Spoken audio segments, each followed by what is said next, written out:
You are watching the Vodka stream.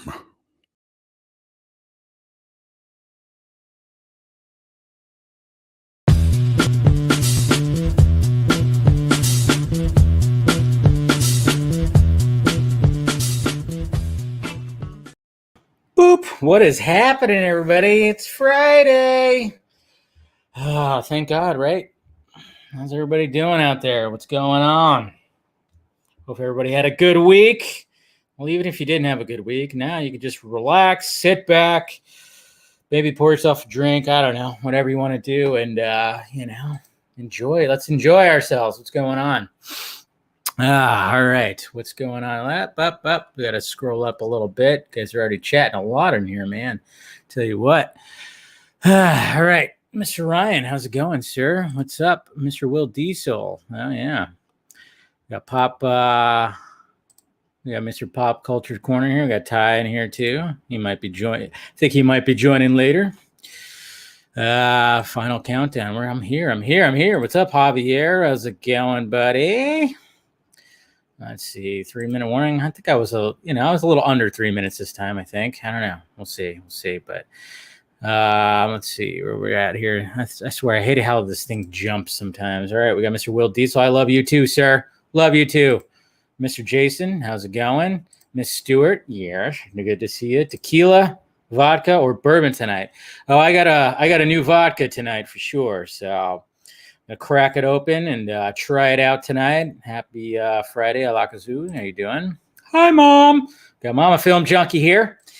And then, of course, we got Krypton Cage. What is up, sir? And then Mr. McKenzie. That's right. What is up? Ahoy, ahoy. Stephanie is here, too. Good to see you guys. Always good to see the regulars.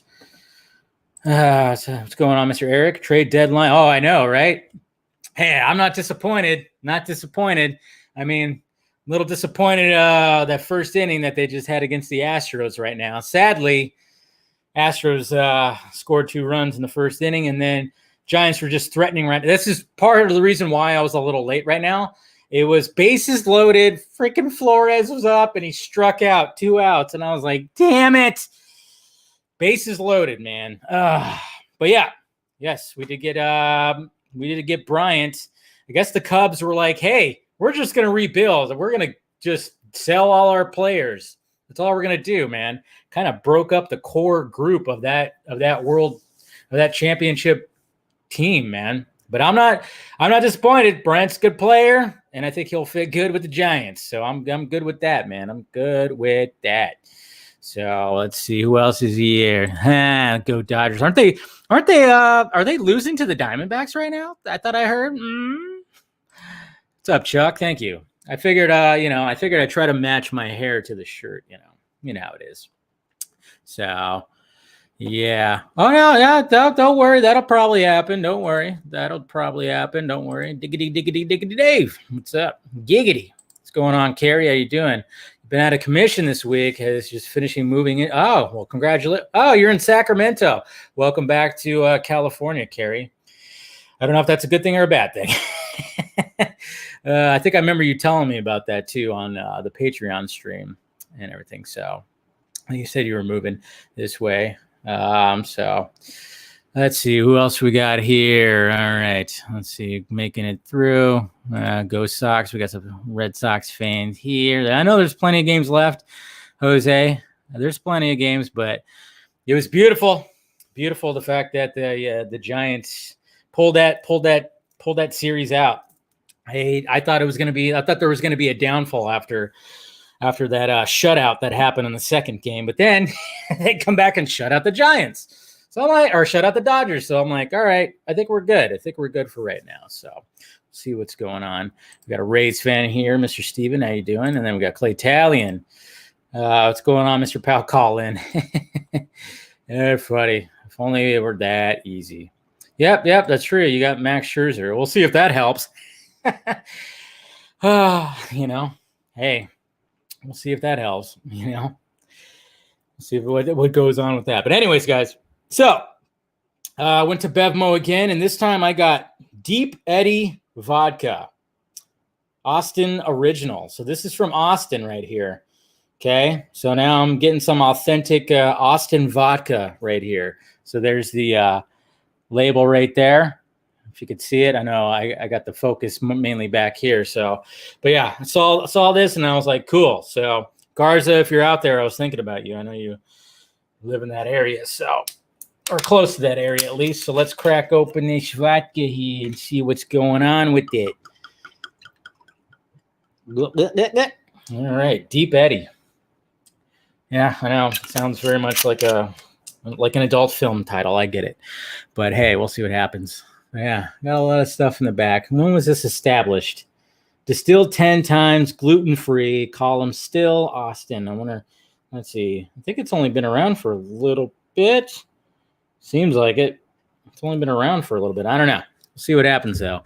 Anyways, cheers, guys. Cheers. Happy Friday, of course. It's good. It's good. That's smooth. That is some smooth vodka right there. Digging it. Digging it. Not too shabby. Not too shabby at all. Cheers, man. What's going on, Lego Batman? How you doing? How you doing? You guys still talking about okay, you got malt liquor going on. You got a malt scotch. That's good. Classy. Yeah, there's much to discuss, of course, this week.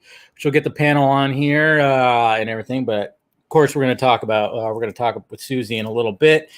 And I'm always fascinated when it comes to the cosplay world, but just because what they do and how they achieve those sometimes just super comic or like super movie accurate costumes, I should say. So that's why I like talking to cosplayers and stuff. See, what are you guys talking about? Yeah. Dying in anticipation. Oh, I know. Yeah, there's that. A lot of good reviews out there. Sadly, I didn't get the early invite and I didn't get a screener. I messed up on that one. I probably should have been a little more, did my due diligence when it came to that. But I didn't do a good job trying to get early access to the Suicide Squad. But I'll see it next week. It's fine. Hopefully I won't get it spoiled, but it probably will happen. Who knows? But, looking forward to it too. And me, I will. Hey, what's going on, Jesse? How you doing? I definitely will be definitely will give my honest and brutal truth of it all. I'm hoping I never go into a movie going, I hope I hate this. I never do that. I mean, yeah, never. We always should go into a movie to be like, oh, I hope to enjoy this.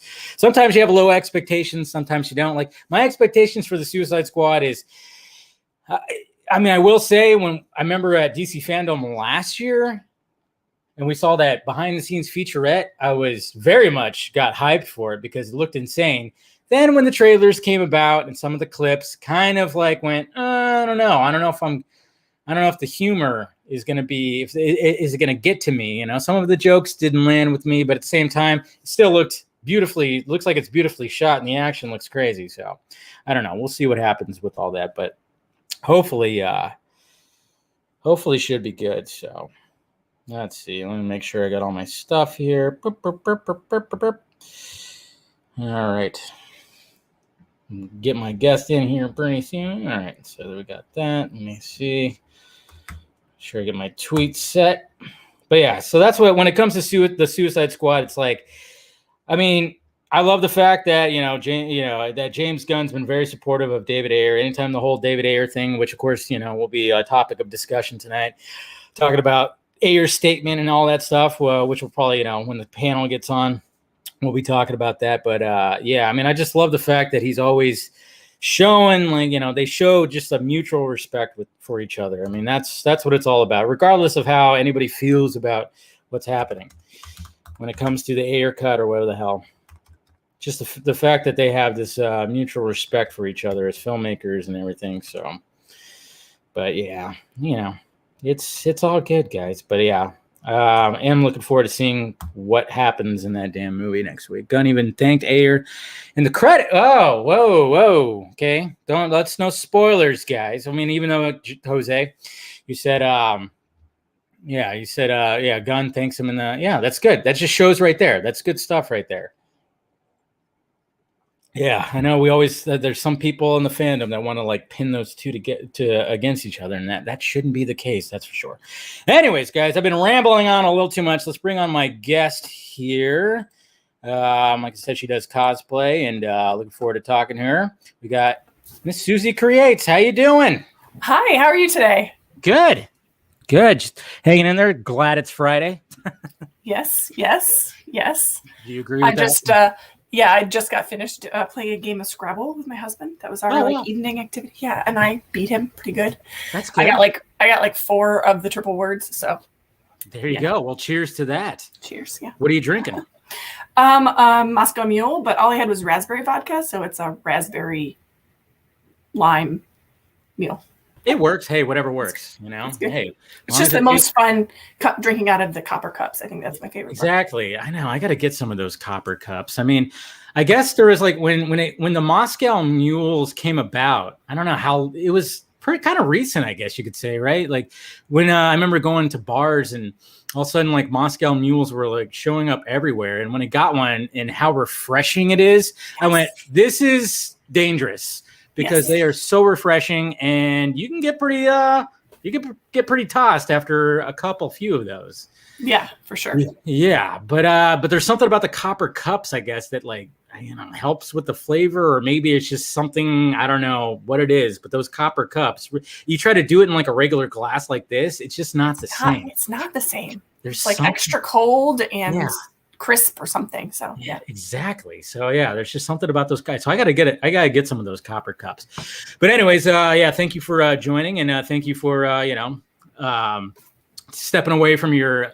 It sounds like an intense game of Scrabble that you had, and and I'm loving what you got behind you right there. Which you got Steppenwolf's horns going on behind you, his head on a rack, and then the unfinished wing frame. I lost. It'll happen eventually for the gold wings. I have all the parts and all the pieces, but the problem is it's on the wall, and I can't figure out how to like put the pieces on and still put it up. And it's a thing. It's a sensitive subject right now. It'll get done eventually because all the work is done. It's just this stupid engineering issue that I have that I just wish I could figure out. Yeah. But it's okay. And then this is Antiope, and I just finished gluing the crocodile scales on the front today. So that's pretty awesome. Yeah. That's kind of like I noticed that you have your mannequin is like you put things up on your mannequin. I know you've like posted about that, and that's and I think you even mentioned that you were wondering what you're going to put up tonight when it came to your mannequin. Yeah.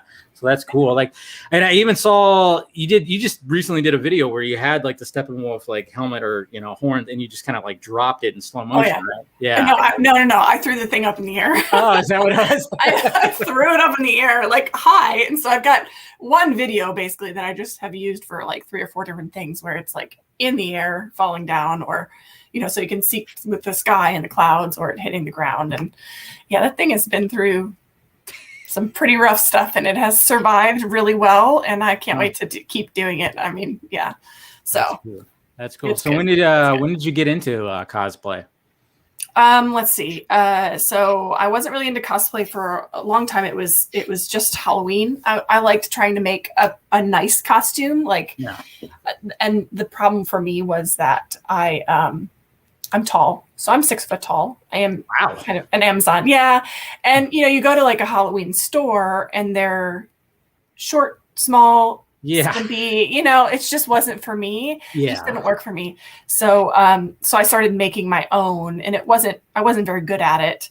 I just enjoyed trying. I used a lot of hot glue and but it's probably almost 3 years ago, Captain Marvel came out, and I was like, I'm going to try to like learn how to make something like this. Yeah. So I learned from scratch. It was like almost Christmas. I was like, okay, just put all this stuff on my list for Christmas for family and that sort of thing. And I just got all the tools and I just started learning. I watched all sorts of YouTube videos. So that was probably almost 3 years ago from when I decided to try and do that. And then I went to my first convention just the October before or September before lockdown.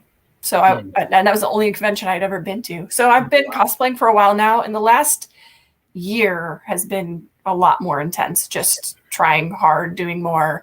I mean, being in quarantine for a while and with my kids at home and having to do like kids school stuff part of the day, I was like, I am giving myself time and I'm going to make something more. I'm going to do more crafty stuff so that I can get away from this thing and, the situation. And so I made a whole bunch last year in the spring.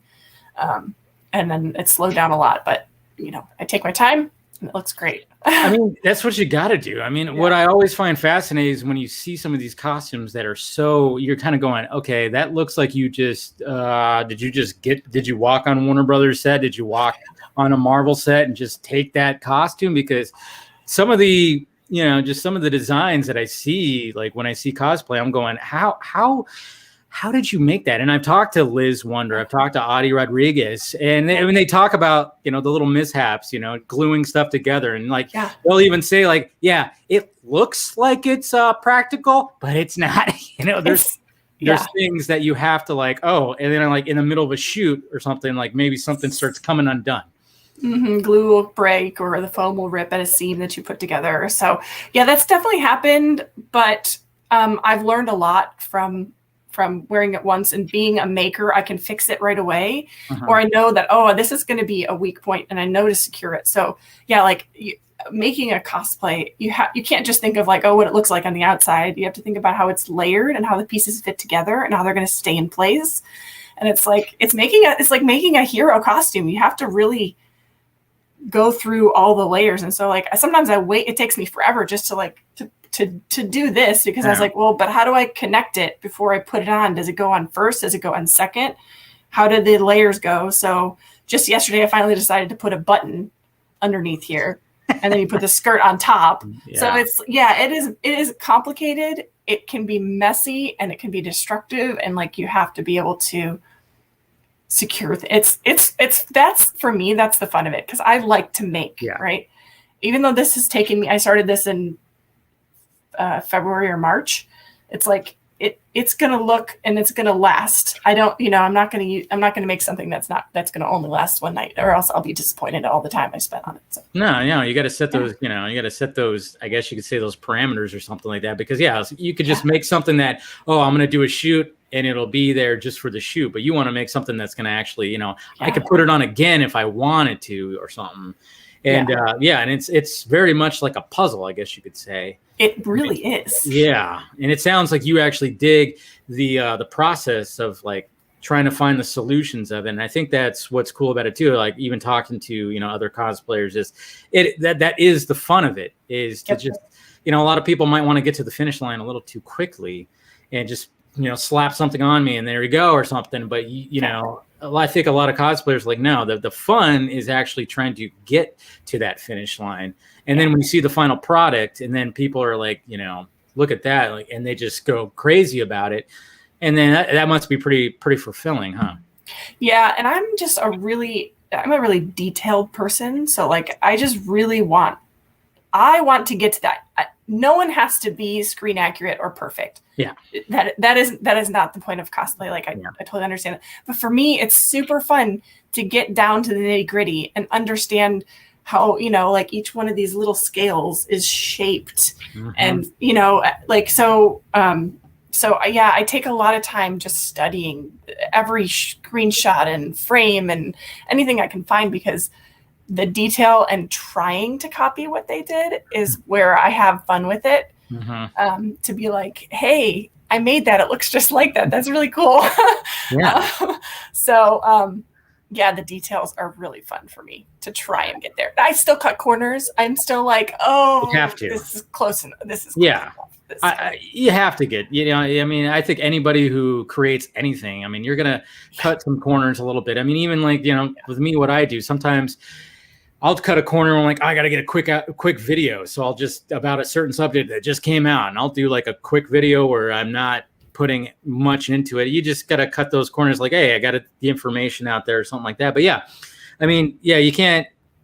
can't be perfect. You're not doing like these Hollywood costume designers that just spend months and months and months and months and just, designs. And I mean, when you watch those behind the scenes and stuff and the fittings and everything and just the way that everything pieces together. I mean, even looking at recently with Wonder Woman 84, I mean, the golden armor, that had to be insane. And I mean, that was, a lot of it was practical, but I think like when it came to the wings, I forgot exactly when it came to the wings, were those like held up by something, or was that gal just had wings on her back? I am pretty sure there was at least 4 different sets of wings. Okay. And there were some that she actually wore, and then there was some that were just stand-in wings, like when they wrap around. Like I've seen photos of them just being like literally standing on the ground so they could film into it. And then there's like a big open set too. And then they do all the CGI too. So it's like they make these giant things and then they don't necessarily use them. They're just there as placeholders, which is crazy. It's true. But and I think part of that too, though, is, I mean, even though it might not like, they create those, but at the same time, the VFX artists are on set taking, visuals of like the lighting and everything. They get a sense of like, okay, so when we recreate this to make it look cooler, I guess you could say, they know what the lighting's going to look like. They have reference and all that. I mean, you see that when, instead of Avengers or something like that, you see like a bust of the Hulk because they need that lighting reference.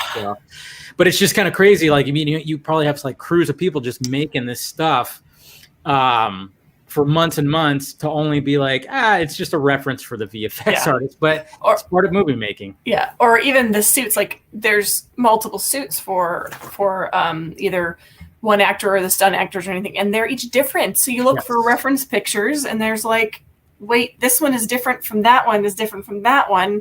There's a purpose for that. Or they just made half of a costume, like happened to be on the stream with Zach that one time, and he's like, they were on a horse and I just hadn't cut it in half, and we're all like, you cut it in half. He was like, but that's what we do, because all we needed was this shot on a horse from here up. So I was like, Every cosplayer was like, oh my god, did you just say that exactly? He just cut it in half. Oh man, every cosplayer wept when he said that. No, I mean, it's understandable because like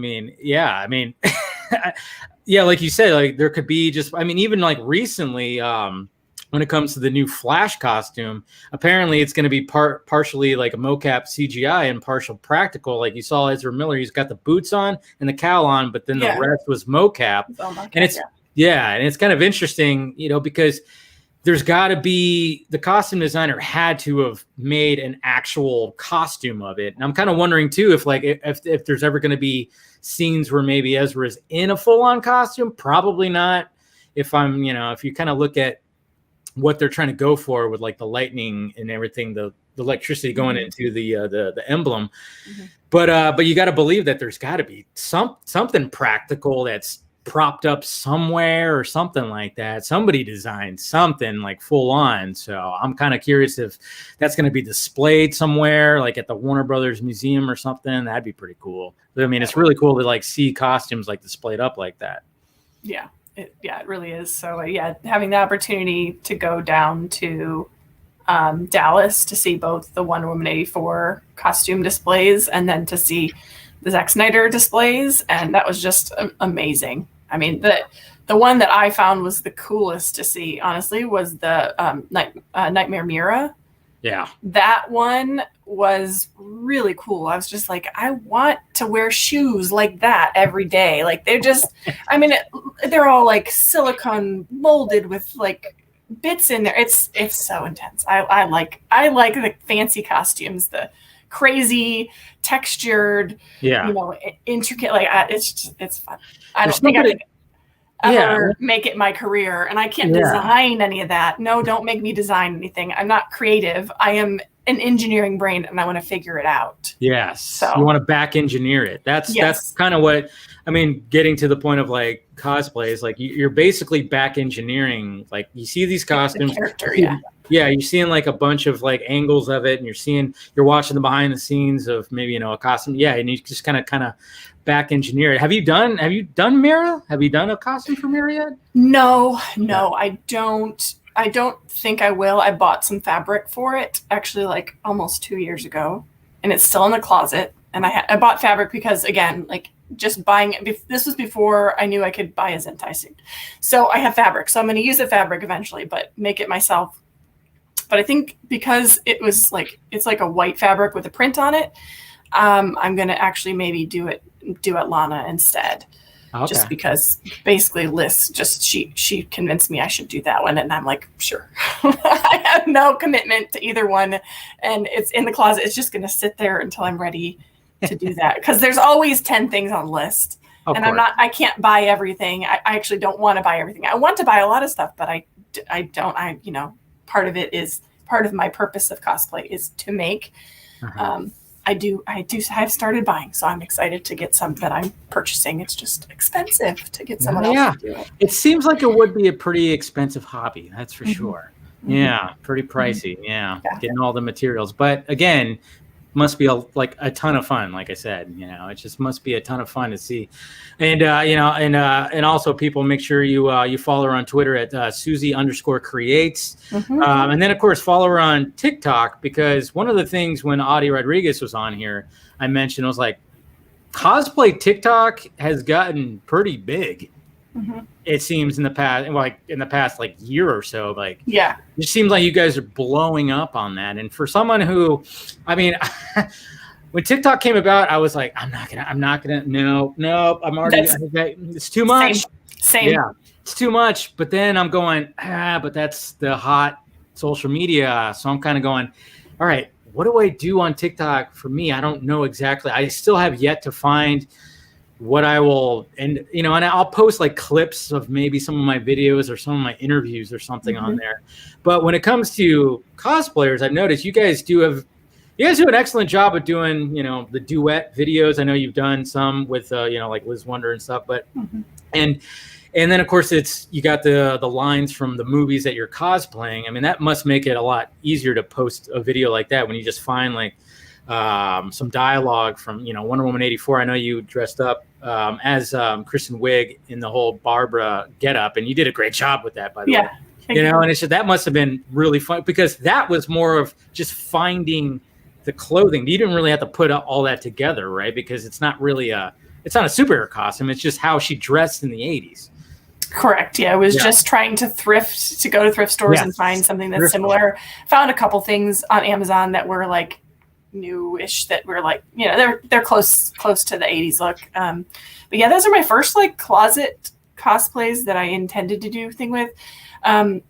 So at the end of 2020, I ended my streak, but all of 2020, I actually did a closet cosplay every Friday for the entire year. So I did I think there was one, I didn't start right away. So I think I did 50 closet cosplays using just my closet clothes, and then a couple random, like I'll grab a prop like a sword or something like that.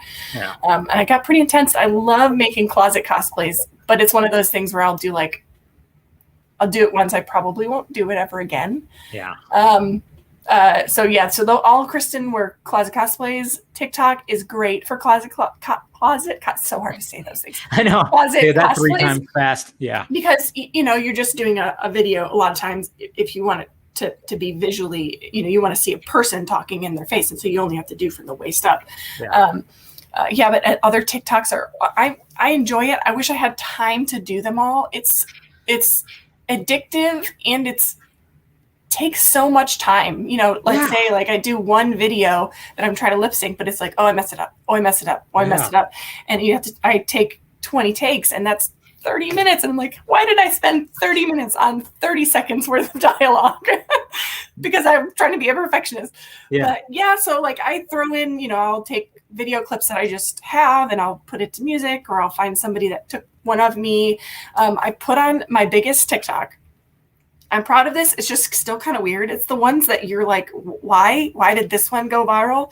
My biggest TikTok was like me putting on my Queen Hippolyta outfit. And basically I was like, here's the shoes. I put them on. Here's the boots. Here's the shoulder pads, the neck piece. It was just me putting on to show you like, these are the pieces and how you put it on all together, so I could show you the finished product. And it's still going. I still get tens, hundreds of likes a day. It's like, 6.5 million views. You just, yeah. Where did that come from? I know. You just never know what's going to stick. I mean, there's been times too where like I'll just be like, all right, let me post this or post that, and then something just hits, something just tracks, you know. And I do my live news thing during the week, and then I cut that up, and then like this subject took off. This one, nobody gave a shit about that, and it was just you just never know what is going to stay. And then when it comes to TikTok, I mean, I've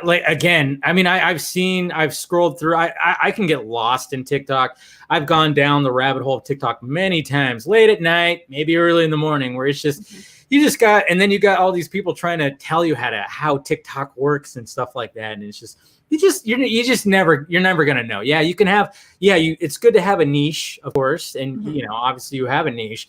But at the same time, you just never know if like, is this video going to take off or not? And it just does. And like you said, you're still getting likes and still getting views on it, but it's good exposure, you know? Yep. Yeah. But you got to look at it. Yep. Most of it is in Mexico and Brazil, so that's useful. I love the fact that you know exactly where those analytics are. Well, I had to look it up. I'm like, why? Where's all this coming from? And plus the language comments change. And then I'm like, okay, I don't know this language. Okay, it's Portuguese, and then I have to look it up and everything like that. But it's fun. And you know, I've given up on. I'm not one of those people that's gonna like post a video every day. I don't have time to make that many videos, and I'm not gonna like do a bunch of crap either. If I'm gonna do it, it's gonna be I'm gonna be proud of it. So I'm just doing it for fun. It's gonna be something I'm proud of. Occasionally I'll be like, oh, I've got this, I'll just throw this on here. But it's never well, just even going back to what I'm saying, like how I just don't even, and how you said like sometimes if you're trying to lip sync to something and you want it to be perfect, I mean, it's that some people might just go like, oh yeah, they just put an easy TikTok video. I was like, no, sometimes this takes planning, especially the ones where you're like normal and then all of a sudden you do like either the hand thing or some kind of transition and then you're in the costume. I mean, that takes a lot of planning. First off, you got to shoot the first part of the video and then you got to shoot the second part of the video. I remember you did a video too where you did a transition where you kind of posed like Brie Larson as Captain Marvel, and you morphed. And how long did that take? Because you had like that. I had to hit the mark. Yeah, I had to hit the mark very well. I did. I was like, yes, I did. How many takes? I think it probably took 5 or 6. That's not bad. To get it right. Yeah, that one was good. That one was good. I was just like, yes. Yeah. What else? I was scrolling through videos. I'm like, damn, she nailed that one because it literally like you morphed right into her and you were pretty much making the same face and everything. And I was like, kudos to that. I'm like, how? And the first thing my analytical brain goes to is like, I'm like, how many takes? I'm going to have to ask, how many takes did that take? Because when you want to get it to like just right with like a certain edit and so that's not bad though. 5 to 6. That's not bad. Yeah. That one was a lucky one. That one was a good one. There's some that have been super complicated that I spent hours on. So there's a duet I did with 221B Disney, Emily. She does Barbara. She looks like Kristen Wiig when she's in her Barbara Maneuver cosplay. She does. But there's this video right when One Woman 84 came out and where it was Gal and Chrissy, that music video they did. And we're like, oh my God, this is hilarious. She did it. She like spliced it all together. She did, videos for it. And so her side is easy. She just uploaded a video. But I wanted to duet it. And for TikTok, in order to register as a duet, instead of just posting hers like as a collage, I had to actually play, stop, play, stop, play, stop. There was 27 scenes. Jeez. In that less than a minute. It was tough, but again, it was like, I'm proud that I did this. I had to sit there and count out like 1.7 seconds and 0.5 seconds. And it was like out in the driveway, back on a white wall, by a mirror, in the bathroom, in the kitchen. It was like, and then back outside, and I pulled my car out in the car, and it was so hard. It was so fun, and then it didn't go anywhere. So. I know. See, that's another thing too. It's like you never know if it's gonna actually take off. Yeah. You could be like really proud of something. I mean, that happens all the time. Where it's like, you make this thing, you work really hard on it, and you're like, oh, I'm gonna stylize it like this, I'm gonna do it like that, and then all of a sudden you just look at it and you're like, all right, that didn't go anywhere, but yet the one that took like a fraction of the time is taking off. Yeah. Again, the behind the scenes video of me walking away it's still, gets 1,000 people see it. I'm like, what? You don't even see. It's just the sword. Okay. Enjoy it. I know, the internet is weird. That's all. So weird. Yeah, it is so weird. But what can you do? But is there like a certain costume? What has been your favorite costume that you've designed so far? I know that's like pick. Like I almost asked, like which one of your children do you like the most? I'm trying to look in my closet and decide. Yeah. Probably Hippolyta because I like won an award with her and I'm pretty happy. Oh, you did? Yeah. Well, I won Justice Con. Oh, that's right. That's right. I remember. Yeah, they did that whole costume contest. That's right. Yep. And I had also entered another one at the same time. It was called SoonerCon, which is local here. Sorry, we're getting feedback. Is that my headphones or? I think it might be the mic a little bit. It's not. Yeah, I think it's fine. Okay. So SoonerCon, and so that one was also it wasn't like top prize. It was like master's level. It was like construction, so it was like the craftsmanship. Yeah. So I was like, that's what counts for me. I don't need performance or whatever. I'm like, I made this. This is awesome. Thank you for acknowledging that I was like the great. Top level, and so now I can't ever compete with it again. I won two prizes, so I can't compete with it again. So I'm really proud of that one. That's probably my favorite. But this one might be my new favorite once it's done, because I've got more props and I've made every single bit of this myself, from the props to the dagger the only thing I don't buy is shoes. I can't make shoes. You can't make shoes? I just put stuff on shoes. Shoes are always a weird thing. And, one of the things that I think about when it comes to shoes or boots or whatever is I go back to, the 89 Batman costume, and Nike literally made his boots, and it's such a weird thing because when you actually see the behind the scenes and then you actually look at the shoes, I mean, you could make out the Nike logo, I guess you could say, and then it's the way they designed it, and I'm like, it was just such a weird thing that Batman was wearing like boots that were designed by Nike. They were shoes, and then they just put a shaft on it. Yeah, pretty much. Yeah, I think I've seen someone. Yeah. There's someone on TikTok that goes through a lot of those. There's a couple other he's a cosplayer, and he goes through like, this is how I found this screen accurate thing, and that's it's Nick Fox. He's awesome. So if I just drop his name anyways. Yeah, so, Nick Fox. Okay. Yeah, he's done that. Write that down. Yeah, it's Nick Fox. Yeah. He's the guy. No, but when you see some of the inspirations when it comes to like just going back to costume designers and where they go like, oh, we're inspired by this, but it's just, I always go back to like, Nike literally made Batman's boots in the first Batman movie. And it's just, it always cracks me up because you saw it. I remember even as a kid, I was always fascinated, like, why does his boots look like this? And, it literally looks like the bottom part, at least, not the top part, but the bottom part looks like a shoe that you could probably run in for sure, which would make sense. I mean, Batman, if he was going to design a shoe, he would get somebody, but then of course he'd have to have a fake name and stuff like that. I don't know, he'd have to make sure that nobody traces it back to Bruce Wayne, but yeah, it's always very interesting when you see the inspiration. Is there any costumes that you have like in mind that you're thinking like, oh, with new movies that are coming out, we got like the Suicide Squad coming out, anything that's even the Batman or the Flash or anything Marvel too? Yeah. So I actually made a list for this year, and I've already eliminated a bunch of them because I just don't have any time. It's not to say that they have to be done this year, but the other things I had on my list that I really wanted to do were another Hippolyta cosplay, which is the dress in Wonder Woman 84 with this glorious cape. Because I thought I found a fabric that was close, and I'm like, it's not exact, it's not close anymore, and then it's out of stock. So it's like now it's back on the back burner because I'm still looking for this crazy shiny fabric that's different. I have one that's secret. So Okay. Yeah, I had a feeling. Anytime I've asked that question, it's there's always there. a secret one. Yeah, it's there. It's not finished. I'm trying to be. I'm not very good at being secretive about them, but it's there. It's sitting there. I need to work on it. Yeah. And then I really want to make the Wonder Woman training armor. I've got that one. I just really like the Wonder Woman, all the ladies and all their costumes. Yeah. I think that they're just really well done. And then I was really inspired by Black Widow Yelena, but everybody's going to do it. So I'm just going to wait, and I'm sure that some lower cost options will come up eventually. Well, I remember seeing your pictures, and you kind of like did your hair like up, just braided it the way it was. Yeah. And I was like, oh, this is fun. Yeah, I could do this all the time.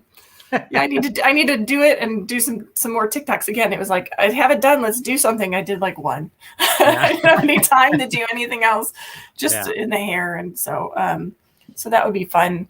I was going to say, I feel like there was something else. I really wanted to do an Atomic Blonde cosplay. Again, it would be closet stuff. I just have to find the right pieces. Yeah. But it's kind of low. It's super low priority because I want to make. I still want to put my hands on it and make it. I'm commissioning one. It's been the down payment is down, so I'm going to have a proper Captain Marvel because she's my favorite on that side. MCU accurate, same person that does all of Liz's suits. That Team Kayami, so she's great. I just have. When it came to the Captain Marvel suits, when it came to the actual the full-on movie, I was like, yeah, I like it. But when it came to Endgame, I really dug her. You didn't like? I didn't like it. You didn't like it? See, I'm You like the Endgame one better? Yeah, I did. I'm really curious to see what they come up with on the next one. I'm actually hoping maybe it's more comic-y where it's less armored because she doesn't need that, and more just Captain Marvel. more just like keep the sash and the more like a stretchy suit that's elaborate in that sense and less armory because she doesn't need it. So. Yeah. I made a helmet and I hate it. So I hate the helmet. I think that was a stupid thing. It looks fine. It looks good. It doesn't look good on me. I don't like helmets. Is that what it is? Yeah. Yeah. Even my Wonder Woman gold helmet, I'm like, I need to remake the top part because I look like I have a cone. Now I'll point out, it looks like I have a cone head. The way that I made it. Yeah. I just need to rip off the top part and then make a new one and redo that, which I did it. I already did it once, so I can do it again.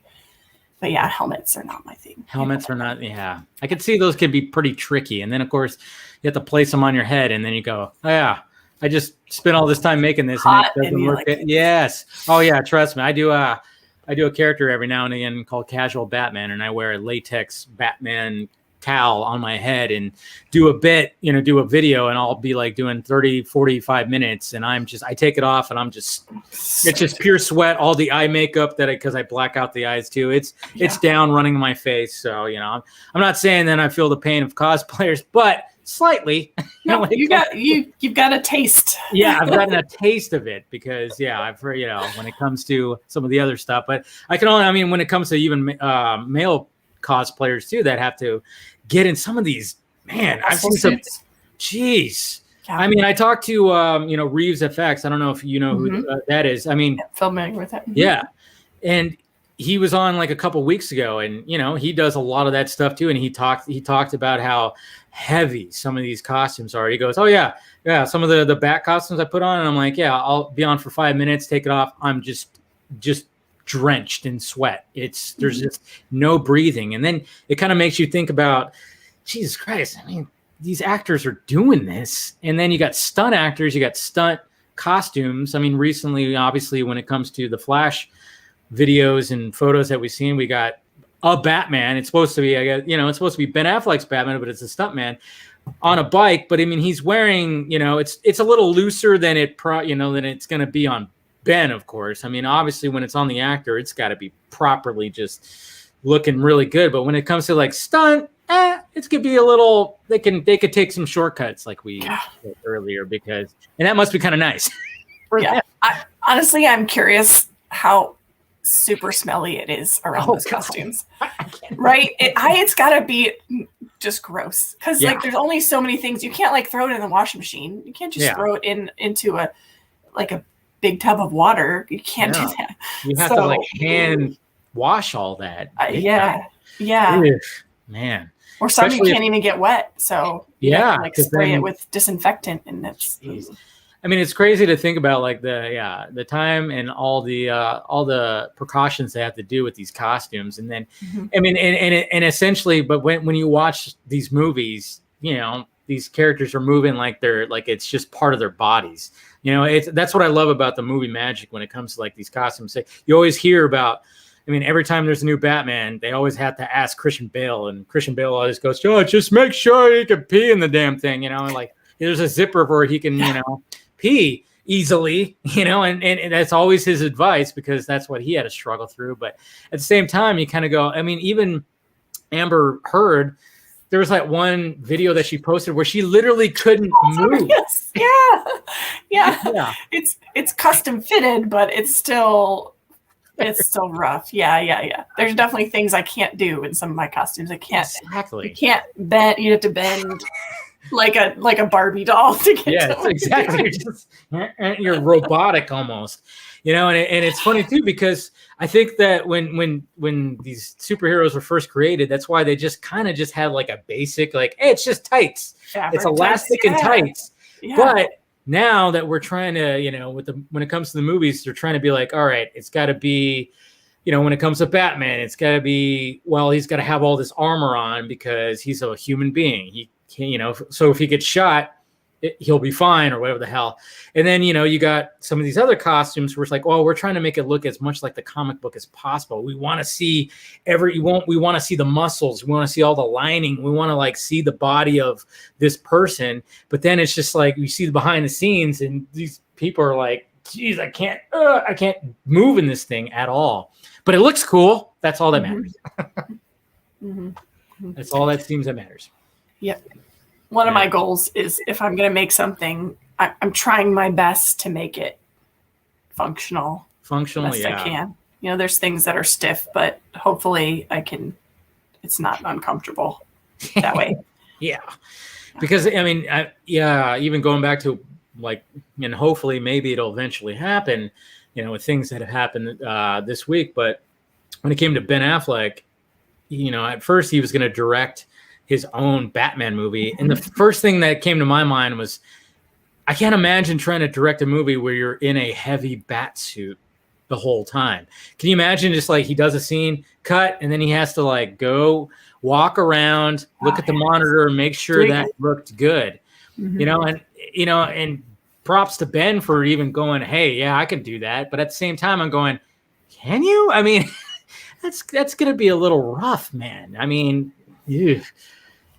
12 hours a day, 14 hours a day in a hot, heavy bat suit. I mean, I know sometimes they put like those air tubes in some of these suits, but it's not going to be enough. No. Yeah. No. Yeah. See, cosplayers know, guys. Cosplayers know. When it comes to movies that came out recently, I mean, obviously Wonder Woman 84, fan of Wonder Woman. I mean, what are you looking forward to, like, for the third Wonder Woman? Are you excited for it? Yeah. Yeah. You know what I'm really excited for, though, is, and I hope it comes first, is the Amazons series. Like, that could have so much amazing potential, and they could bring in so many variety of characters, and it would just be, I think that one will be a really good ad for DC. I think that'll be a really smart thing for them to be doing. I've been saying it for like 2 years. No, it's true. You're absolutely correct.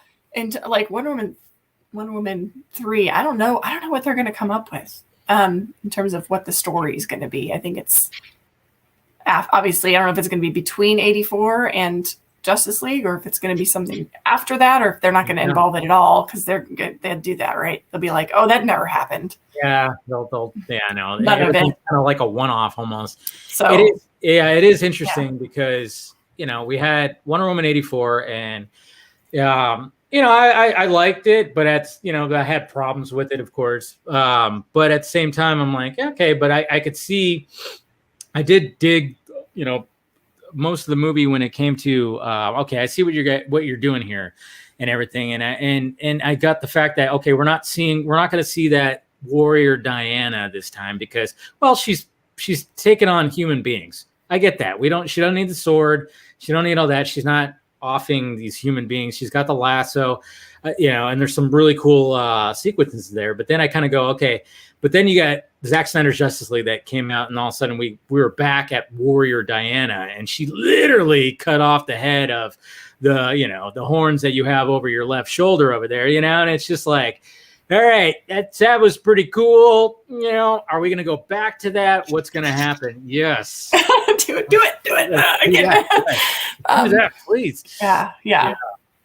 So, but I also said, like, when I was ready for Wonder Woman 84, I knew that it was going to be its own movie, and it's going to be very much different. I wasn't going to judge it based on the previous one or anything that comes after that or the other, because, I think it was already kind of premised the idea that the first movie was about love. The second movie is about truth. So what's left, which gives us hope in terms of the different style, is justice, right? So love, truth, justice. So justice being maybe more aggressive, maybe. Mm-hmm.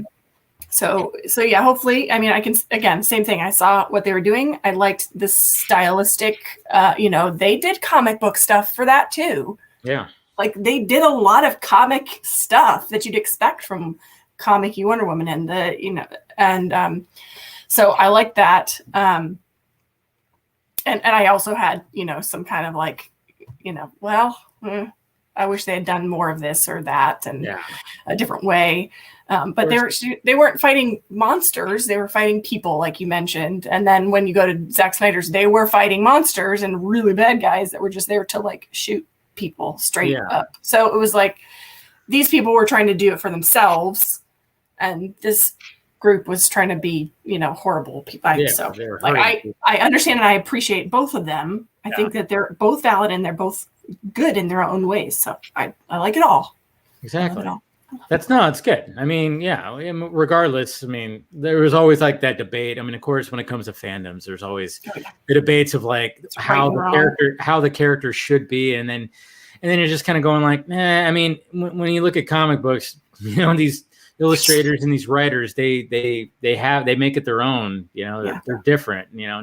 Just like it's the same thing that's going to be with directors. Zack Snyder and Patty Jenkins, as much as they're good and good with each other, and they've played off each other, they're going to have these characters in their own way, and that's what I actually like about the fact that we've had Wonder Woman had two different directors. We've had Aquaman have two different directors. Now we're going to have Flash have two different directors. Mm-hmm. I always like to see when two different directors have their different perspectives, and neither one is right. It's subjective, of course, but then I just want to see, like, okay, we've seen what Zach did. He built a foundation, and he always said that.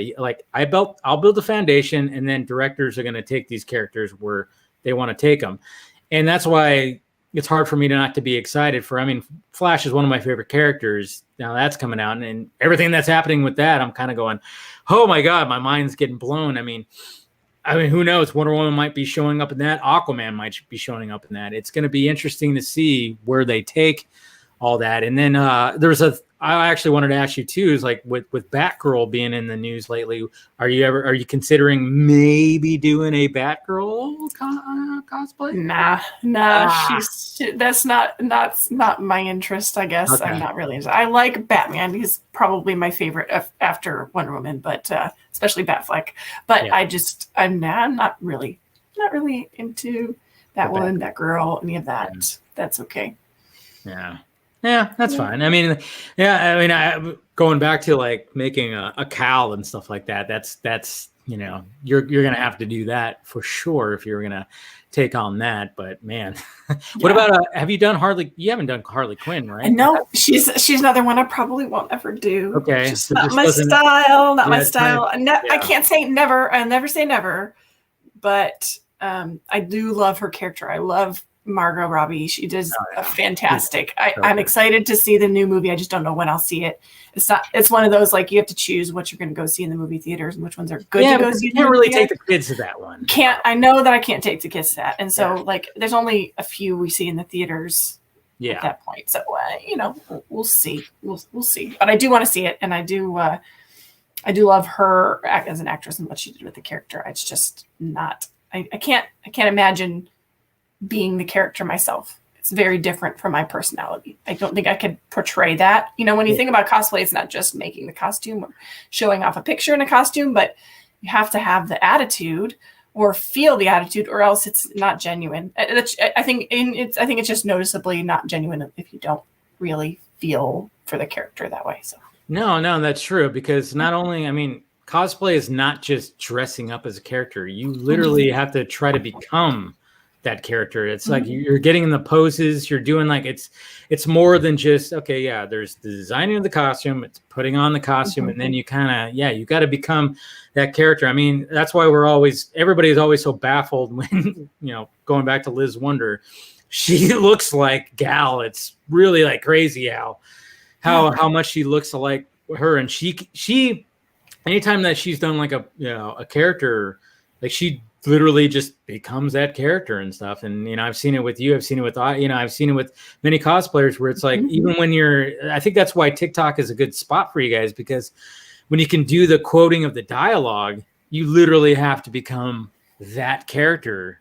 So it actually, I would say, it kind of helps in a way. So TikTok's not all bad, kids. Yeah, you have to learn how to act and express, and like in TikTok, you have to do it big and crazy. So I think it helps. It's fun. It's just fun. It's fun. That's it's what it is. That's what it's all about. And yes, and I love Liz. She's awesome. She's a great person, and she does a fantastic work on everything she does, because she puts her heart into it and she loves it. And that's like the most important part. If you're not loving it, then it's not worth it. Yeah. And anything in your work and your job and everything. So, that's very true. That's no. That's words to live by. And I think, when it comes to creating, if it gets to the point where it feels like a job, that something's wrong. You got to recalibrate or something like that, which, it does happen. It's happened with me, with the YouTube channel. Sometimes I'm like, all right, this is starting to feel like a job. What can I do to change it up? And I'm sure that happens in the cosplay world too, where it's like, this now just kind of feels like a job. But it sounds like you kind of found like a good spot where you know how to like, I'm finding fulfillment, and this is just fun. It's not a job or anything like that. Even though like when it comes to TikTok, it's like, it can be frustrating of like trying to do a video or something like that. But at the same time, you see that final product and you're kind of going, that's what I was going for right there. To think like something like cosplay has to be so social, both going to a convention, which I haven't had as many opportunities. I'm starting to now. And then there's like all the social medias to keep up with that. It does sometimes feel like a job unless you tell yourself this is not a job. So just do what you want. Like I want, the algorithm says you have to do this. And I'm just like, I'm just going to do what I want. Yeah. And it goes what it goes. The people that I know that appreciate me and are friends with me and that sort of thing, like they're always still going to be there no matter which way you do it. So same with your viewers, like you've got an established group that they're just like, exactly. They're here to see what you do and your, what you talk about and all that. So it's, you do what you want. If they don't like build that foundation. That's what I've noticed too. Just like, after, when I started doing the live streams like crazy, during the pandemic 2020, it was just like, all right, I'm going to do more live streams because it seems like everybody's at home. So why not? And then it just kind of built up this core group where, that's why at the beginning of the Vodka streams, I started talking to the live chat, and there's the familiar faces that are always there, which I'm grateful for. I love it. I love that. And I'm like, I don't have to worry about algorithms or anything like that when it comes to that. Of course, when I upload a video or a stream, I'm doing all the stuff, making sure, hey, got these keywords, got that, you do all that. Yes, that's part of it. But at the same time, I'm going, but I always have that core group that no matter what, they're always going to be there. Love you guys, by the way, in the chat. Yeah, you got to love that. That's what's fun about this whole creative process and creating things is you'll always have that little fan base right there. So, yeah. So when it comes to movies that are coming up, like again, like talking about, what about, is there been any, like, probably not a Catwoman in your future either when it comes to cosplay? Yeah, not your thing. No, it's probably more likely than others. Yeah, I really someday there's nothing's gonna be quick for me. Nothing's gonna end up being like next cosplay is gonna come up tomorrow or a couple weeks. But I would love to build a rescue suit one day. A rescue suit? Yes, Pepper Potts Rescue. I would love to build one of those, but not 3D printed. No, I gotta challenge myself. I can't do 3 because I've seen people with 3D printed ones and they're fantastic, but they look so uncomfortable. Yeah. Hard plastic all over your body. No. But that would be awesome. I need a villain. I need a good villain. Ooh. Somebody in the live chat just said, like in Zack Snyder's Justice League, we had Granny Goodness, who was, had a very small role. She was in the background of course, with Darkseid. Yeah. She, maybe something like that. I mean, I've considered, okay, and I keep forgetting her name. Okay, so in Infinity War, the chick with the horns, what's her name? I don't know why I can't remember her name anytime. She's like the one villain on my list that's like a dream cosplay that I don't know. Oh, are you talking about oh no, wait, are you talking about in Thor Ragnarok? You talking about Kate? No. Although she could be fun. Hela could be fun, but yeah. Horns. Why am I going to blank on it? She's one of Thanos. You're talking to one of Thanos's. Yeah, I can't remember her name either. I have it. I'm totally. Somebody in the chat. Somebody tell us what. Yeah, they'll mention who it is, but yeah, because that would be like pretty cool. Because that would be like prosthetics and makeup, and then the suit with the armor and a big stuff. And so like now I've learned so much. I could easily do a lot of that. It's just one of those like, what? Why? There's no like it's just not for me. There's like I've got 5 other things. I'm like, why am I going to do this? I don't have a place to go to wear it to. It's another Proxima Midnight. Proxima Midnight. That's exactly that one. So Proxima Midnight. Again, I try and choose the very tall and intense females. I do like that. Oh, actually, what would be fun? Okay. Because it's recent. Again, I would really love to do Taskmaster. Ooh, okay. Because it's appropriate. I could do that. You can. No one would know. No one would know. No one would know. Nobody would know. Nobody. Who's gonna know? Unless they watch this stream, then they'll know. So yeah. So spoiler. Yeah. Sorry. Spoiler. Spoiler alert. Spoiler. All those gender bends out there. Not gender bends, but crossplay. I guess. Something like that. I don't even know. I don't know. There's so many terms out there. I don't even know what they're. What you don't know when the helmet's on. You don't know. Yeah, exactly. Well, it was kind of funny. Like when watching Black Widow, I'm going, okay, there's going to be something with Taskmaster, but at the same time, I went, all right, but the whole time I'm going, kind of moves around like a guy. I don't know. It was kind of interesting, like because and then when you actually saw who was actually doing the stunt performance, I'm like. Maybe that wasn't. I get the twist, and I'm okay with it, but at the same time, I'm kind of going, I don't know. But it kind of just the whole time, I'm kind of going, I don't know. It's just anytime that these movies try to throw a curveball, because obviously there's all this source material, and even going back to Iron Man 3 when they took the Mandarin and kind of flipped it on its side, I was okay with it. I'm like, well, I'm not a huge Iron Man fan, so I didn't. I'm like, I get if Iron Man fans are pissed about that, sure. But at the same time, I'm just kind of going, yeah, but it was a nice little twist. And when it came to Black Widow, I'm like, all right, makes sense. But it's just, the whole time, it's just, it was just kind of threw me off. I don't know. I mean, it's just, maybe it's just because, obviously you see Taskmaster and you're kind of going, maybe if they did have like a female stunt performer in there, it would have just probably, I don't know, maybe just me and my visual sense. It would have been obvious if it would have been obvious though. That's the thing. It's like they didn't want to reveal it, so they did it like that. But then when the reveal happens, you kind of go, I don't know. I think that's just where I was when it came with it. I maybe I would have appreciated it more if I went, wait a minute. It just seems like the way that Taskmaster is moving, it's not exactly, and I don't know, maybe to me it would have been a little bit more of like, I maybe would appreciate it more. I don't know. It's a weird thing. It's a touchy thing because I know it was controversial and stuff like that. What were your thoughts on Black Widow, by the way? It's fun. I enjoyed it. Okay. I go into all Marvel movies knowing that I should just enjoy myself. It is,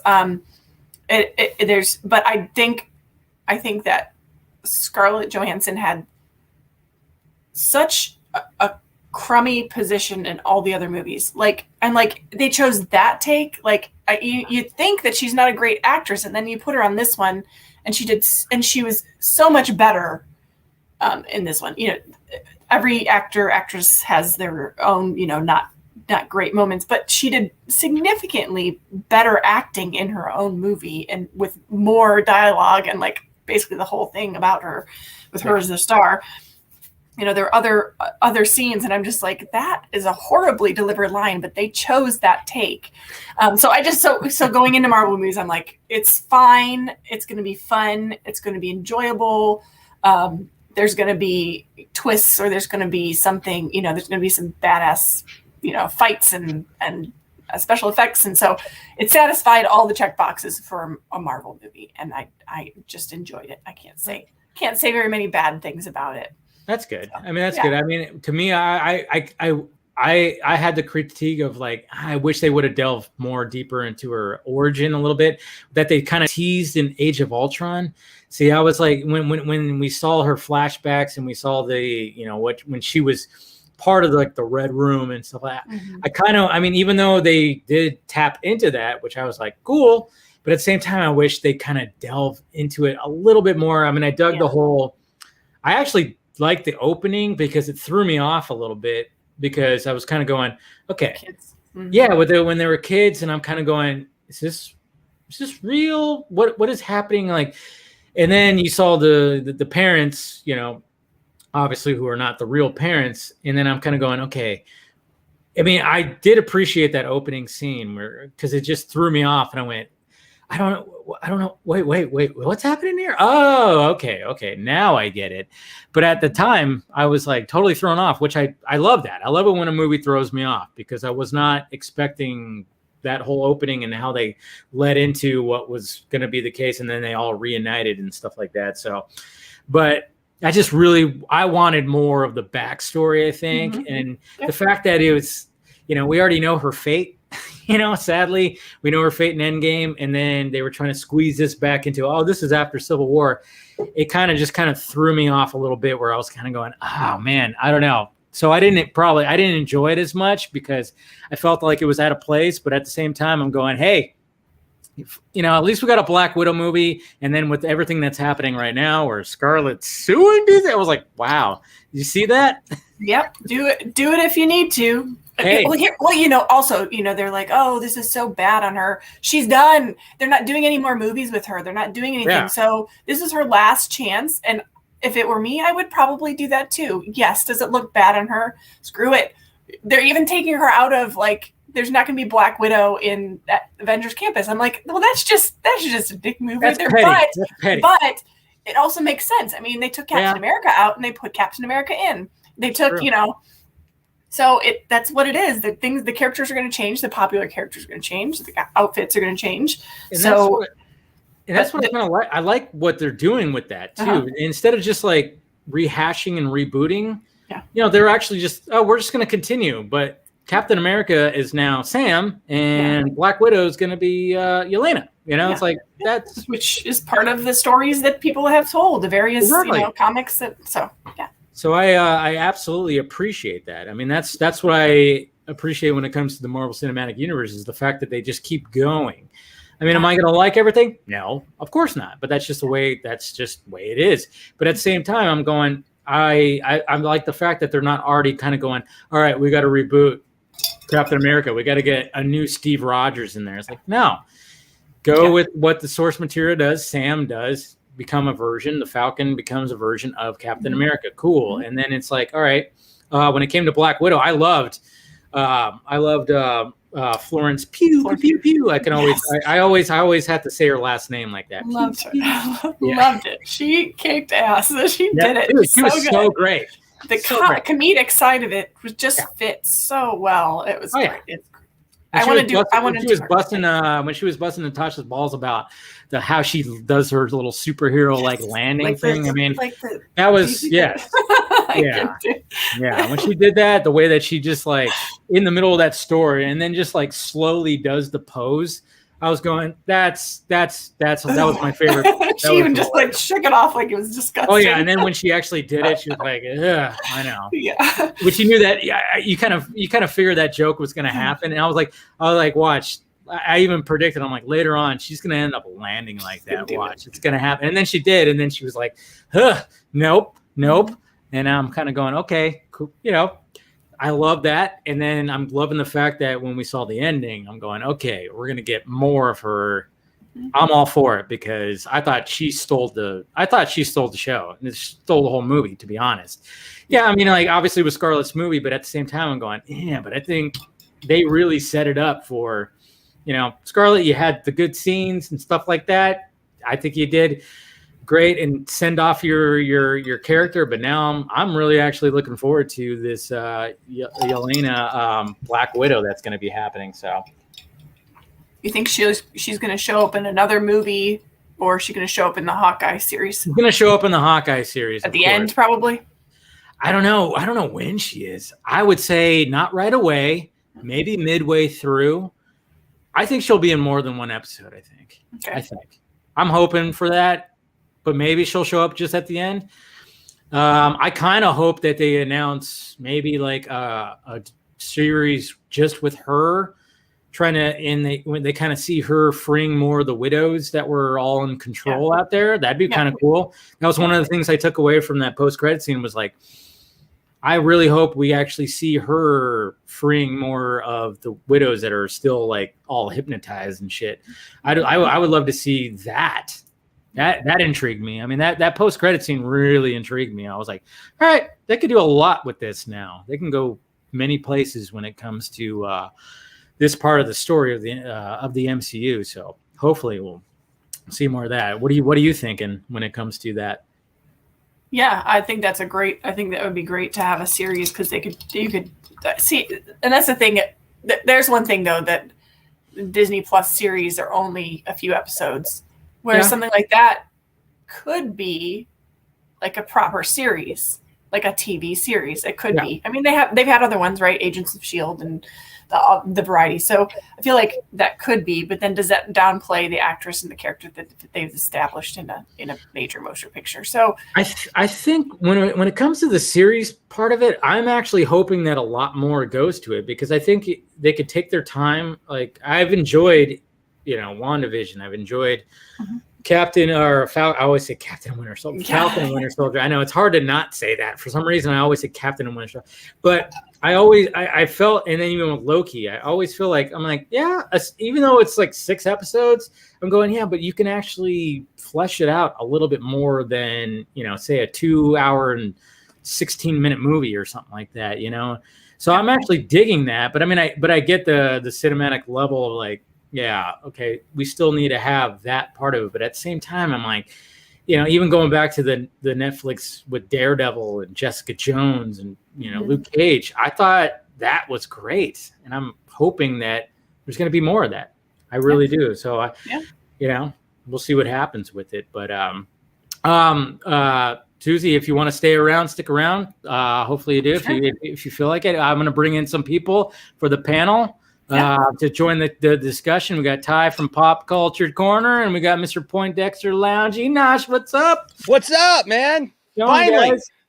Right? I know. It's been weeks I've been trying to get on this show.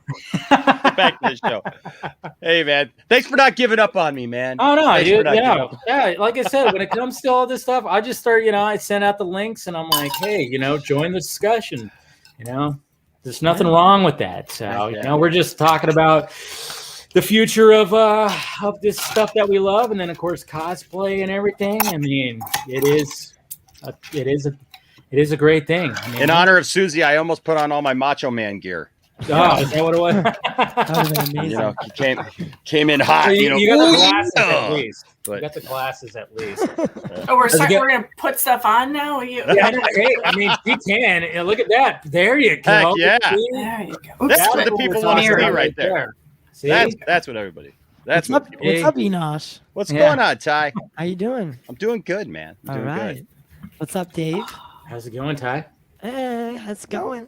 And Susie, it's been nice hearing about your coming up and your introduction to cosplay and all that. It's been really, really interesting, and I'm glad to have gotten to know you a little bit better. Yeah. Thank you. Yeah. That's And, what's all that. Look Black at that. She's Widow is even great. braiding her hair real quick right there. I Look don't at have anything. I don't have anything. I've got some tape here. Should we just use some tape?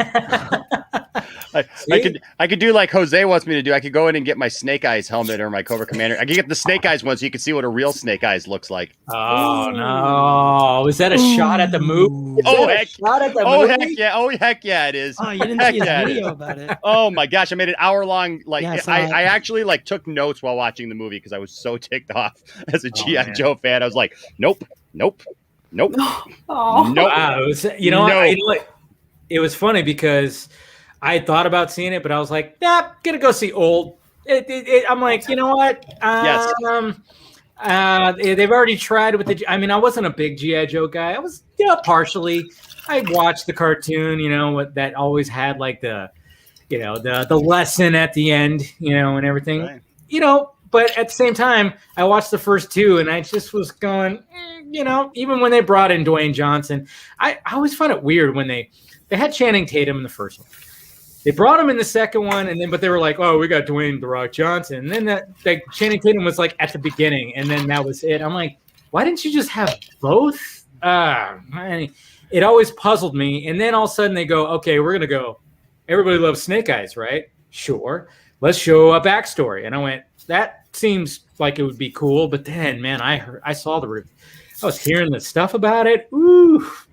There's just certain characters that have a backstory. They have a story that's told, and I'm not saying that you have to follow that to a T, like a comic book or a cartoon or whatever. Yeah. But like when you have an iconic character like Snake Eyes, like there's just certain things you should follow. And I mean, like when you got a guy the entire movie who's talking and interacting with people, not wearing a mask, and it's like he doesn't even, like all this. I won't spoil it for anybody, but all of these pictures and stuff. Posters and everything that have him in the Snake Eyes costume, that's a lie. And I mean that's the topic of discussion right here is costumes. Yeah. You want to see, but I get it, when it comes to like a origin story, yeah, maybe it leads up to it, sure, but you have to earn it, I guess you could say. Yeah. Earn the fact that, when you see that costume finally show up, earn it, I guess you could say, and I guess they didn't earn it. Not for me. And you know what? I'll say this: those first two movies, even though they have a lot of flaws in them, and there's a lot of issues in those movies, they do much more to respect the characters of Snake Eyes and Storm Shadow than this movie ever thought of doing. If you didn't have like for me, I never really had a GI Joe. I never watched it, so. Would I enjoy it not knowing anything about the characters' backstories or anything? If you like cheesy just like ninja movies, you might. Yeah, if you like cheesy like 70s or 80s like ninja movies, like, because that's really what this is. Like I even said it in my review, as scathing as my review was, if it was just that, I think it'd be all right if you like that type of movie.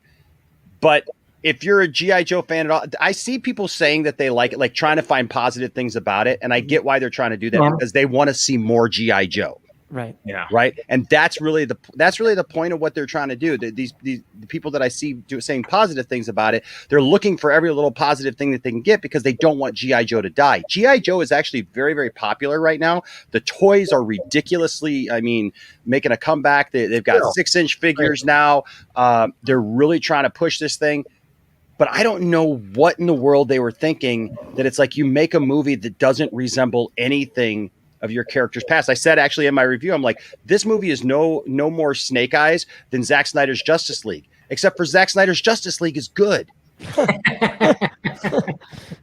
So, you know, I just don't know, man. But yeah, I mean, it's a great costume though. Yeah, I mean, it's a great costume, but it's just, you got to earn it. I feel like that's why, I mean, yeah, I mean, I watched your review of it, and I kind of find that like super weird is how it laid out, and like it's like the last 5 seconds or whatever, like you said. So I don't know. I was gonna go see it yesterday. That's why. I mean, this morning. That's why I asked. So yeah. Did you see Snake Eyes, Susie? No. No. Not your Not, favorite. I'm probably not interested in it. Yeah. Same. Cosplay Same. Snake Eyes.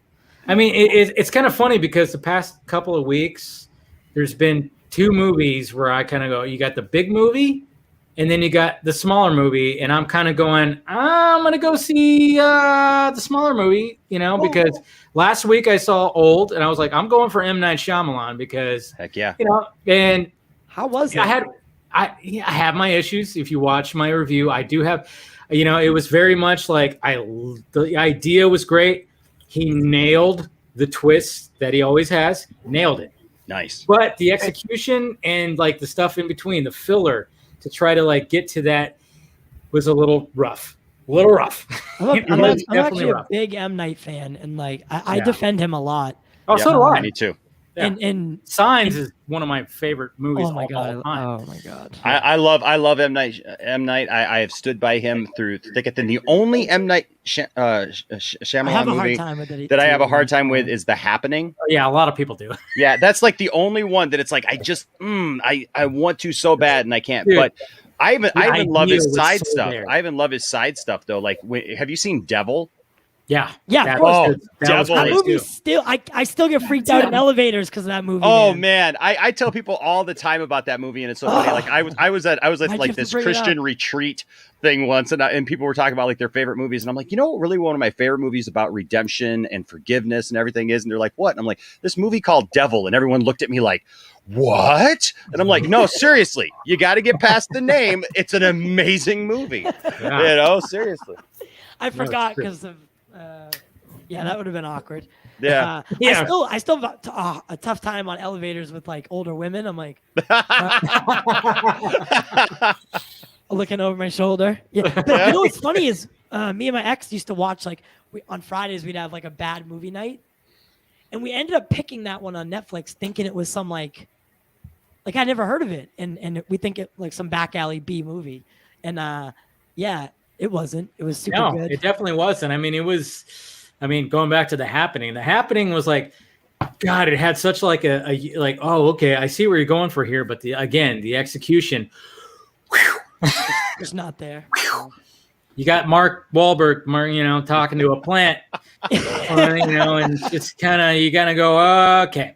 Anytime I'm outside and the wind blows and like I see the grass in my backyard start moving, like a tree start moving, and I'm just like.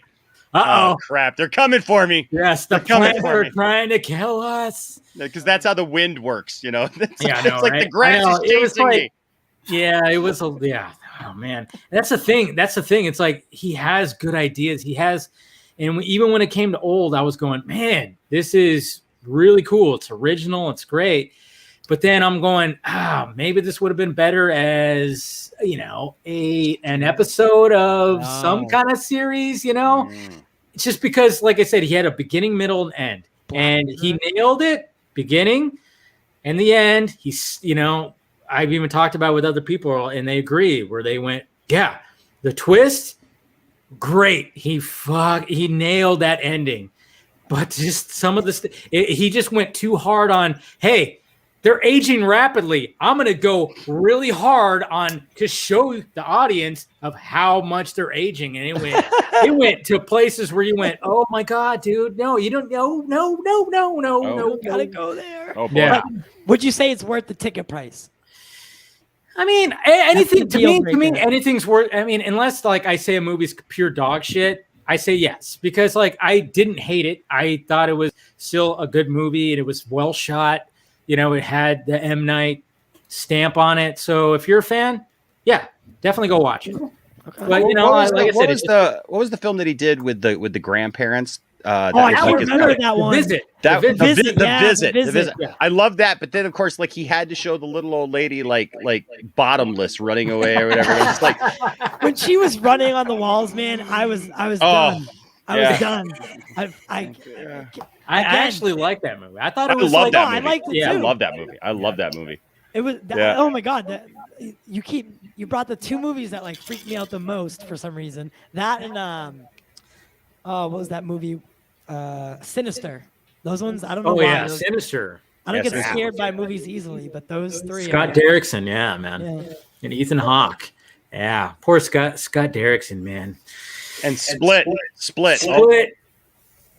I mean, That- come on, that was M. Night like really just coming back. Oh and my going, God. Hey, this is How- what I do right here. How This is what I do. McAvoy did not win an award for Seriously, that film when he's literally just standing there, like it's a close up of his face, and he goes between characters, and you just see it. Mhm. There's no cut. It's just him, and yeah, I don't know how he didn't win awards. For he that. should have got nominated for so many awards because there's literally times where he's jumping from character to character, and you're kind of going like, are we just going to ignore this performance here? I mean, how do you? I think I griped about that when it came out. I'm like, how is award season going to ignore this performance right here? I'm like, yeah, I know it was I think it was released in January, and I know when movies are released in January, they're forgotten after. Yeah. I'm like, no, this like set records for January. First off, Yeah. it made it actually made box office records in January because everybody was flocking to go see it. And then, I mean, I was enjoying the movie altogether, but then just to have that twist of, oh, this takes place in the Unbreakable universe. I freaked. Yeah. The That was, fuck a, out. that was I a lost pretty dope reveal, actually. Yeah. As far as reveals go. Oh my You guys God. just gave me a long list of movies I need to see Oh now. my I'm God. telling you. Because I like Yeah, M. Night. I love it. This he's is a what the great director. panel's all about. Yes. You start talking about discussions, start making a list because, when it comes to the Vodka stream, we go off on tangents about certain things that we Yeah. talk about when it comes to the movie. Yeah, definitely watch Split. You will enjoy that because it's, and then go back and watch Unbreakable from M. Night Shyamalan too to really more understand the universe. Yeah. Because when that whole thing happened, it was just like, I was the only one in the theater that freaked out. I literally Yep. wait, and my girlfriend at the time was going, "What the hell?" And people were looking at me. I'm like, "Oh my God!" I was like, "It takes." Oh, I was like, "Look!" I literally freaked out. Everyone's like, "Who's this crazy guy?" Yeah. Right? who's the Tiffany crazy Tiffany and I went to go see Split, and we were sitting next to each other. And at the end, when I freaked out, she had not seen Unbreakable, and so Oh. I started losing it. And Tiff is sitting next to me, going like, "What? Like what happened?" And I'm like, "You don't understand. That right there is freaking amazing." And so we got home. We had seen like a late showing of, so we got home at like 1:30 in the morning, and we immediately, because I owned it, so I immediately popped in Unbreakable, and she watched it. She's like, wow. I mean, she was, all of a sudden she was won over, and so, yeah. Dude. I didn't really like Glass that much, honestly. I mean, Glass was like, yeah, I could see, but I still liked it. I did. Yeah. But it was kind of like, all right, how is this going to end? Yeah. It was kind of like, okay. Okay. Just But- almost like it was finality, and it just needed to end. I definitely get that. I just I don't know what. Like I remember coming out of the theater and being like, I don't know exactly what my problem with this movie was, but I know I have them. Yeah, it's a good series. I would definitely recommend it. Yeah. But speaking of your shirt, Enosh, this is another controversial. I know I'm on all kinds yeah. of sides. I'm on all kinds of sides, man. I mean, I'm not a huge He-Man fan. And I am. I just started watching it like literally today. And He-Man. is it really power. but now it's She-Man. So I'm in charge now. Susie, have you You watched? should be. Have you? Are you into He-Man at all? No, my husband was watching it though, and he was Okay. like, "This is pretty cool." So I might have to catch up. You know what? Amazing. I mean, I It's watched She-Ra when I was a fantastic. kid. I watched. Yeah. I'm Miss aging She-Ra. myself right now, but She-Ra Oh, was on. don't when I was a worry. kid. We all age ourselves big time. So- Yeah, we're all not young bucks so- here. Maybe Ty is. I'm 28. I'm 28. I don't look it. but Yeah. Yeah, but the rest of us, yeah. And we're not- anyone who we're doesn't not- like the new Masters of the Universe is a. is Millennial? that. And if you don't get that joke, you probably don't know Masters of the Universe. That's true. Like I'm like, yeah, that's okay. His name is Faker. Okay. Oh. Because you know why? Because my brother was like a big He-Man fan. I was the Ghostbusters Batman guy. Gotcha. But my brother, like my mom probably still has a fucking Rubbermaid crate full of like He-Man stuff and Ghostbuster stuff of mine and Batman, whatever. But like, so I never like, I watched the old cartoon obviously with him, but I was never into it as much as him. So there's things where I like, when you flashed that, I was like, I recognize that, like a little memory pop, but I was like, oh, what is he? What? Yeah. The toys were what I remember. He's the most. fake He-Man. Oh yeah, there's that Netflix series that said the toys that made us. They do a whole thing about it. Yeah, Oh, yeah. The toys of He-Man were really like what it started with for me. And then, same with like Ninja Turtles and stuff. Yeah, because I was born around the same time that the series. Well, a couple of years after, I think. When did the series come out? 30 years ago. The series came out in '83. Yeah, it was that was the year. 10 years after. Just kidding. Just kidding. But man. So my mom put it on for me. She like introduced me to like all her other stuff, and He-Man was one of them. And it's a classic. And I started watching this one, and it starts off, and things happen, but I mean, it's called Masters of the Universe, not He-Man. Well, it's like I've been telling anybody. This shows how like deep I was the kid that literally, because I was an only child until I was 8 years old. So I was raised by TV, man, and I just completely immersed myself in the lore of the things that I was into, like whether it was Star Wars or whether it was, superheroes or whether it was things like He-Man. And so, when this came up like this last week about, everybody freaking out about Teela in this show. I mean, first of all, Teela at no point in the show tries to become He-Man. She doesn't try to take up the mantle of He-Man. She doesn't try to replace He-Man as like the champion of Eternia and go on and do all this stuff. People who have questions about this. I know, right? I take the figure. I told him I got all these toy reviews on my channel, and what I'm going to do is I'm going to take little clips of every time I open the box, because for a while I wasn't showing me opening the box, and people were like, "Come on, we really want to see you tear open the box." And I'm like, "Okay." So I told William, because he was giving me a hard time about that. So I'm going to go back and I'm going to just piece together all these segments of me ripping the boxes and send it to William. Yep. But no, go, if anybody questions like the new He-Man, go watch He-Man and the Masters of the Universe, season 1, episode 6, Teela's Quest.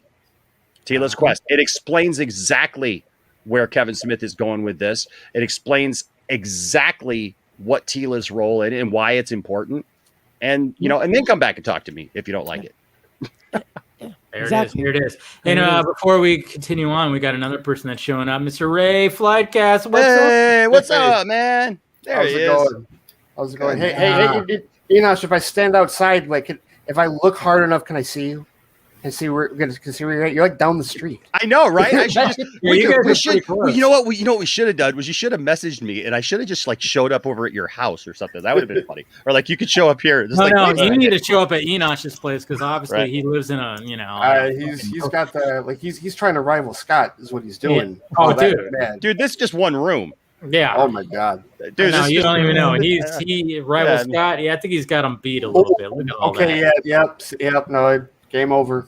Yeah. Wow. Damn it, man. Do you see that, Susie? I mean, this guy literally man, come on now. From a toy store. How much money do you think's in that room? Not a lot, because it's all toys. Well, you know what I mean. I did this thing where I exchanged money. I exchanged the money that I had for all of this. Well, how much do you think you've spent in that room? Oh man, I don't know. Phrase it more properly for you. The insurance company wanted to know too. I don't even know, man. I like seriously, because that's just this room. I mean, our house is a pop culture museum, and it's all, it's all set up really nice. And I'm lucky that, Susie, looking at you, cosplay and stuff like that. I mean, I'm very, very thankful that I have a wife who's into the same things that I'm into, who, she loves to cosplay, hearing you talk about like, Harley Quinn, she loves Harley Quinn. And so like, that's like her thing, man. And she cosplays as Harley Quinn, and I don't argue about that because I absolutely love it. And, yeah, I do a lot. And, but beyond that, yeah, I'm just thankful because like, I'll come home and she'll, have bought, she just literally set up an Indiana Jones, area in our living room. So she bought the gold monkey idol. She bought the end for the staff of Ra. She bought a whip. She bought his hat. She bought his she bought his diary book. And the Grail Diary. She bought a Grail Diary. She bought it all, man. And because I bought her back on her birthday last year, I bought her the Holy Grail. And so she has just like completed this whole little thing. We got a Back to the Future section. We got like all this stuff. Awesome. So it's like I absolutely married the right woman. And but yeah, I mean, it's like when you start thinking about like all that stuff, it's like I have no idea. I mean, literally, I'd have to go through and just because look, I don't collect for some people are just like, oh yeah, look how much this is worth, or look how much that's worth. Like I just love being surrounded by this stuff that reminds me of things and brings me joy. When the pandemic started, Tiffany officed out of, because this is my office too. And so Tiffany officed out of here for her work at first. And she was talking about, she was like, no matter how stressful my day was, it's like I could look up and there was some G.I. Joe stuff. There was some wrestling stuff. There was some Star Wars stuff. And she goes, you can't help but smile in that room. That's great. That's what it's all about. Cute. But Susie, I bringing it back to you and to your cosplay stuff. Look, first of all, I admire anybody who can do cosplay, and I think it's awesome. I mean, I just love going to cons and looking at people having put. It blows my mind when I see the stuff that people make. Yeah, because like I just sit there and go, because there's like many things that I thought, boy, it'd be cool. Party foul. Right. There's many times that I thought like, man, it'd be cool to have this outfit or that outfit, or do have the guts to dress up like this or that. And then just like when you see things like that people build, and you're just like, wow, how in the world did you even like think about that, to even put that? When I see like people make Transformers out of themselves, where it's like they just or even like an Iron Man costume. Yeah, and it's like you built that. That's who was the one a couple years ago? Someone actually built the Hulkbuster Veronica. Like they actually had, and it was like a big, huge, and everything. Right? Yeah, that was sick. Yeah. I always like the videos of like the authentic Thor hammers that like you can't lift. It's like magnetic or something. Yeah. I've seen a lot of those videos. The guys that make Captain America shields and stuff. I wish and they make them and they sell them off to cosplayers, and that that I found it's like a cool little market that's been created, and it's super creative, and I definitely respect it and the hustle and all the glue. And look, I'm literally picking it off my fingernails because I was gluing this today. So I'm just sitting here like picking at my glue nails and glue on my cutting mat down here. And it's just something that I can't do. We go to our Comic-Con in Detroit, and my whole family will dress up. My boys will dress up. My wife will dress up. And look, I lost a lot of weight in the last few years. I was like at 430 pounds, and and it's like people would always ask me, well, do you dress up? And I'm like, no, because like I felt like anything that I wear, I'm just like the fat version of that. It's like, I'd like, seriously, I mean, it's just like, it's like, I'd love to dress up like Superman and go out there, and it's like, but that's a lot of spandex, and that's not very forgiving, and so, now even that I've lost weight, like that's kind of like my mission. I met a guy actually at Motor City Comic Con, and I forgot all about it, but we were talking about having him on my channel and talking about cosplay stuff, because he cosplays as all these Superman. I met him walking through, and he was wearing the black suit, and I stopped him and I was like, hey, can I take a picture with you? And then every year we kept seeing each other, and we became friends that way. And that guy inspires me, man, because he was like 400 pounds and something, and he lost a ton of weight, started working out, building out. And I told him, I said, you're my inspiration. I said, because I see what you've done, and it inspires me to like one day you're going to see me in spandex. People may not still like it, but I'll be comfortable and I'll be happy with being able to do it. Well, you should be happy anytime, man. I know, but yeah.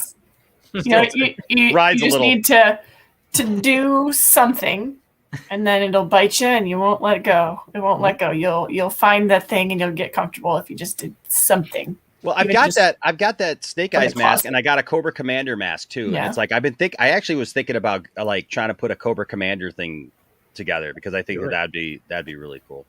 Do it. You can always have someone make something for you. Yeah, not me. I don't like. I'm trying to make something for someone, but I don't like to make things for people. I will teach you how to make something for yourself. So But you're gonna teach me how to make the Steppenwolf thing? sure, yeah. How sure. long did that take? I'm not sure if you. About a month. About oh a my month. God. Yeah, here I'll grab it so you can see. Oh, what yes. it's Yeah. Yes. Please. Look at how big that thing is. Wow, that was didn't realize deceptive. that was- Dude, the perspective, that the was- perspective, Wow. the perspective Okay. is smaller. You got Peter Jackson right Look there. at that was thing. oh wow. Oh my Jesus. God, that Gotta was be totally kidding me. deceptive right there. That was That was That very was deceptive so because That had it nothing- was smaller it over your totally- shoulders. Guys. Oh my God. Wow. Wow. Yeah. That is insane. Okay, so like your video and the fact that it was over your shoulder, Over on the like wall, the perspective. yeah. Look at that. Oh Look at my the eyes. gosh. That thing is amazing. I put a glint in his eye. Where is Oh, it? Which hold one on, is let me. Oh really? Oh you gave him the sad eyes? That one. See it? Oh my God. Look at that thing. Yeah. Oh my It's God. amazing. I'm actually pretty blown away. That I'm is very freaking blown away. amazing. I thought it was smaller. Wow. But it's all foam, so there's Yeah, no. so it's pretty there's light. no weight Wow. to it. That's Just probably like to balance. scale. That Great. back wall is like a mile away. It's a large bedroom. Oh, Wow. now are you gonna build a suit to go with that and like actually go with it? No, okay. No, I just use this as a prop. Oh, Because And Wonder Woman cut the head. Yeah, and so I made yeah, no, that's great. Gotcha. I had a big pike for it too. So Nice. Oh, Yeah. all right. Yes. Nice. Damn. That's probably to scale almost. I just tried. I tried. love the metallic detail, seriously, And because that was like and one of the it's- best parts of the costume was just the living metal that he wore, and that is a great approximation of it. I love that. That's really good, Yeah. actually. So I think there was some. See, this is where I go deep into cosplay, and I'm trying to find stuff and find references. There was some behind the scenes. I want to say like one of the VFX people said something about 8 foot tall. Mm-hmm. So I was like, okay, 8 feet. 8 feet, that would make his head proportioned approximately this based on the rest of the body. I get a ruler out and say, okay, this picture I just have is so many inches, and then I can just cut that, and it's like, Math, okay. kids. See, Math. and that's This and is what that's you use math for, right Yes. here, kids. This is why you go to school, finish school, and use math to build your Steppenwolf head. That's what it is. Yeah. and like this is like like I have friends that do cosplay too, like the really good cosplayers. It's literally like the attention to detail that they like go through, where they hear a detail and they're like, okay, this needs to be accurate. This needs to be to scale. Let me do the work and figure out exactly how to get that way. And it's fantastic. That's the thing is like, I know some people look at cosplayers and like, oh, they're just copying off of what they saw in the movie. It's like, no, there's a ton of creativity they don't realize the creativity. You're not just copying something that you're seeing in a movie. You have to figure out how to make it look like that, because especially in that case where that character, there's not a suit that they built for that. That's a CGI creation. All CGI, completely. yeah. So I haven't seen anyone. Has anyone seen like someone that's made one yet? There has not been anyone who's done that. That's why we're like so You blown gotta- away about that detail of that head right there. You got to find Yeah. like the right, like you have to find the right tools and or no, not tools. You need some Like stilts. the right, well, Yeah. the right almost ingredients to make it look perfect. Like I don't know why I said ingredients. I'm forgetting the word that I had in my I know head. we're not cooking things here. the right materials, the Materials, right combinations of things. Yeah. Yes, Yeah. ingredients, Same thing, materials. same Yeah. thing. Materials, yeah. I mean, you can find the right person to design a muscle suit, and you put on some stilts, and then everything else. I mean, how did people make like Thanos and everybody? I mean, like you just got to work on it. That's true. I've got a head. Yeah. You got a head. Now you got to cut the rest. Cut a hole out of it, I suppose. Yeah. But it's just kind of funny because we all thought it was smaller than it actually was until you actually went back there and brought it out. Right. And it was just like, holy shit, look at that, dude. That thing is huge. That's a pinata. I love that you gave him the sad eyes. I love that. Yeah. And I like putting him side by side with Grumpy Cat. I think it just works perfectly. It's perfect. I think I posted one day. It was like I split screened Grumpy Cat and mine because actual Steppenwolf is not doesn't look like that. But my version, my best, like trying to make a foam face, looks like Grumpy Cat. No, he very much does. Like I remember seeing a lot of comparisons to that, or like they're like, oh man, look at, and then you almost felt bad for him too when he makes that face where he's kind of like sad. Oh because, yeah. He's trying to impress Darkseid so much, but and then he's just like, yeah. But that, he very much the eyes. I mean, you kind of want to like wonder, like, I want to ask almost like the people who designed him. Were you kind of going off of Grumpy Cat a little bit? I mean, the eyes are there. The eyes are definitely there. Yeah. I mean, there's got to be some inspiration somewhere in there. So, should have, when I had Hirota and DJ on, I should have asked if they had any part in that. I didn't think about that. That's a question that I just thought about now. I'm like, Steppenwolf based a little bit off Grumpy Cat. Yeah, could have been something. But anyways, so like talking about this week, pretty slow week, huh, guys? You know what? I was totally gonna come on here and be like, Dave, congrats on the awesome job you did with Hirota and DJ and all those guys, but then the week happened. I know. It kind of just wiped it all out. Right. Yeah. I know. It was like I finally got this because it was a thing that's been talked about, with me and then and that whole group for about a couple of months, and then it finally happened, and I was like, oh, it was like a Sunday morning, and wow, just like awesome talking to those guys. Great group of guys right there, and but then all of a sudden it was like, like I said, this week. I mean, obviously, Brian and DJ are working on the Flash, which again, when I always talk about, hey, the Flash VFX, they're in good hands. Yeah. Obviously, it's the same guys who created that Flash sequence, all the Flash sequences in Zack Snyder's Justice League, and specifically, of course, arguably, I mean, my favorite CBM moment of all time, just Flash doing the whole reverse thing. I mean, obviously, that was amazing. Yeah. So, I mean, just to have like both of those supervisors that worked on that are working on the Flash movie, and even DJ even talked about in previous interviews saying that he was done. He was absolutely done. Like, oh, no, I'm not going to do this. He's a very outspoken dude. I love DJ. DJ is hilarious. I mean, he's an outspoken dude who will say what's on his mind. Mm-hmm. And he even said during the interview, too, like after he worked on the Matrix sequels, and he said he was like, I guess he had a lot of struggle with that, too, or something. And was almost thinking about, I'm done with all this. And then, but of course, this is stuff he loves. So, yeah. But I think he said it on Grace's show. I'm not sure which show he said it on, but he said that he was practically done. Like after what happened with Justice League, he was pretty much done. But something with the Flash movie brought him back. Muschietti's, brought him back. And then of course Brian, who's part of his crew, also there too. So you kind of just go, it's kind of hard not to just not, these are. Support it. Yeah, I can't ignore it. I mean, because I saw Suicide Squad yesterday. Oh yeah, you're the only one here that probably has seen it. Yeah. I mean, I was lucky enough, but I mean, with these movies in DC that are coming out, Brian worked on Suicide Squad. Sorry. Yeah, with these movies that are coming out that aren't necessarily the Snyderverse. You still got to support them.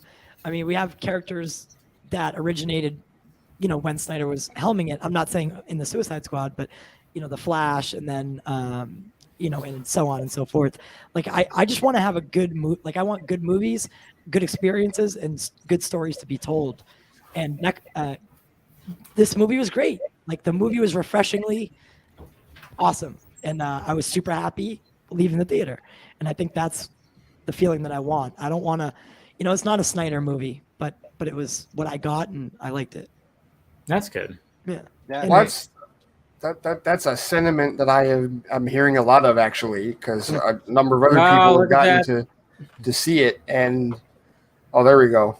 Yeah, he's pulling out the toys. He's pulling out the McFarlanes. He's pulling out the McFarlanes right there. So he's got Peacemaker. Peacemaker's all right. Yeah, he's got Peacemaker. He's got Bloodsport. Yeah.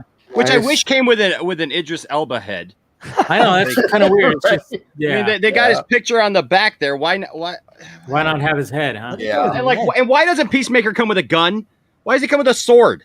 Like that's weird actually. That is weird. I'm gonna have to get a gun for him now. Okay. I don't understand that. Just get him Hans. Right. And then I'm really excited about Polka Dot Man. I never thought that I'd be excited about Polka Dot Man. My God, he actually looked interesting. The dude, the Smolchin's awesome. He's actually we got to. I didn't get to DCTV's podcast. There's like one hat. I'm sorry. Is there? I don't mean. I was gonna say no, but why is there like King Shark? Because King Shark, it's a build a figure. If you get the four, you can build. You can build King Shark. Yep, King Shark. Okay, because that was my question too, Dave. Yeah, I was like, why don't King Shark? That's a really weird piece, though, to be have exposed there for King Shark. I'm just saying, it's just right. No, when I saw that though, I was like, clearly that's because I think Scott had another set that it was like the Dune figures. Like he and Megan doing the stuff with the Dune figures. It's the same situation where there's a figure. I forget who it was, but there's a figure that if you buy certain ones, you can put them together. You piece them together. That's totally true. Yeah, same thing. Yeah, but no, for Polka Dot Man, a couple years ago, for DCTV Squadcast, Brent actually got to interview David Desmauchin at the con. At the time, and he's like a chameleon because he's been in Marvel. He was in The Dark Knight, which is the first thing I think any of us saw him in. Yeah. He's been abracadabra multiple times on the Flash on the CW, and now he's in he just doesn't care, man. He does not care. He's like, whatever, it's comic books, I'll do it. Just do what he does. Yeah. He's probably going to be awesome in the movie. He was. I think everyone. I think not a single character or a single actor didn't have the most fun time that they've ever had. Like it seemed like they were just dialed in and they turned it up to 11, and the chemistry was there, and I can't wait for everyone to see it because I'm proud of it. I was like, that's DC movie, yes, finally.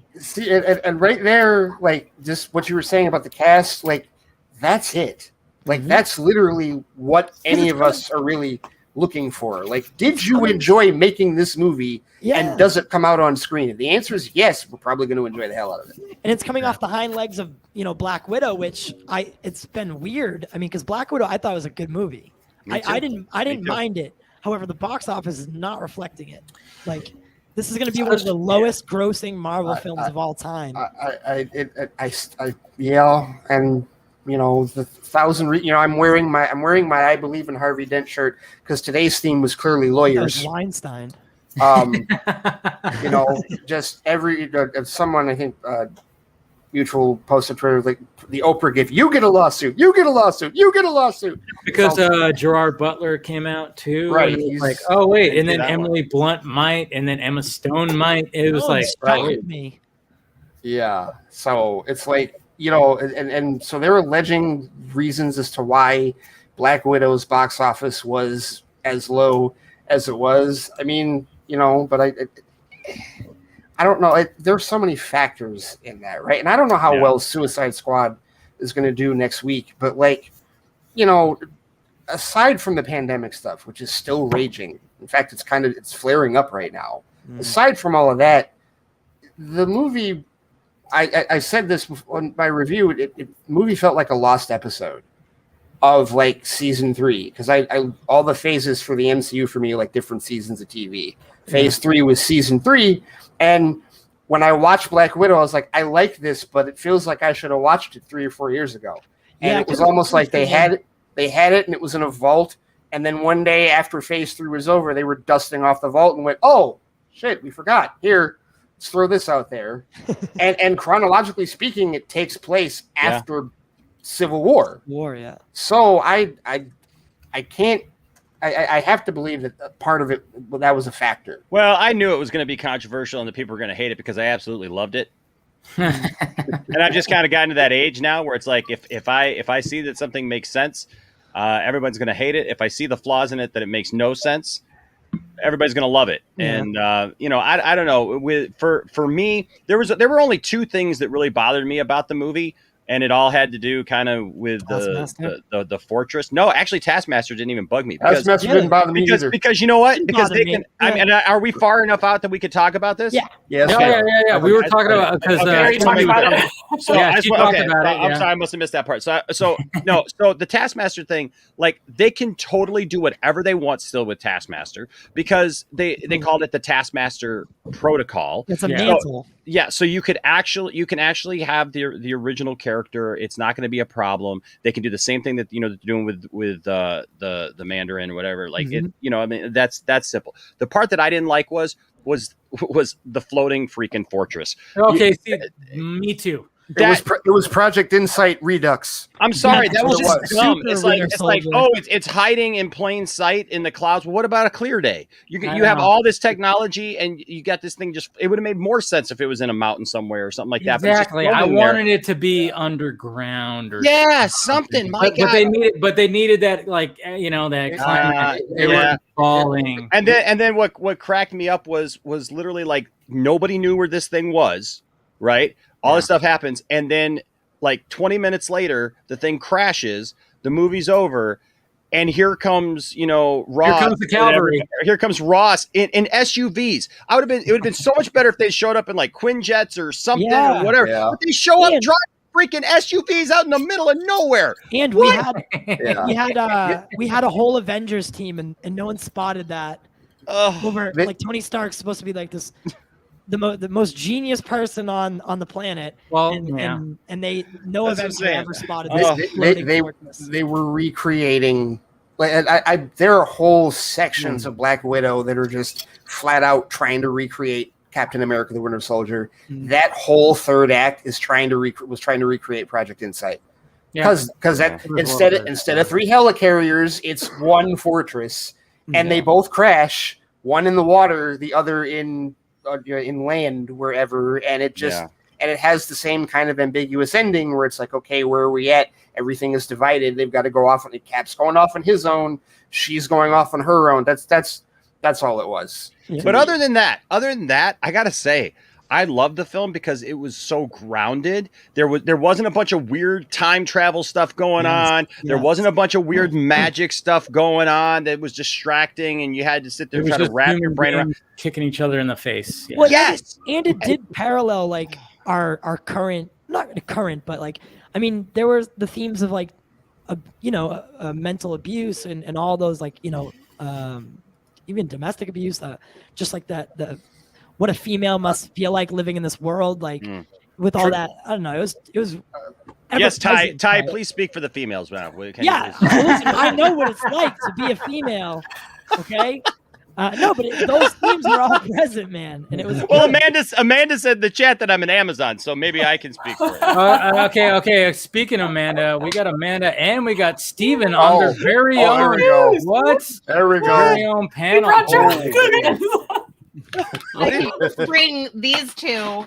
I brought the glue gun drawer. Oh my god! Oh, the drawer. That's how you know I really Susie knows. Susie's gonna bring out her stuff.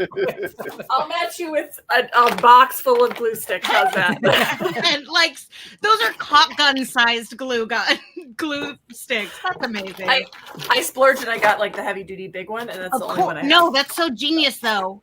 you could actually use one glue stick for like a part of a project instead of 15. Yeah. I need to say the Steppenwolf head is everything. Yes. And Yes. Thank you. I need to like learn your magic because I want to make a Steppenwolf head doorstop for recorder. Mhm. Oh, that would be very cool. Like not necessarily a doorstop, maybe like a statuette by the front door, so that when he opens it, he can make like a doorstop. menacingly take a little. Start with a little one of those kettlebells. Then just build over it, This is and you why. can leave the handles to cut. See, I got you. My mind's already working. I love Oh it. gosh. Get it. I Look at love it. Anyway, yeah. Hi, I'm here. I'm not in Steven's shadow. And I think Susie should speak about what it's like to be. No offense, Amazon. Enosh. Hey, you know what? I was willing to take a back step. Ty was leading was that me. front. He was He leading. was leading that He was front. leading. He's leading. This is how women feel. Yeah. He turned his camera The off. thieves were there. Because I'm doing something illegal. Oh, is that what it is? Oh, man. I loved that they had ponytails and clothing that made sense, and she just smashed her own nose for the hell of it because she Right. can just do that. Yeah. She's like, "What? This is stupid. I'm just gonna fix the problem," and there wasn't all this like dancing around. So I love that they did that. That part made me go like, all right, so then if I watch Infinity War and Endgame now, she can't smell. I'm like going, is like, do I have to watch that now? Where she doesn't have like I that's what was my question. I was like, does she? Well, that explains more now why she could stand being in that film. Shots fired. Damn! Look at Wow. that. Oh. Jeez. But No. Where's this Justice League review? Oof. my mom. Oh my I god! saw you get Oh no! You're a fake fan, man. Well, yeah. Apparently. Oh, we all are. My wallet says different. You're a fake My wallet and like all my friends who I've annoyed literally for like the better part of a decade would probably speak differently on that. But you know, you, Dawson, the guy at the Superman store, the brick that you installed at the Superman museum. yeah, no. You know what? And you know what was cool was I've been talking about this Superman Facebook page that like drives me up the wall. Like all these people who are just like they hate Henry Cavill. Christopher Reeve is the only Superman that like people literally trying to tell me that oh my gosh, it's not just them though. It's crazy to me. But there's these people who literally, one guy even said to me that all Superman films or anything going forward should just be a stunt double in a suit, and they should superimpose Christopher Reeve's face on it because he is the only one true Superman. Lord, And I'm just like, whoa. Fundamentalism. Oh my god. Superman Yeah. fundamentalism. I'm just saying, I love Christopher Reeve. Don't get me wrong. I absolutely love Christopher Reeve, but come on, right? And so like this, I've talked about this Facebook group like for the better part of like 2 months. There's just like one thing after another, but they actually this last couple of weeks, I've actually seen like hope in humanity again.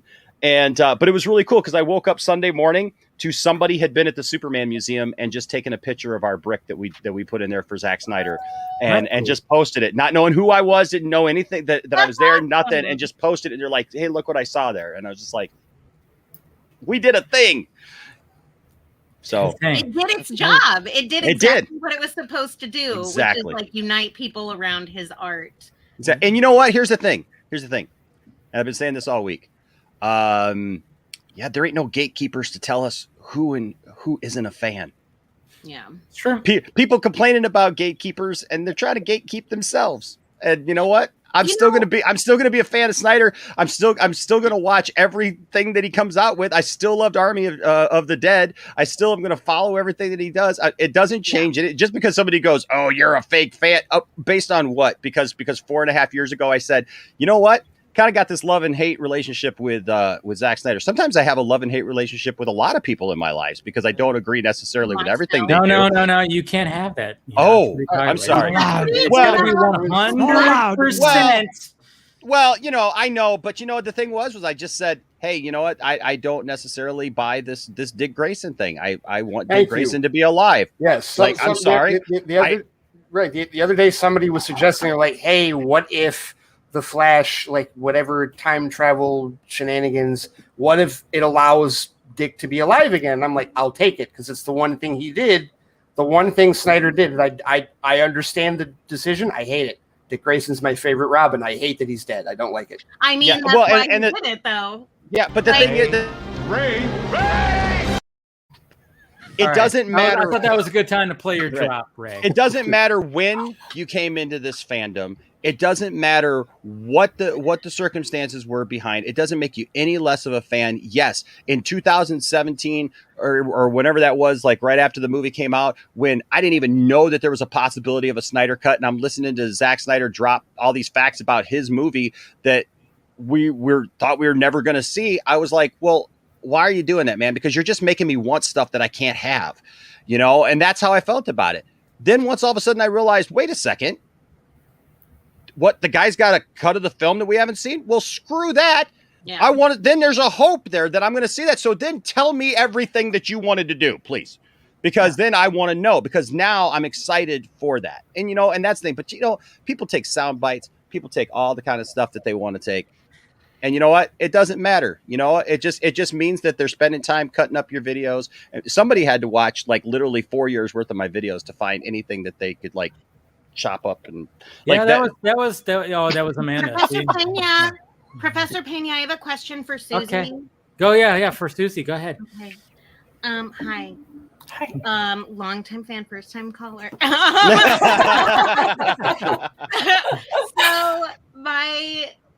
I was wondering, like, we're talking about gatekeeping, right? Specifically around, like, Enosh is talking about Snyder fandom. I'm wondering, as a cosplaying person, like a cosplayer, right? Who are the people that brought you into the activity? And like, were they gatekeepy? What was that like? How did you? Oh, you mean like how did, like, getting into cosplay? Like, Yeah. when Like, I first started, how did I? Yeah, because it's a subculture, right? Of Yeah. like geek fandom stuff. I feel Yeah. like there's obviously going to be an intense amount of gatekeeping and like hyper literal fundamentalist weirdo kind of craziness, like what Enosh is talking about within cosplaying itself, right? Yeah. But I don't think that the people who are being restrictive in like defining what a thing is like are ever the people that really attract people to it. Right. Does that make sense? Like, I'm never going to go to that person and ask, like, oh, how do you build XYZ? Because I know that they're going to be like, there's only one way to do it. And you can't deviate from this or it's not. And I'm not going to let you know how to do that too. Yes, that. Yeah. So how did you like hook up to the people that weren't gatekeepy? That's a great question. I don't know. I don't know how. I feel like I'm been very lucky with, you know, getting to know some people versus others, asking questions and actually get them answered.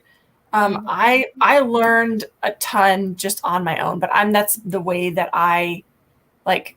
And in general, I work like if at my regular day job, I'm one that will sit at my office and I'll just do my own thing and I'll come up with my own stuff that I need to do and I'll get it done. So I feel like I did a lot on my own. Yeah. And that's probably why I make so much, because I'm like, I just want to do it. I want a thing by myself. Yeah. Yeah. So yeah, I don't know. And then, you know, I can't. I've been lucky. Threatened by like new people coming into cosplaying to where you can understand why people gatekeep. No.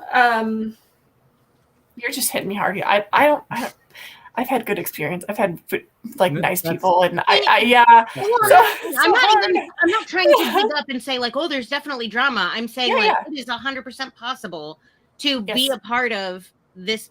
I don't know, subculture, right? Yes. Or any subculture. Yeah. And not participate in the gatekeepy bullshit. Yes. Like, and that the people who are not.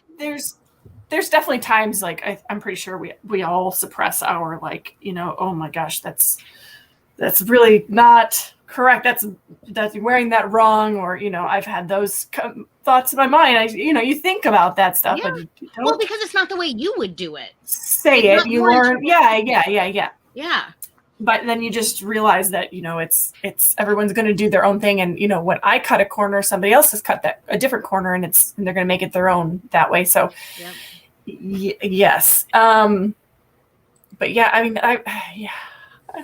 I can't answer the question the right way. I don't know why you're having so much trouble. That's why you bring Amanda in. The truth is the right way to answer it. I just think like it's important because like we have seen a lot of the worst of the fandoms. Yeah. Those people that are the worst, they reveal themselves, and it's a stain on them. Yeah. Forever, unfortunately. Yes. In every aspect of it, from cosplay to just pop culture, and genuinely, I feel like there's this like, oh, people don't want to associate with me all of a sudden, so everyone has decided to hate me, and it's like, no, dude, you've alienated people with like your behaviors and your choices. It's not always other people's fault. Like sometimes you're the asshole. Sometimes I'm the asshole. Like, but I don't know. The assholes are not the people that like make you want to get invested in a community of people or like share what you learn through trial and error as a crafter, a maker. What do you call yourself? Maker?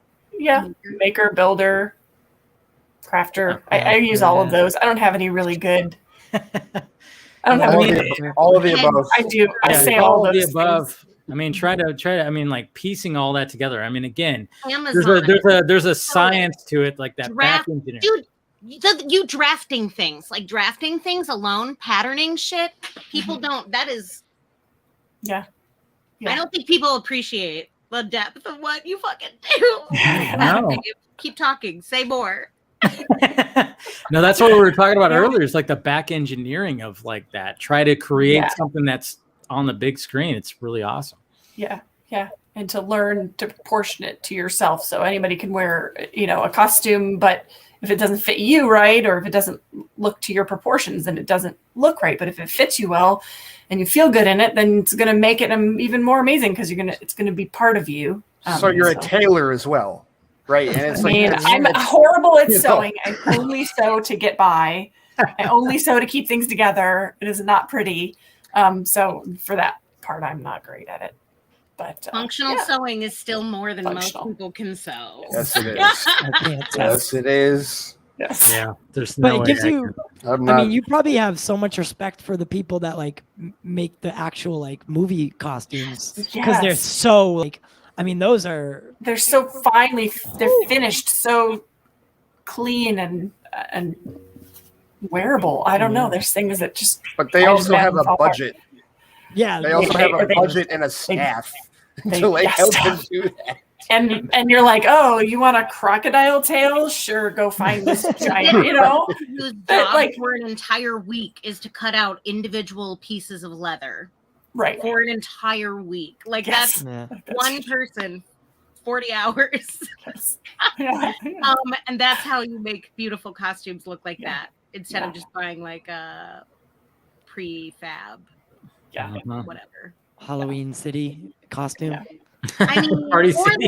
Party City. That's what or Halloween City. What are they? Spirit? The Spirit Halloween. Spirit, the Spirit. Which by the way, one opened up just around the corner today. I was like, today? Where? What? Walmart garden section is already like half Halloween. I'm like, it's July. Enosh, where is it? It's where did it open at? Over on Miller Road. Is it over? Okay, I know where it is. Yeah, it's over by Target and stuff. I was at Target today trying to find people. Started and there's Halloween candy in the aisles. I'm like, what? That's the next holiday. That's the next holiday. I mean, nobody sells it. Who gives a shit about Labor Day? Labor Day. I was gonna say Labor Day. Memorial Day, Labor Day. Nobody cares about Labor Day. Labor Day is just the start of football season. That's all. I know. So that's true. Well, my next holiday is the 4th. Nobody cares about it, Dave. The 4th. The 4th, because that's my wedding anniversary. To the Aw, cheers to that, sir. Happy anniversary. Yes. The anniversary. So they need to open up a big old warehouse or something. I don't know if Yeah. Poindexter Lounge Warehouse. No, but I got you guys beat because there's actually a year-round Halloween store over here. Year-round. Year-round. Somebody actually like went, hey, why are we doing this like one time a year? Is it like a massive hot topic? Yeah, apparently I haven't been in it. Drag queen, I would live there. Like Hot Topic Superstore? I know.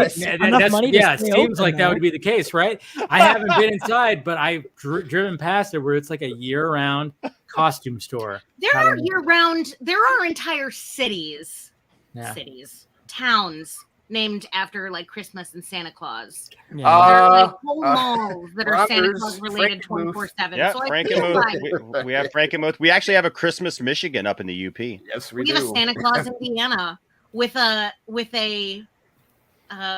amusement park.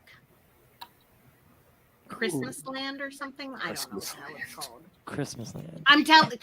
Maybe it's called the North Pole. Oh my God, is it actually called the North? I'm googling. Hey, I just want to. I said it in the private chat, but I just want to throw Steven, man. That camera. Yeah, Steven. Hey, what's going looking on? at it? Yeah, hi, I can't Stephen. stop looking Hello. at your camera, man. I know. Right? It's so gorgeous. I'm Right. married to that man. Throw a knife at Steven. I need some pointers, man. I need some pointers. You got that's beautiful. Ah, he's got them lenses, man. No, this is. I Focuses. just got a. It's a Russian projector lens that I got mounted to my Wait, camera. is this- It's recording you. is this the size of like a can of oatmeal. No. This one, that one, I don't even know if I can do anything with. This one is just like it's a 50 millimeter f1.2 Yeah. like projector lens, but it's got no aperture or anything, so it's Okay. wide open. Okay. And Wah, wah, wah, wah. You got it Wah. looking perfect though. yeah, it's Got 15, this little thing I 15 set bucks up. on eBay. $15. Yeah, I mean I got the adapters and stuff, change that. But I have this- People come over to my house and they see what my setup is and they're like, "Wow, you're using that?" I mean, I have the Logitech Stream Cam, and like I feel like it's almost like $200, but I don't. There are Ooh, like dropping the webcams- hard cash. No, there's like webcams that are like thousands. I now. know. Yeah, I know. Yeah. And like that's what I thought. I was like gonna ask you. I was like, what did you buy? Because no, I've got a Sony A7S, so it's a mirrorless. Oh, that's Um, what you're using? Yeah. That camera's amazing. I love that fucking Oh, camera. it's awesome. Well, I got it mostly because of the flexibility. It's full frame, so it's got the Yeah. flexibility for a lot of different lenses. One So I'm of kinda these maxed days, as- one of these days, you need to like shoot in the dark. Be buying a few. Oh, I've taken. Like turn all I've your taken a lights off picture- and just shoot in the Well, I've dark. done it outside at my parents live in a pretty rural area, and I took a picture of my kids running around in their yard at nighttime, and I had to like turn off the camera and look back at the yard, and like I couldn't see them with my eyes, but it was like I was like, it looks like moonlit. Yeah. Like, when I take it. Oh yeah. Cool. No, it's Yeah. amazing. Love that Mhm. camera. yeah, good job. I love Thank you. that. Stream lens. That's what he's got. He's got that stream. And this is what Steven spends all of his spare time. He looks like he's on an Army of the Dead poster. Well, I remember last time I was here. He was like, oh, I'm building like something downstairs, or I'm getting this ready, and now I'm here again, and it looks like so much better. He saw the picture of Zach's rig, and now he's trying to build it himself. No, it was what's funny about it is like, oh yeah, He was the I'm backup building for something. Taylor. I'm building something in the background. I'm gonna have a background, and then all of a sudden he goes, I'm just gonna blur it. That's all. That is funny. I mean, I'm still in the process of building stuff, but I mean, it's not just for video, but yeah. Then every time I set up the lens, I'm like, I could have literally anything back there. Like, I don't know why I've got like anything on those shelves. Like, I know you need a Steppenwolf head right there. That's what Yeah. you need. There you Oh go. man, I tell you, what, Enormous Steppenwolf head. Oh my goodness. to scale. I'm still so blown away Scale. about the size of that The thing. I can't believe it was that big. wild. Yeah. The what? The Seeing it seeing it in oh, scale. well, I mean, yeah. Here's. She's gonna do it again. There we go. Right. Yeah. She's gonna do it again. Look at that! Look at how she's gonna move. Look at that! Look at how far back. Insane. That is insane. Hi back there. Yeah, Hi. I feel like I need to like make a collect call to talk to her right now. Like, yeah. Look at that thing. I mean, good lord. I'll just sit it on the chair. No, did I put it backwards? It's back of his head. Oh. You can even sit it on the chair here. The Balance. intricacy of the plates on that is right. Susie, Exactly. Susie, I'm convinced you need to make content with that where just like you go back and forth just talking to the Steppenwolf head. 'Cause that's what I would do. That's what I would There's do. some TikTok videos right there. I'm just saying. With bubbles and like wine and grapes. No, just like you're talking, you're talking about like, hey, should I do this with this new cosplay? And Steppenwolf's over there like, no, you shouldn't do that. You didn't use enough hot glue on that. Are you coming to Earth? Yeah. I just want her to go. Just want her to put on a hoodie and go full decide. You betrayed him. I can't do anything with this thing. I know, I'm not saying you can hang it back up. It's right. or do like a weekend at Bernie's. Like his head's finally back. His head's finally home, right? At the end of the movie, he wants to get home. His head finally gets home at the end. So do like around Apocalypse. He's like going to the beach at Apocalypse and like just chilling with an umbrella in his drink. Just the head. You have to cut off one of the horns. Oh, this has TikTok written all over it. This does. You should totally do this. I don't know. Give me some idea. I'm not gonna remember this tomorrow. It's we're all drinking. Yeah. And it's way past my bedtime, so I'm not gonna remember that. But yeah, I was just asking. I was just thinking, like, I really need to do something more with Steppenwolf. I need to do something because I don't have very much. All this stuff in my camera roll is from like February and March. So. Yeah, I need to do something. I mean, what's your TikTok? Do you have TikTok? I do. It's my same name. Susie Creates. Susie Creates. Yeah. Yep. I does the TikTok. I'm cool. You know what? I you know what's funny is so I avoided TikTok like the plague when it first came out. Like I was just like, no, my kids were showing it to me, and I'm like, nope, not gonna do it. And I downloaded the app once, and I was just like, no, I got no use for this. Nope. And then I came back to it. And you know what was funny was once you start navigating it, you start seeing that there are some amazingly creative people. Sure, it's filled with girls doing weird dances and stupid stuff, right? But like even that, getting that out of your algorithm though, right? I know it's hard though. It's hard to get that stuff out of your algorithm. But like what I found was you got to stop watching them on loops and they show up less often. There you go, Enosh. On yourself with your porn pop up. This is what's happening right now, Enosh. Oh. Great Odin's Raven. But what I was saying is like there are some amazingly creative people who are doing some really awesome stuff on TikTok. And I've actually interviewed I reached out to like quite a few people on TikTok and ended up getting some great interviews from it because there's just I'm amazed sometimes like in that space of just that little bit of time. And everybody tells me because I make funny videos all the time. And it's just like I have not just gotten into the thing of making videos for TikTok, but it's like I'm always on TikTok. Like this is cool. This is cool. This is cool. This is cool. I discovered my bisexuality from watching Hannah Bread TikTok. Interesting. I'm kidding. Right. That's not when that happened, but Steven literally looked up at you. You will. Like he was like, no, he knows what I'm talking about, though. I know what the bread TikTok is. Oh yeah, she showed me the bread TikTok. It's a lesbian woman who makes bread dough, and like 90% of her videos are just her kneading the dough and staring at the camera. And you're that's my life. I'm gonna jump through this screen into your TikTok world. Wow. So again, Poindexter, you just have to like. Customize your algorithm. Shonda was like, she does this with me with TV shows too. She'll be like, here, the first one's free.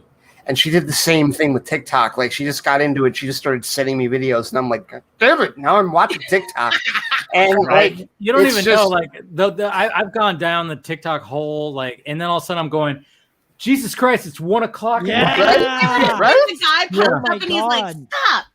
Hold up, take a break, and you're like, fuck off. Who's the guy with the big grin who's like, I know that you've been searching for like a long time now, but you know, it's okay to take a break and go get some sleep. And I'm like, screw sleep. I need more TikTok. Right. So bad. And Like, I'm not they even. literally made an app so addictive that they have to build in Sleep buffers reminders. for you to get off But- the ride.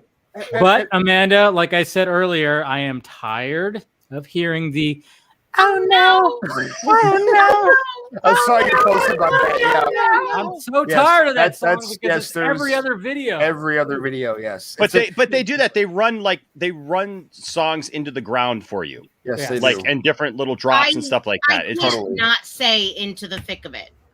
Oh my I will gosh. leave the house with And the I whole love that. like, No. Into the thick of it. Into Well, because the first, thick of it. because it brings back a memory, and you're like, yeah, I remember that. That's cool. Then you're like, oh yeah, and then it's like the second time, yeah, that's cool. It's like the 80th time The today. Right. It's the worst method of being overplayed. Yesterday, Steven was I don't even know what he was recording, but I heard at various times throughout the day, all day, the Viva Las Vegas opener to Army of the Dead, probably like 15 times. And I was trying to lay in bed and I heard it again and I was like, can you not play that where I can hear it? Can you just, I don't care. I'm sorry if you have to do that, but please don't. I'm going to admit something. I'm going to admit something, and I want to know if anybody else has done this, because I have literally sat on the couch and fallen asleep with a video playing that just keeps looping over and over and over again. And I wake up like I keep having like I'm having a dream about this audio that's playing. Like I'm holding my phone in my hand, and I wake up and I'm like, crap, I've been sitting here for like 2 hours asleep listening to the, like, it's mind control. And then you're like, what did it do to my brain? Right. Like what did this do to me? Of all the things to Manchurian hypnotize Candidate. myself with enough Manchurian sleep, it's Candidate. that video. Like, Oh my gosh. I've done that quite a few times, you know. Yeah. That's Just not like alone. Dave, just Thank like God. Dave No, said, you're not like, alone. I'll be in bed and I'll just fall into this like hole of just swiping dude. up all night, and then it's 3 a.m. and I'm like, and then I fall asleep. You're like, what? No, at 3 a.m. is when you start copying links or downloading the videos and sending them to your friend. That's what you do. And it's awful because it's like they don't just have one or two. It's like they have 50 different drugs, right? Because all the stuff that I watch. I know, isn't that creepy? I guarantee all the stuff that I watch, I'm like, because I'm a huge fan of like dry ass humor. I love dry humor. There's a dude, this British dude, literally is just talking to himself about how ridiculous the English language is. Because there's like a version of him that like is like, okay, so we're having a meeting about this word, and then there's the other version that's like giving him the rules. Love that dude. And it's breaking his brain. Because the English language is fucking ridiculous when you think of a lot of words. Exceptions, not as much rules. And so, yeah, that's totally like I'm just up, because they're too funny, and it's nothing. He's talking to himself about how ridiculous the English language is, but it's fucking hilarious. Literally love watching a woman knead bread dough. Like that. I've gotten so many great drops from TikTok videos. I mean, that you just record them. My family and I, we send each other like inappropriate TikTok videos all the time. You know, I mean, like that's just. I'm that's telling just you, what we that's do. why your algorithm is all screwed up. You got to It get is because out of your algorithm. because listen, me and my kids, like, so this is totally out to me too. So I've got 3 boys, right? So they're 15, 16, and 19. And my wife is very wildly inappropriate. I'm just going to tell you right. I love some of the stuff she comes up with because she says stuff that I can't say sometimes. I'm just like, whoa, hey now. But I love it because like they'll send me Tiffany will send me like some of the dirtiest, raunchiest like TikTok videos ever, and I'm just like, yeah, and we'll all laugh and stuff, and then she'll send it. Then like we'll be sending it to the family, and because we're just very open with our kids. Like we don't shelter our kids from things that we think that they should just know, and so I just it's nothing too bad, but it's just funny to me because it's become our way of going throughout the day, that it's like somebody in the family just sends you a funny TikTok and you watch it, and and then like we send one back, and then we all come together and it's like, hey, did you see that video I sent you? Like that's when we come together at the end of the day. It's like, hey, did you see that? Yeah, or no, I didn't see it. It's like, why didn't you watch the TikTok video I sent you? Right. I sent that to you like 5 hours ago. Right. No, that either it's a source of joy or it's a source of resentment. Like, how dare you ignore the video that I just sent you? Have you seen the one where it's the husband and wife that just prank each other all the time with like the pop guns? I know, I was like, which couple? Okay, well, it's like a family because they get the kids in on it too. They just randomly just like fire confetti guns and like I don't know what the guns that blow like the colored dust at each other, and it's just like there was one I saw today where like she's sitting on the patio and he comes in with a can of Pringles, hands her Pringles like from the can, and as she's eating them, he sits down, he pulls off the bottom, he had hidden the pop gun in underneath the Pringles can, blasted her in the face.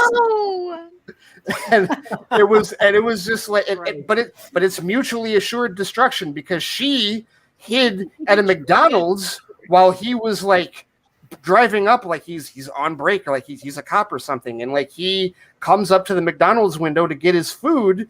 She's hiding behind the McDonald's window with the server. Server hands in the food. She pops up, bam, confetti in his car. Like it's back and forth between the two of them. I have not seen those. Wow. The workers probably knew them from like TikTok and were like, let's get it. Had to have. Yeah. Because. Jeez.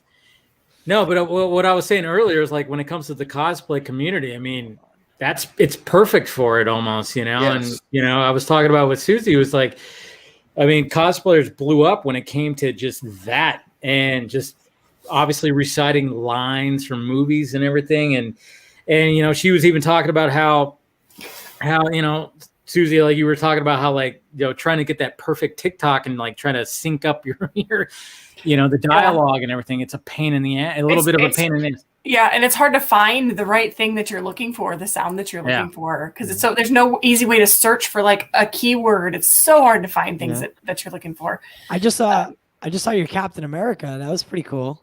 Yeah. The on your TikTok. Mine, the one I made for my husband and then I wore myself. Yes.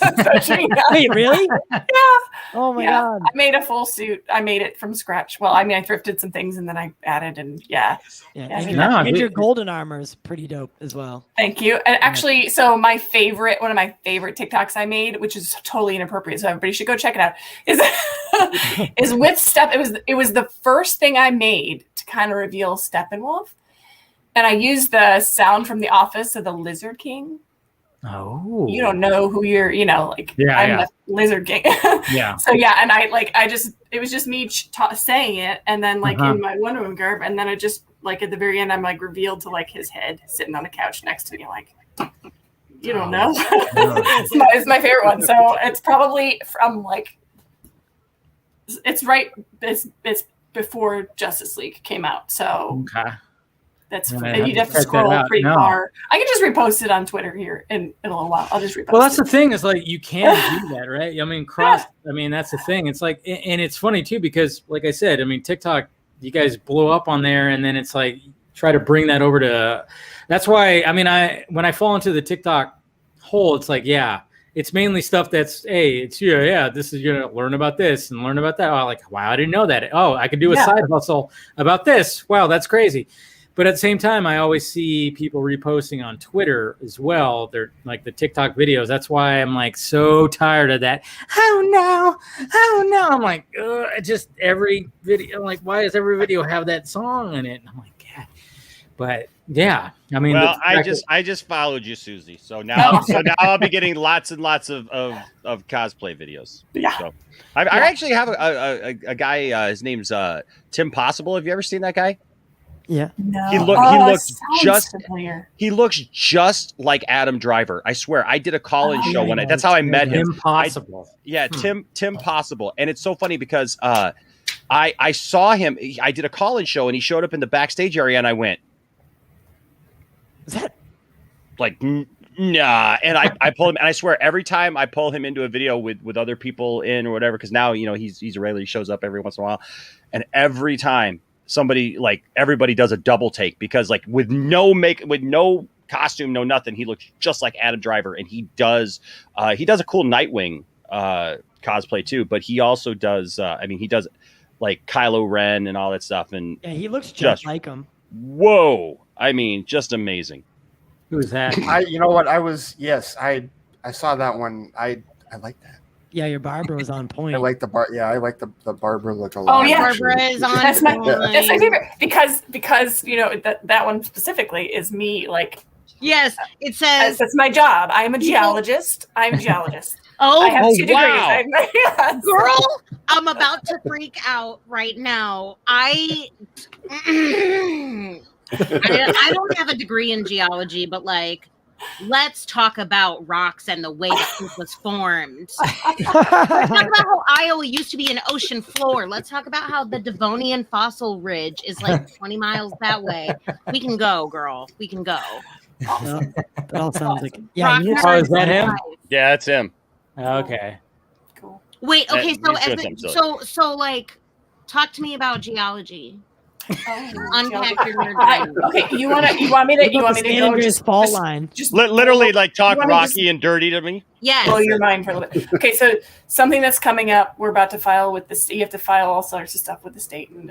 So this thing I'm working on is going to be a 5-year project. And we're going to drill a bunch of wells because I'm in the petroleum and exploration industry. Right. So I am a geologist. It's my job to find the spot to drill, tell you where to drill it, tell you when to stop, hope something comes out. I mean, Right. And I've drilled straight hole wells. I've drilled horizontal wells, if you've heard of those, where you drill down, let's say, a mile, and then you drill out a mile. And it's a, 10-inch hole that goes like a straw. Like, it's really neat. Wow. The project I'm working on is basically an underground mountain. And the deepest part that we're looking at is 5,000 feet to the top. The highest part. There's 5,000 feet in this space that we're working on. And we're going to flood it to recover a secondary recovery of oil using a nitrogen. Oh my We're gosh. going to pump That sounded like the nitrogen down to flush the oil. Ladies and gentlemen, she cosplays and she's flooding spaces with nitrogen to bring up some oil. Come on. Yep. Jeez, I mean, come Mountain, on. Enosh. It's like everybody I didn't come up with the clap nitrogen Damn. thing. That's the Wait, engineers. take a drink. for that. Science. All right, I'm gonna Yes, like, science. man, Science. Just flooding salute mountains. to that. Jeez. Mountains. Underground mountains. Yep. Underground mountains. Dude, man. I just watched so this is how much of a nerd I am. Recently on YouTube, The laugh was all we needed. Yes, that's all we Prove did. that. I've found lots of recreations, traumatic recreations of industrial accidents. Oh. Oh no! Like, Oh, not Stop dramatic. I shouldn't say that. Not necessarily dramatic, but like diagrammatic sometimes. Like it'll be like an animation, right? In like a design program. Sometimes it is dramatic reenactment, but one of the industrial accidents that I like spent 30 minutes watching. to Number one, understand Justice League. was Oh. Deepwater Horizon. No. No, it was Deepwater Horizon because I was like, how I know that you don't build a system that isn't redundant. How the hell does all of those redundancies fail? They had four things, one and then 3 backups, and they all failed. Just terrible. Anyway, it's fascinating. Hi, I'm a nerd. And then it's fascinating to just go on that for a second to think like there's this hole in the ground that's like a needle, and then they came in with this other tiny needle and poked it. Like, Yes. they stopped it like this teeny tiny little needle, and there's just That's crazy. man. proportionally, it's really ridiculous that they were able to do that and eventually stop everything. Did you dream of this as a child? Were you like, I'm about that bedrock? She was a Were you Flintstone. She watched I Flintstones. I was gonna say, right? She yes. took a lot of. She took an overdose of Flintstone's chewable vitamins, and She had dreams of working She- for Mr. Slate. she woke up the next day. She's like, "I must drill a hole into a cavern with a 5,000-foot mountain. This was and build a giant Steppenwolf head. Yes. That's what I must do." This is my destiny. I had no interest in geology until my second year of college. when I was just taking a regular, like I took the second geology class, which was like the historical geology. So there's like physical geology, you learn about the rocks and the things. Historical geology, you learn about all time. And that one kind of connected me more with like the story, the history, the art, like the whole big picture.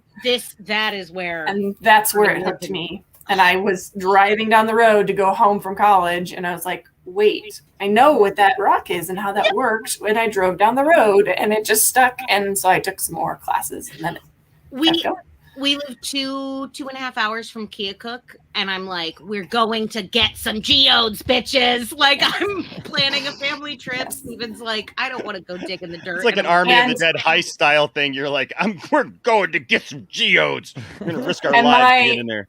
My master's degree project was in northern Minnesota, which is part of the North American craton, which is the core of the continent, the oldest bits of it.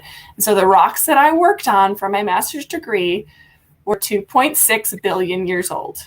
Wow. 1.6 to 2.6. The oldest ones I mostly worked like that too, like plus or minus 2. Yeah, I have rocks in my house that are 2 billion years old. Wow.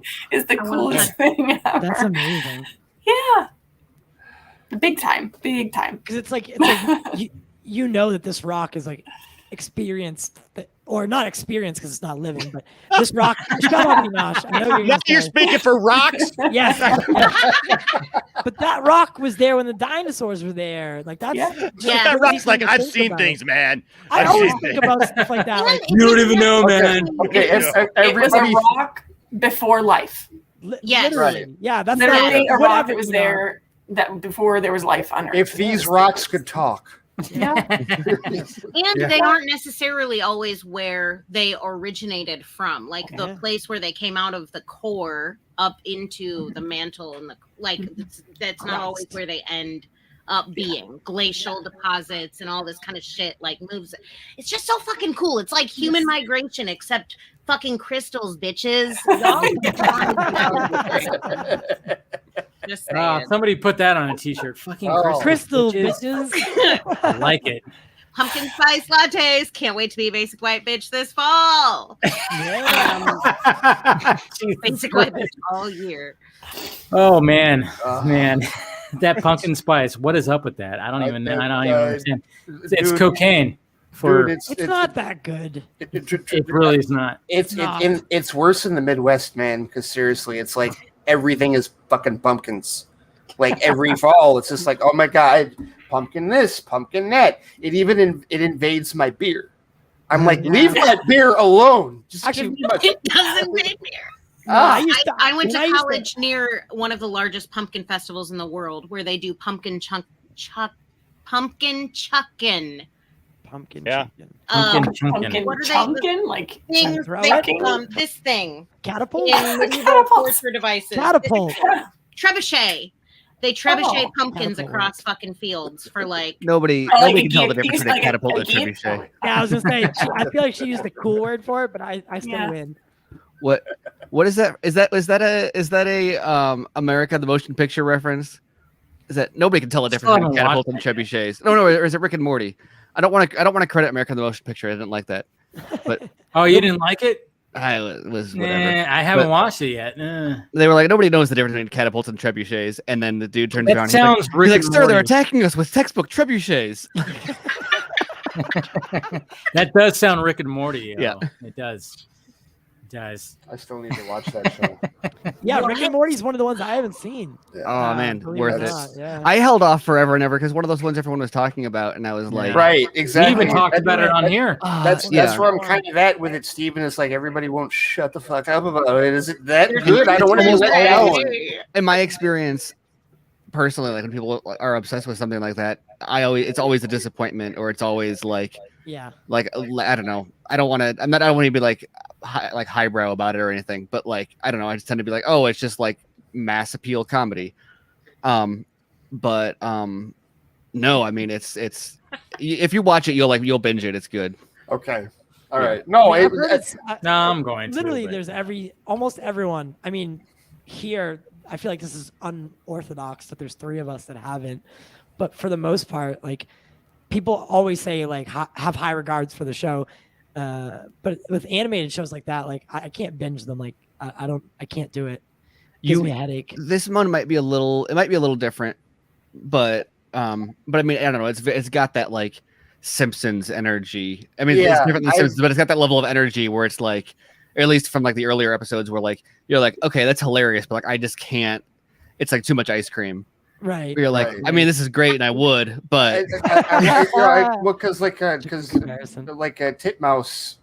Titmouse animation, like they do Lower Decks, and I'm totally into that show. Absolutely. So everybody's like, well, if you watch that show, why don't you watch Rick and Morty? I'm like, well, because Lower Decks is Star Trek. Of course I'm going to watch it. But like, but now so I just have to like reverse engineer and like go back to where it started. But I mean, Rick and Morty is everything. If like, I mean, if you like anything genre, Rick and Morty just takes every single trope, and then it does that thing where it's like true to the trope, where like they'll do an action comedy, and it's awesome because like they hit the action comedy beats like spot on in a way that's enjoyable in the way an action comedy would be, but also it's a complete satire of action comedy at the same time. So you're like, oh, this is funny because it's tearing apart the. I don't know why I chose action comedy because it's usually like sci-fi stuff, but I mean they will do like action stuff and it'll deliver on that. Like, oh, this is actually kind of badass and funny, but also like, oh yeah, it shows exactly how absurd this genre is. Well, and I don't know, you know, and the whole fact that they're totally spoofing Marty and Doc. See, like, why haven't I watched this? I was a super jail freak, like still am, still will jam to like any rando ass episode of Super Jail for 12 minutes or however the fuck long they are. Those little what you do is you're like, you got to watch this, then you put it on and then you fall asleep and everyone else is like, not true.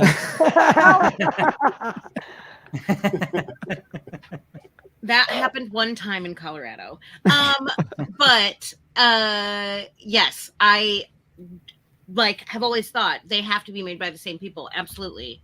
Titmouse makes Super Jail, and they also they do Solar Opposites too, right, on Hulu. I think I've never seen that. I think that's them. Yeah, I don't think I've seen that. I'm like straight up looking at it right now. Interesting. Ty, you're gonna take off? You got to take off, right? Yeah, unfortunately, it's tonight. I definitely wanted to join though and make sure I got in. No problem, man. I haven't seen you in a while, and I missed you. You know, Yeah. kind of get the vodka. Kiss. I'm just kidding. I was trying I know. it's on Twitter. Thank you. I'll definitely, I'll be back soon, and it's always fun to talk to y'all, you guys. And, for sure, man. Yep, I haven't talked to you in a long time, but I keep on seeing you show up on other people's streams. Yeah, I'm just a man of all the people. You're like, and you're likewise, you don't blur it out, but your background and your whole setup is like constantly. Every time I see you, I'm like, oh hey, that's a cool new light. That's a cool new like whatever. So always it's awesome seeing everyone like across the board is like always finding ways to change and up their game. And because I remember like the first couple of times I came on here, it was pretty rough because we were just starting out, and luckily like we've come a long way. You have. The first time I ever saw you was on this broadcast. And you kept like you were here, but you weren't here. That's because the internet. Yeah. Yes. Yeah. That's the first time. That's the first time I ever met you. Yeah. It's the first time I ever met you. It's like you were in and out and in and out and in, frozen and done and gone. Yeah, I never knew like that you like for streams like this, you had to like hardwire it, and you know what I mean. Like we didn't do a lot of live stuff previously or before. I think it was like the 4th month, so that's when we started doing all the live stuff and realizing that like, oh no. This is no! No, don't say that. No.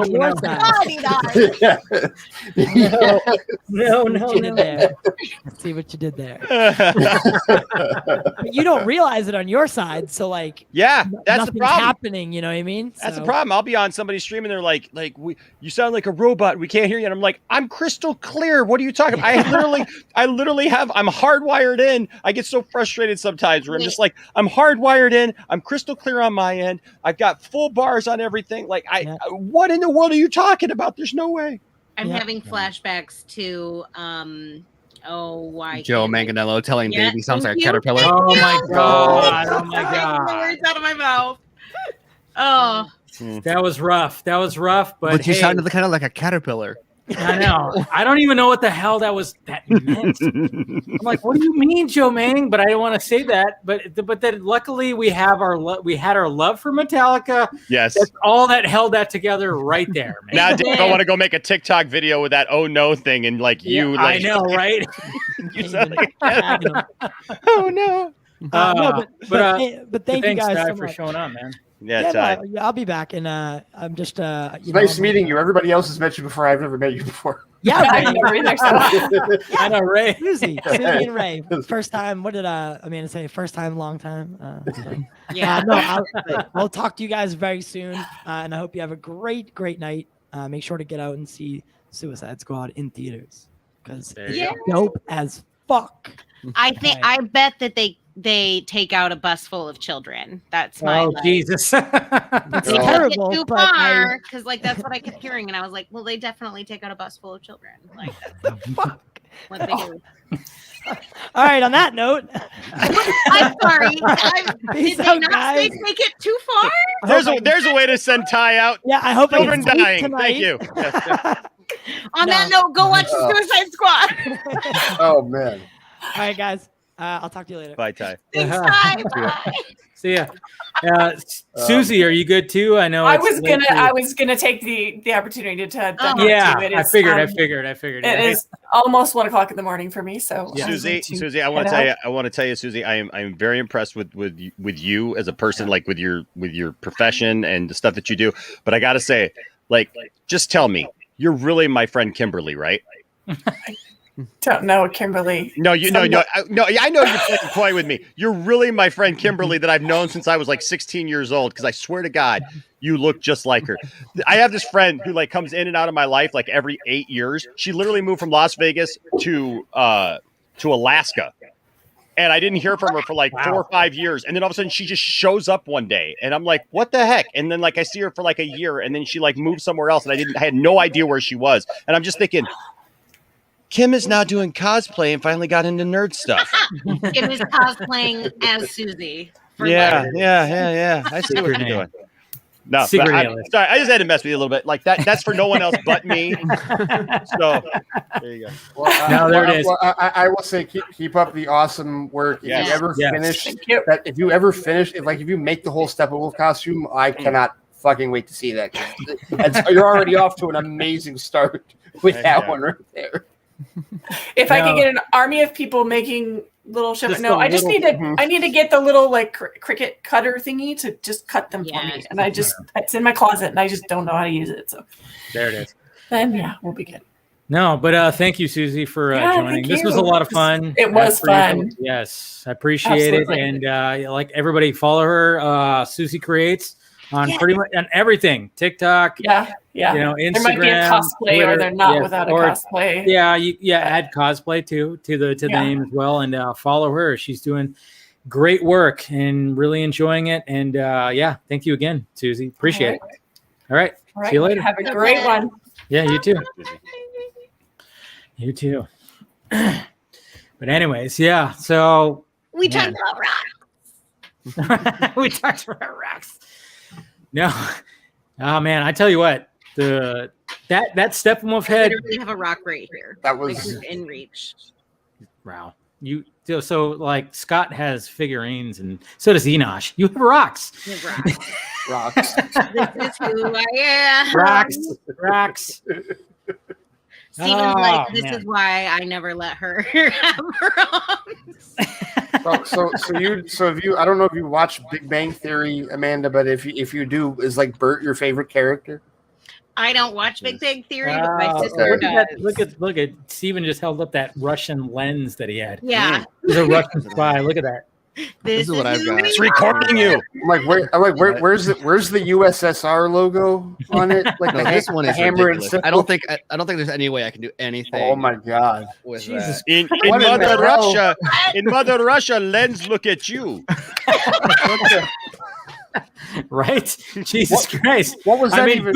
Hey, spritzen Sie vodka. Yes, cheers. Right. Yes. Cheers, comrade. Yes, comrade. Yes. What was that even from, man? Like, where did you get that from? The lens? Yeah. I got all of those that I just showed. I got for like $1 in a bundle on eBay. Wow. Oh my god. But they're like, I don't think like the big one. I think if I were to want to adapt that, I'd need to get like a 10-foot long PVC tube because I don't think unless I take it apart and figure out the lens placement, which is like way above me, I don't think it'll function if it's anywhere within like 100 yards of my camera, because of the focal distance on it. So Okay. we'll see. I'm excited to figure it out. I'm sure. Oh, you'll figure something out. Yeah, and Yeah. you'll He however, definitely- I don't know how long it'll take, but you'll have the rig. I mean, And, the you know- idea of finding a way to make that work is just too appealing, regardless of the practicality or the complication in getting there. It's gonna be like Oh, the man. it's gonna be like the Steven's gonna MacGyver style broadcast in his rig. backyard that he shot from like his basement. Down the street. Yeah, exactly. Jesus Christ. You're like, guys, I'm using the lens. I figured it out, but I'm The like, next wait. time we have a natural disaster, our neighbor will be out there in his rain suit with the chainsaw again, clearing the streets, and Steven will be out there with this fucking lens in front of the camera, like, I'm getting the best.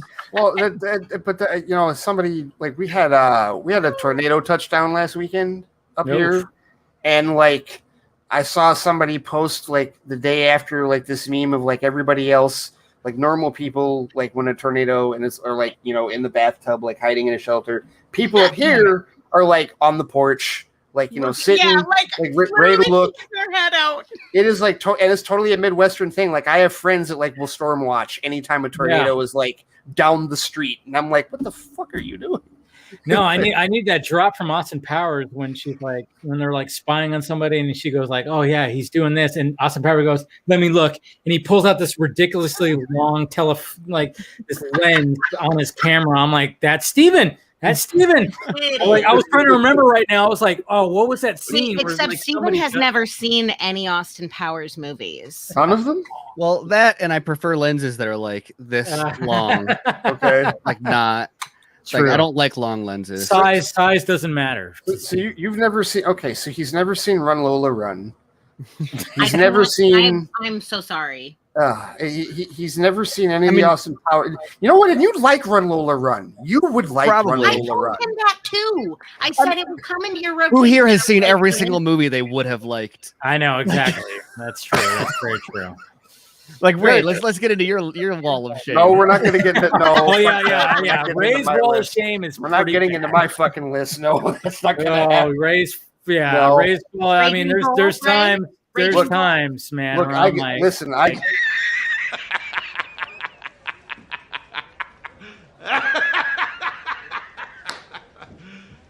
You serious? Yeah, no. That's why I have to get my shots in when I can, because it's like, nope, the fucking laundry list is so long. Yeah. What was it? The one you were just giving me? What was it? Sicario? I haven't yes, seen Sicario. last week Like, that was yeah, Sicario, it's like, yeah. son of a bitch. Yes, there's that. No, But- there's a lot. But I mean, this is a good segue to you know, one of the topics I want to talk about is J.K. like a Simmons. movie that we have not seen fully, the Ayer Cut. What do you? Let's I talk thought about what Ayer. I mean, Ayer just straight up was like, you know what? It's fucking my Here's turn. my Let long me, telephoto lens. yeah. I mean, I thought it was funny that the whole weird thing about the Ayer Cut and the Snyder Cut is that people don't seem to like.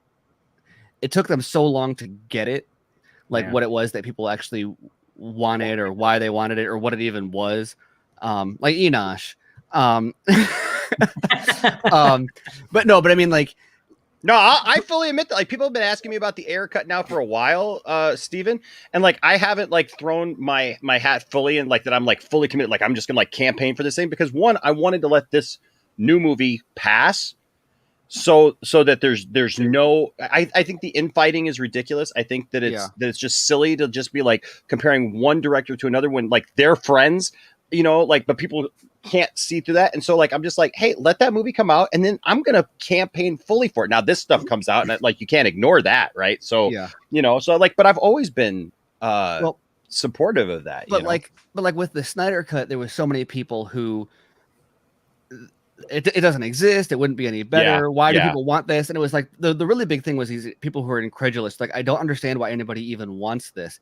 And then like the closer we got and the more that like got out there about what it even was, people were like, oh, I get it now, like slowly over time. And it was like, what did you need to hear to like, to be like, oh, it's a different movie, or, oh, it actually exists, or, oh, I didn't realize that Snyder left the movie under those, like whatever it was for different people. When they got the information, they were like, oh, I get it now.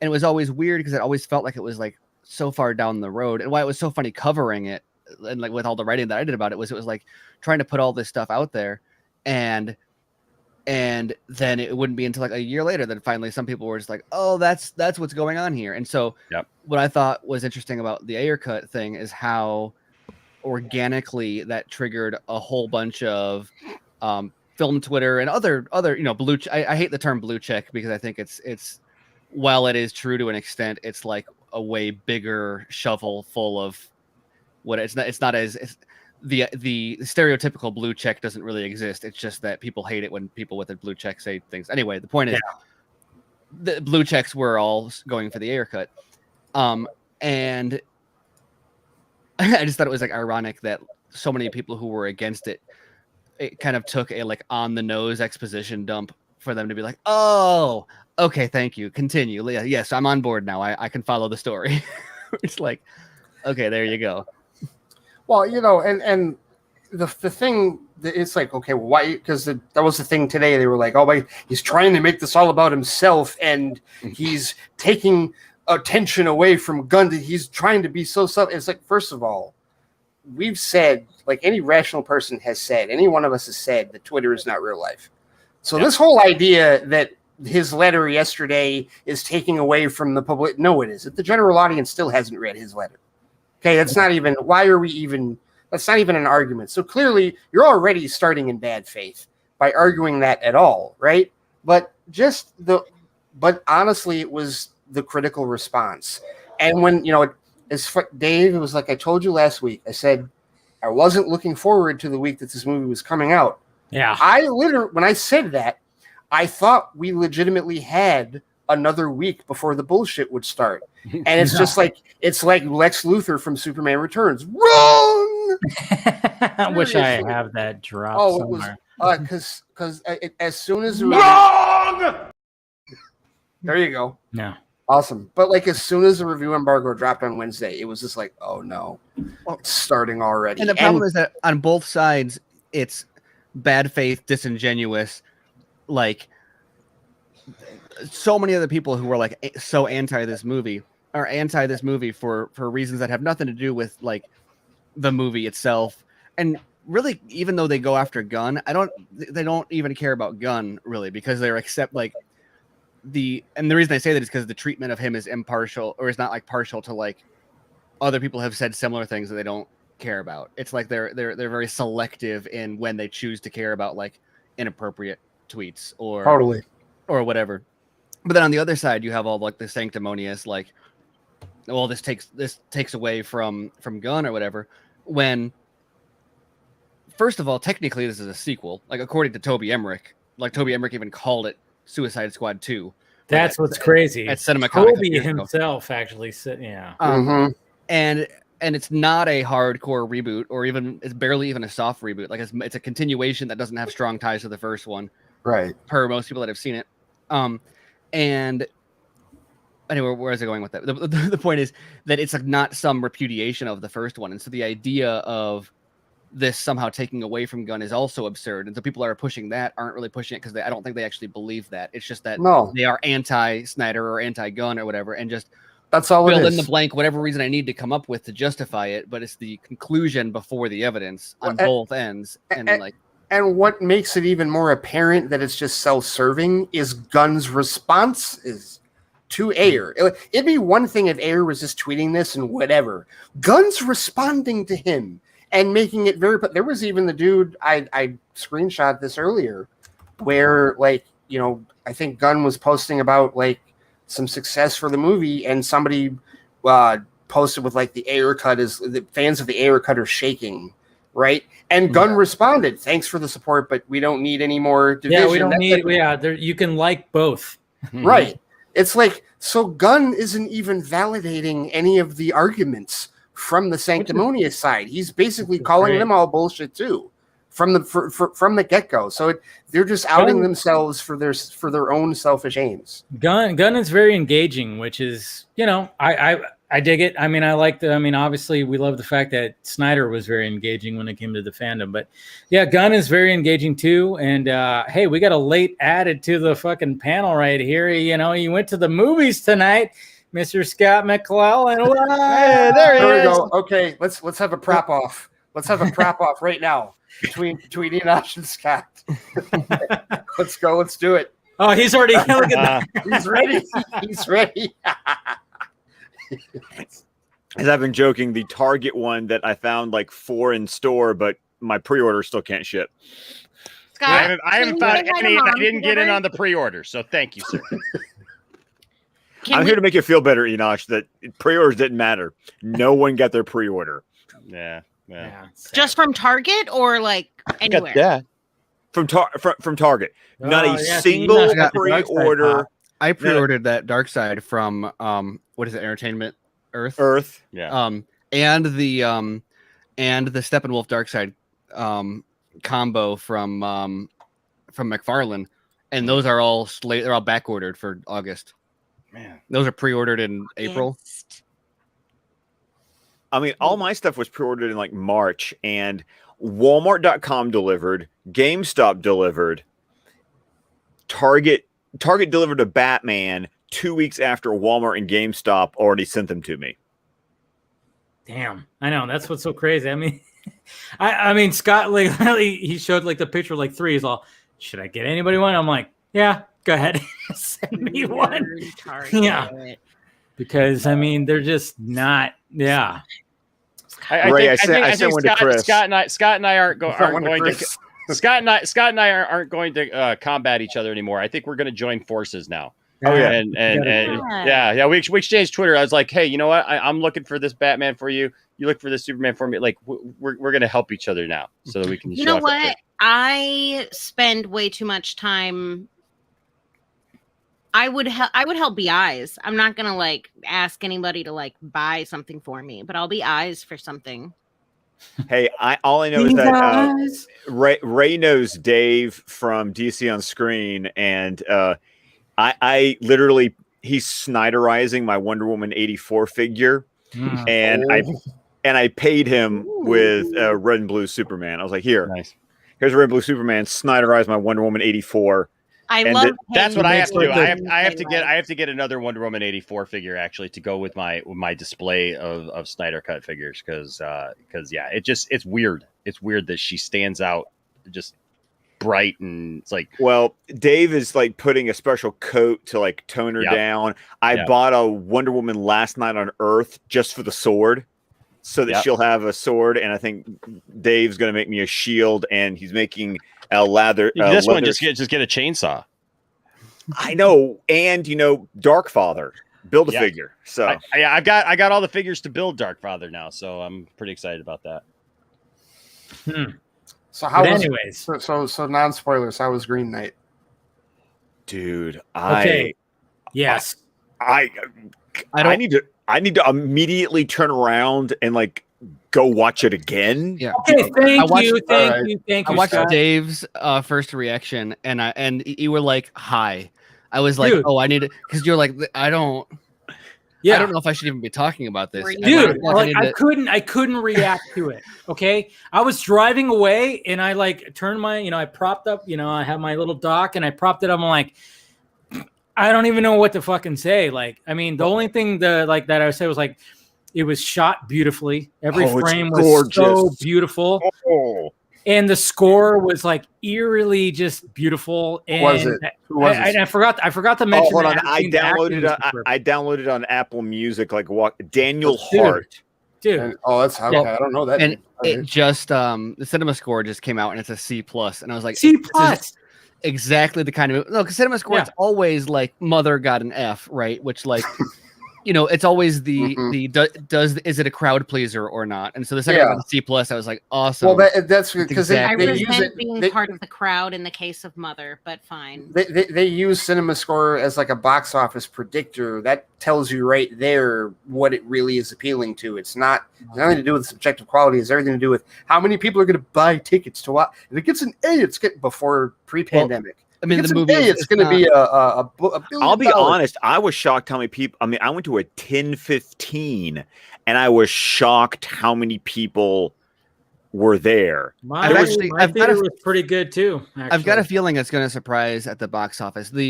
It's not been like, I don't think anyone has. There's not enough to point out a trend yet, but I think that the low to mid budget stuff isn't only going to be the most profitable stuff post pandemic box office, but it's also going to perform really well because now that people are really selective about what they can see, they are they are seeing fewer also they're targeting stuff that they expect to have a smaller audience. So they're like, oh, let's go to that instead of Black Widow or whatever. And they're waiting 2 or 3 weeks instead of going to see things on opening weekend. So like I feel like things that actually create like this is going to come out of nowhere for the general audience. It will create a buzz, and then like next week, 2 weeks from now, it'll get nominated. And the C+ Cinema Score is very much a like people are going to be talking about it because for context, that's like a bad score. But what it means it's a bad score because it's a I don't know if it's controversial or polarizing, as in like most like it's not a comic book movie, or it's not But it's I mean it's like, and Dave, you can talk, you can back me up on it. Like it is the definition of when people talk about art house movies. Oh, fucking A. Oh my God, yeah. Oh, it's an art house porn. Like, it feels like the closest thing to like Borman, literally Excalibur, that like in terms of like the fantasy like art house kind of. I mean, like I said, every shot is so beautiful. Like the way it all plays out. I'm going to rent out a private theater so I can really. Yeah, I mean, I might have to find like a 10 a.m. matinee where like everybody's asleep on a Tuesday or at work on a Tuesday and like watch this. It's a slow burn. It's a slow burn, and you know it's funny. But like I even said it in my first reaction. It was like the guy that was like 5 seats over. Like when I got up, we just kind of looked at each other and went, "Huh?" And he was just like, "Well, that was pretty cool." I'm like, "Yeah, kind of made you kind of." Dave, did you stay for the end credit scene? Oh, there was an end credit scene. There's an end credit scene. Oh, damn it. I didn't know that. It's not a Marvel movie. No, I was going to say, see, that's the blockbuster part of it. It's like, oh, well, now we've got to put an end credit scene. That's okay. Yeah, and you know what's funny? It was funny too because I even scene is too strong a word, but I told Meg, I'm like, it's not a mom date kind of movie. It definitely is not. No. Alicia Vandiker is in that movie. Yeah, I totally forgot she was in the movie. This and is Scott going to have a fourth Bailey? Oh, Call this one the Green Knight. Oh, they're singing. Oh man, yeah. Anyway. There's a couple, but it is symbolic in ways that I need to watch it at least 1 or 2 more times just to understand what I'm watching, what it represents. Yeah. So Garza's gonna hate it. Wow. Yeah, probably. No, it's one of those where you kind of go like the whole way. I like when I drove home, and I went to the luxury theater, not the one that's right around the corner from my house. I was like, you know what, I'm gonna go there because I haven't been there in a bit. And the whole way home, I was just thinking about the movie. I was going, oh man, this hero's journey that this movie is so unique. It's really unique because, I mean, without even spoiling anything, it just kind of when you see the events that happen and then you see events that happen, you're kind of going, oh my God. Like, well, because the overall quest is very clear. Like you like when you get to the ending of the movie is not an ending that makes you go, the destination makes sense when you get there. It really is the journey, like in a great quest movie when there's like the little mini events that happen over the course of the quest that's also supposed to be teaching and guiding the hero along the way. Yeah. Those are the things that I still need to interpret what they mean. The destination, the ending makes sense. Feels like this is giving me Steven, what's the people who steal sound, the sound collector and the pigs and Upstream the Color. Yeah. It's giving me that vibes. Where like you're watching it happen and you're like, okay, I understand the events that happened in that scene. I don't understand what that is supposed to mean. Like, that is a tree. I don't know what the fuck the forest is. You know what? You know what that's starting to sound like for me, crazy enough? Magnolia. Yes. Okay, that's fair. Because Magnolia is 3 hours of what the fuck is going on? I know what's going on, but where's this leading? God, and then it's like, movie. oh, it's so good. Now I get where it's leading. Like you literally, it takes like an hour and a half, 2 hours before you realize, okay. I've probably seen Magnolia in its entirety probably 4 times, which is like a lot for me. That's a lot. It's so fucking long. That's a lot for anybody. For that movie. Maybe, but I watched it for like a film class, so I think I watched it twice anyway, just because I was watching it for school. But okay. I think I'm hopeful based on what you guys are saying. It sounds like that it will yield more fruit upon a rewatch, which is something that I find true to Magnolia as well. The more I watch it, the more. No, it definitely will. Mm-hmm. It definitely does. Not like Easter eggs, even, but like layers of meaning. No, this is like this is like going back and rereading a book and trying to go, okay, what the hell was the author trying to say? Yeah, because you walk away just kind of going like, when you see where this journey ends, and then you see the events, and you're kind of going, I mean, it took a turn in that final act where, you know, okay, so it doesn't sound as disjointed as Tree of Life. It's not disjointed or like esoteric. Yeah. The trailers were very esoteric looking, where it's like, okay, that's clearly symbolic. In that, it's full of symbolism. You know, there's like symbolism like all throughout. Like, I don't know, like when I walked away and even talked to that guy, and then hearing like going to the bathroom, you know, it's always funny. I always loved like the post movie bathroom break when like there's people talking about the movie, and I had a couple guys going like, "What the fuck? I don't even know what I just watched." But at the same time, I'm going, that's why it's got a C+. Watched. Yeah, they were totally lost and going, that sucked. It was slow. It was. They thought it was Lord of the Rings. Not to say Lord of the Rings is bad, but I mean it's. But I also do. But this is also one of those people that goes, you obviously didn't watch a commercial or a trailer. Yeah. Where it's like, no, what I just saw was the trailer I saw like back in March that like told me what this movie was. Like, it didn't lie to me what this movie was going to be. So someone going into this movie not knowing they're going in for an A24 movie, because this is like, of what A24 movies I have seen, this is on brand for A24. That's what I've heard, and if we really want to talk about my hit list, Dave, I don't think I've seen a single A24 movie yet. Oh God! So it's like, I don't want this to be. I don't really want this to be my first, right? Because there's like a bunch of others that I like want to see going in, especially since there's at least a couple that are like sci-fi that are like, dude, why the fuck haven't you seen these? Oh, I still haven't seen. I own it on 4K. I still haven't seen Ex Machina, and I still need to see that. I haven't seen Ex Machina. Yeah, I own it. It's been. I've been waiting for the moment that I could just like sit. Like, I know when I want to talk about a movie that's gonna get you. Jeez. It's gonna get you pregnant. Dude, Ex Machina was my favorite movie of that year. I literally was just daydreaming, like lustfully fucking daydreaming about scenes in that movie. Just the house. Oh my god. Yeah, you guys gotta, I mean, Ex Machina, I mean, you want to talk about a small, simple movie, and then the VFX. 3 people in the entire fucking cast. Yeah, the entire cast. And I like all three of them. I like Oscar Isaac. I like John Paul Gleason, and I like Alicia Vikander. I like. Oh all my three of god! them. And then, but then it's like even watching and it was written directed by Alex Garland. Oh my god! You don't even know because I loved Annihilation. Oh my, yeah, you've seen Annihilation, but not. Oh man, I haven't seen that one. Oh my god! Oh, Ray, you're killing me. Killing me, Ray. No, it's okay. It's okay. It's okay. I'll still invite you. Annihilation is a movie where we watched it, and while we were watching it, I was going, ooh, ooh, ooh. I'm just anticipating what's going on, and I'm like, no, but like and then we leave, and I'm like, babe, the hay flick limit. Do you know what the hay flick limit is? And he's like, Jesus.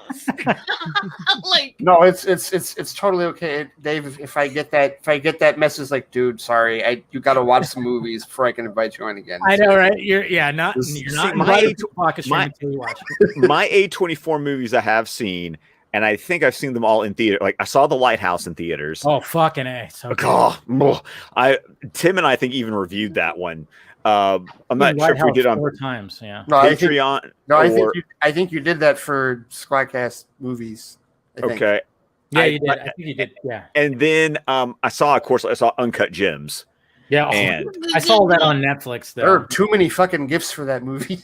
Oh, dude, that movie gave me anxiety. That movie gave me so much anxiety. Ray, have you seen it? No, I haven't seen any A24 movies.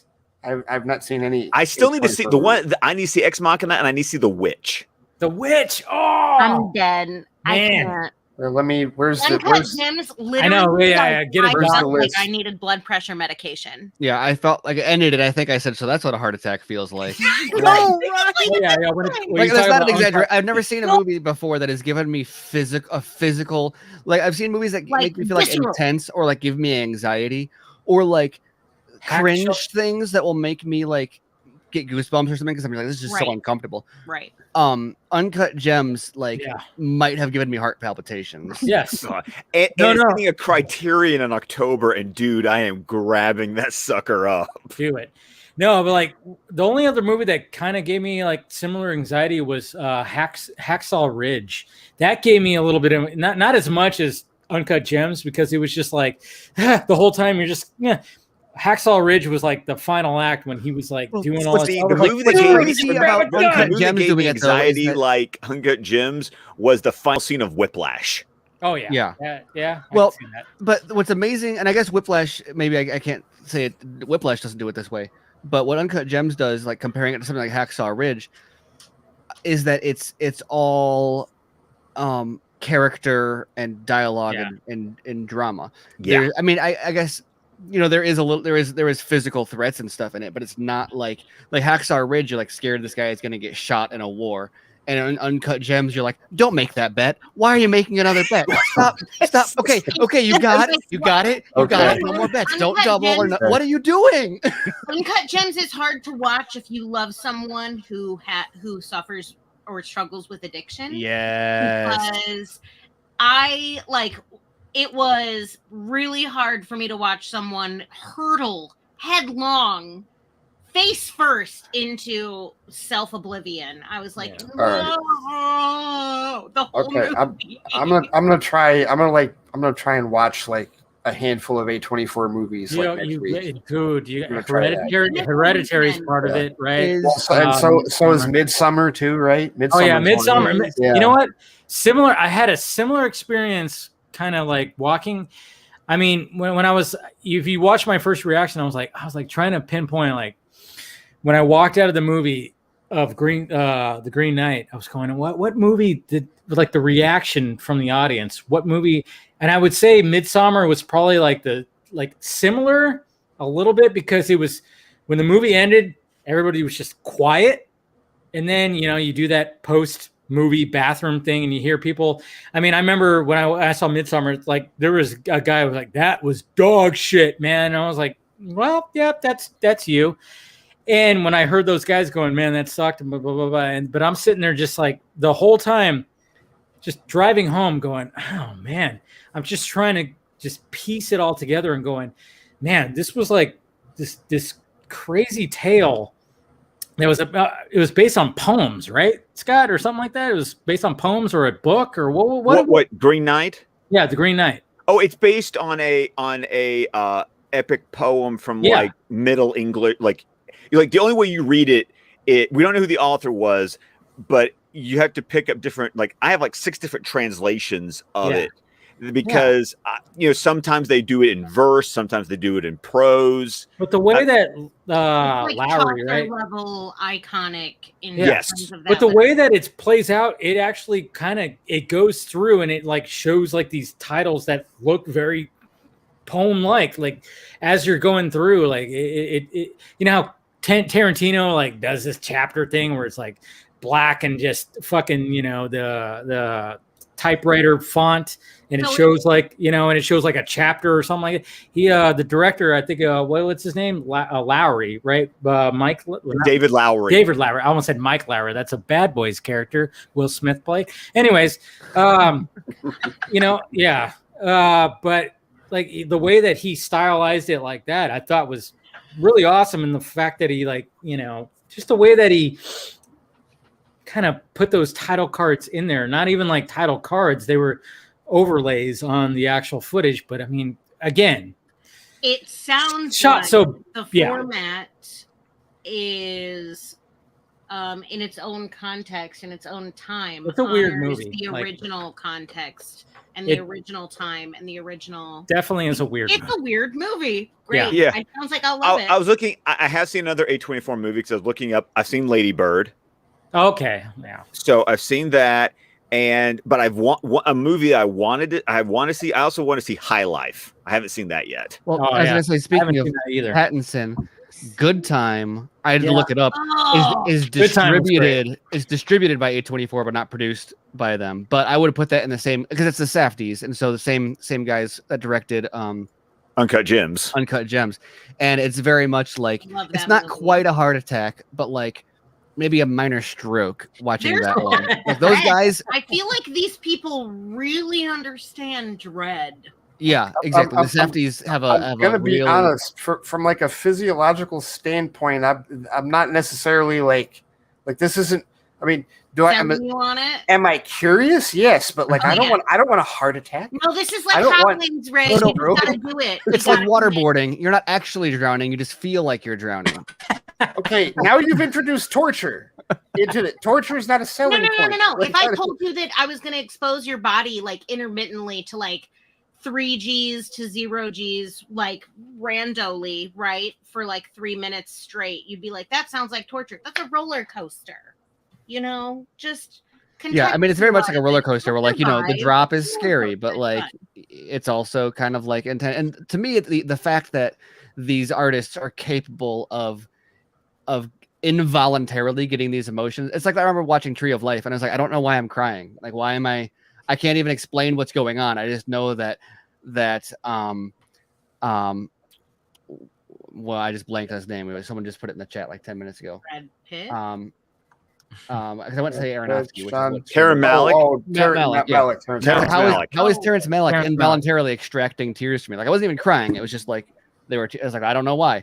And it's the same thing with like the Safdies movies where it's like I don't know who is like clamping my heart, but like it's a feeling I'm experiencing, and that's kind of amazing that like this combination of moving words and pictures is like doing that, and not in a like I'm invested in the story. I mean, you are invested in the story, but not in a like I'm invested in the story and experiencing emotions because of the story. It's because of like the editing and the camera motion and the acting that you're like, oh wow, this is actually like eliciting an involuntary physical reaction. It's I did not realize that A24 goes all the way back to 2013. They've released a lot more movies. Oh, they have. I'm looking at things going. They did Enemy with Denis Villeneuve.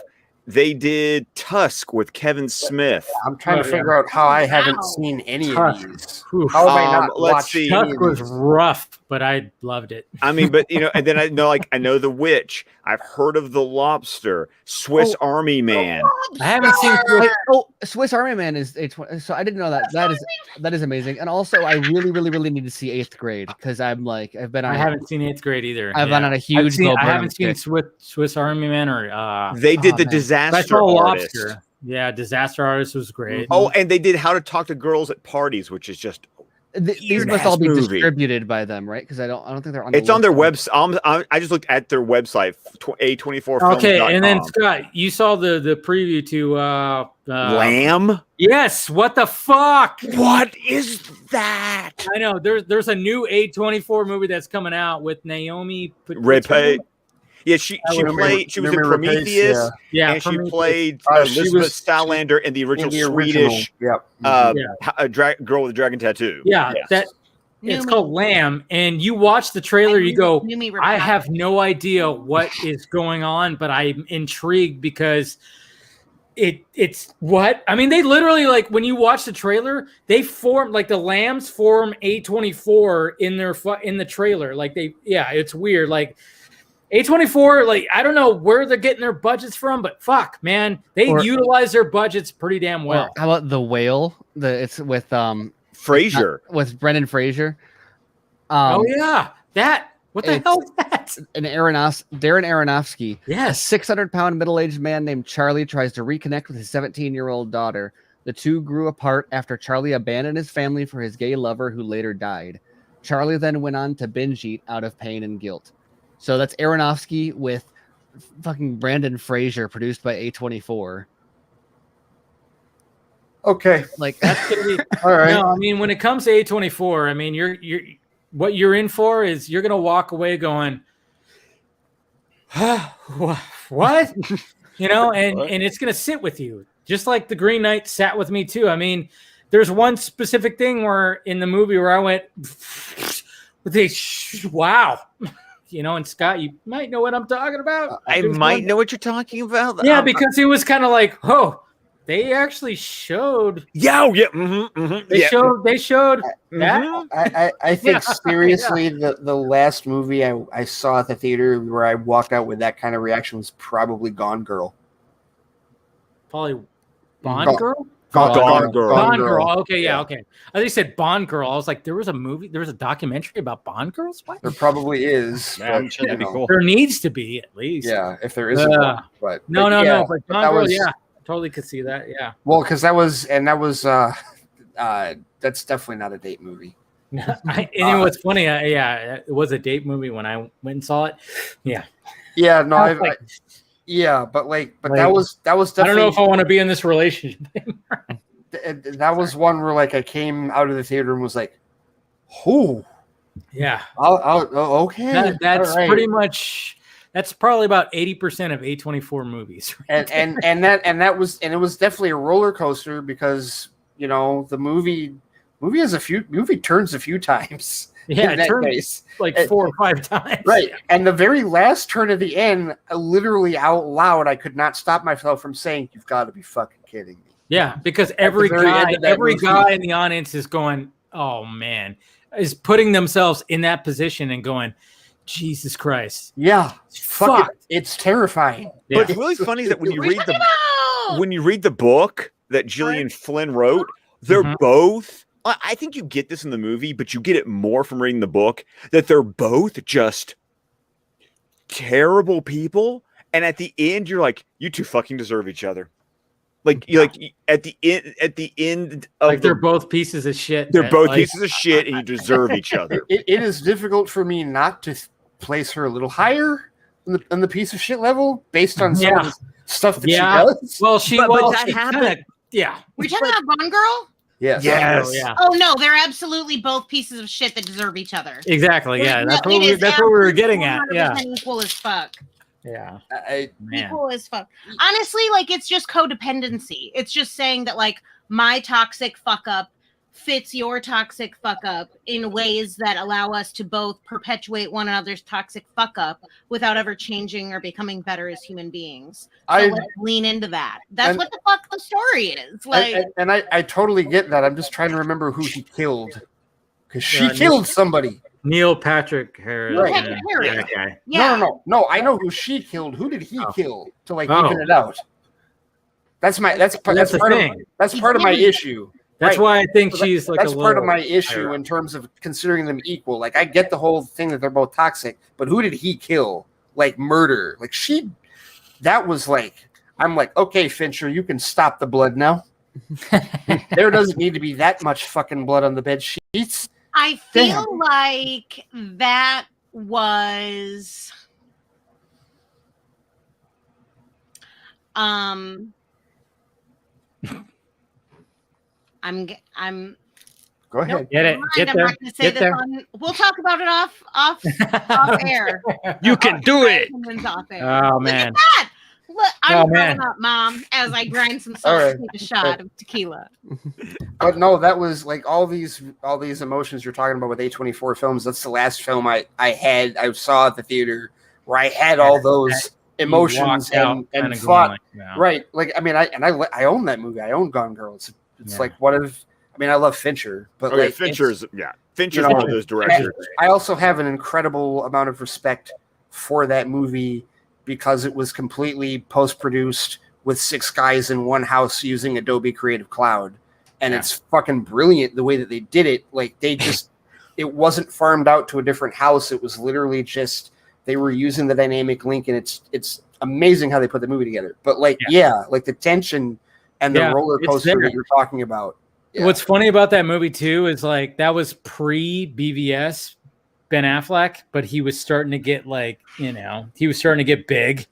And I remember hearing like the costume designer on that movie was going, Ben, stop working out because I gotta like make new clothes for you. You're not looking the same. That was I mean, you watch that movie, you could see Ben was starting to fucking get into Batman shape. Mm-hmm. And the whole time, and it was funny too, because my girlfriend at the time, I kept looking around like, we got to find his Batman voice. His Batman voice got to be in this here. And every time like he would have like a kind of like a deep, I was like, that was it. That was it. Batman butt. Not realizing he was gonna have a know modulator. Right. Like, God damn you, Snyder. No. His Batman butt was in there. Watch it, Dave. Watch it, Dave. I know. You're getting really close to that edge of not being a real fan. Yeah, am I gatekeeping? You just put out some tape. Just telling you, I don't want to put up the gate on you, man. But if you're gonna start like questioning, you can't speak against. You cannot be critical of anything that he's ever done. It doesn't matter that he's been on your channel. It doesn't matter that you've talked to him and that you've had real life conversations with him, Dave. That does not matter. It matters that I don't believe that is something that Zach would appreciate from you. So you, my friend, are in trouble. Fucking hard fact.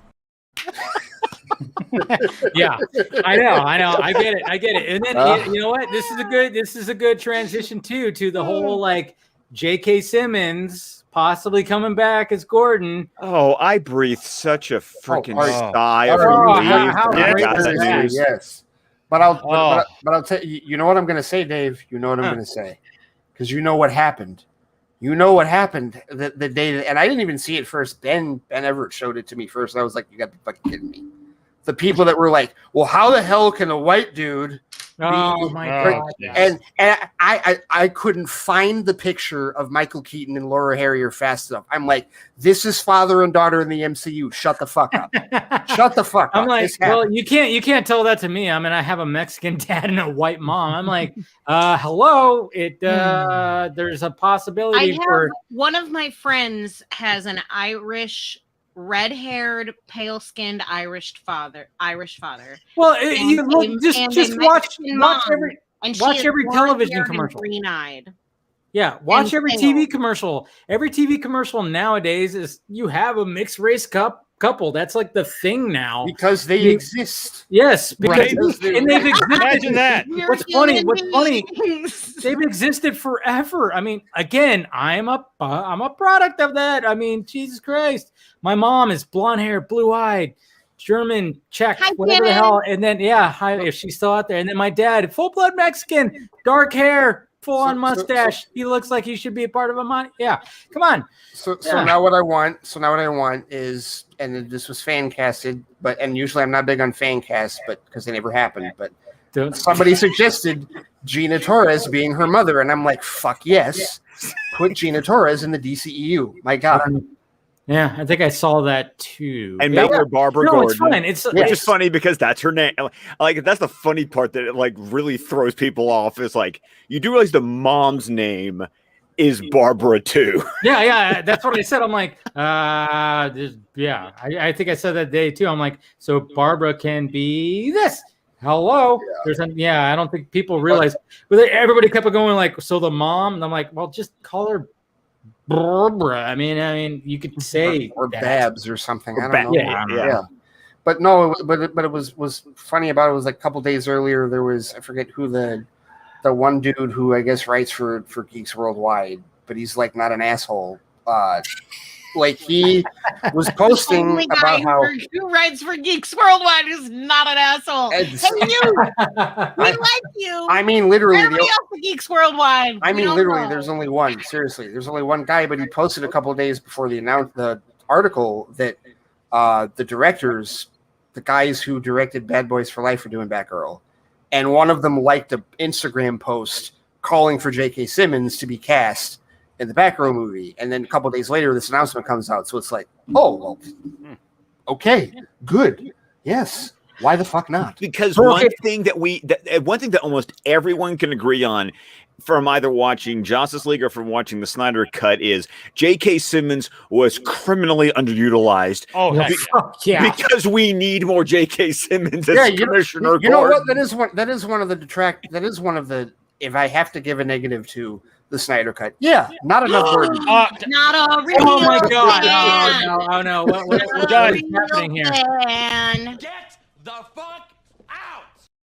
Yeah, see, you're done. You're done, Ray. See, even Enosh is gone. But I can But the only reason I forgive it was because he was supposed to be introduced and then used later, right? Exactly. So this Batgirl movie is doing what was supposed to happen.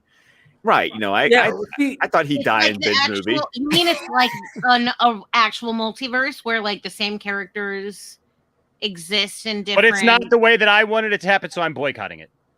Oh, I don't care because I can get. All I'm saying is if I can get J.K. Simmons in the Batgirl movie, and then I can get Jeffrey Wright in Matt Reeves' movie, I'm just like. I'm okay. Enosh, you gotta get it right. You gotta get it right, though, Enosh. They do what they do well. You're boycotting it, and then you're gonna hate watch it on the high seas. Oh yeah. I'm gonna watch it on 123movies.com, and I'm gonna hate it. No. But how do you think I watched Snake Eyes? I wasn't gonna pay for that junk.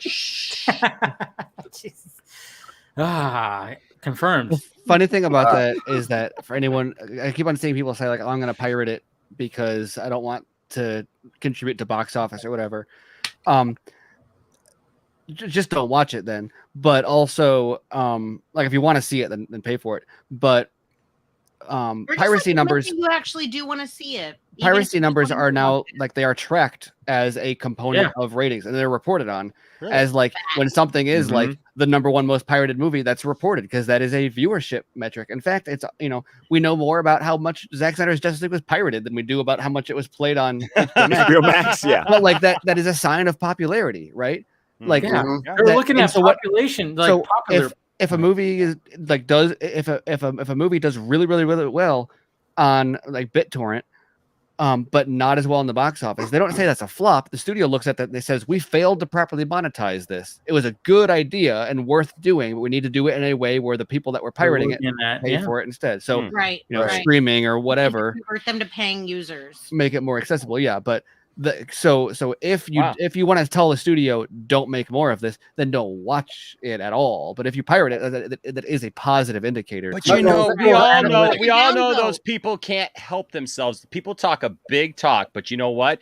The more they see of Ben Affleck's Batman showing up, in pictures and stills and videos that are leaked here and there, and they start seeing things.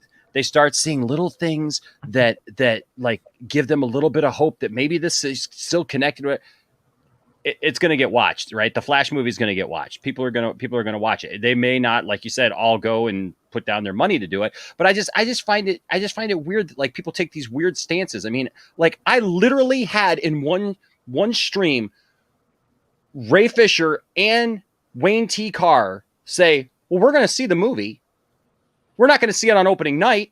We're going to go like maybe a couple weeks later. We're going to make our voices known by not seeing it right away on opening night, but we're going to go see it later. Maybe we'll go to an afternoon showing of it."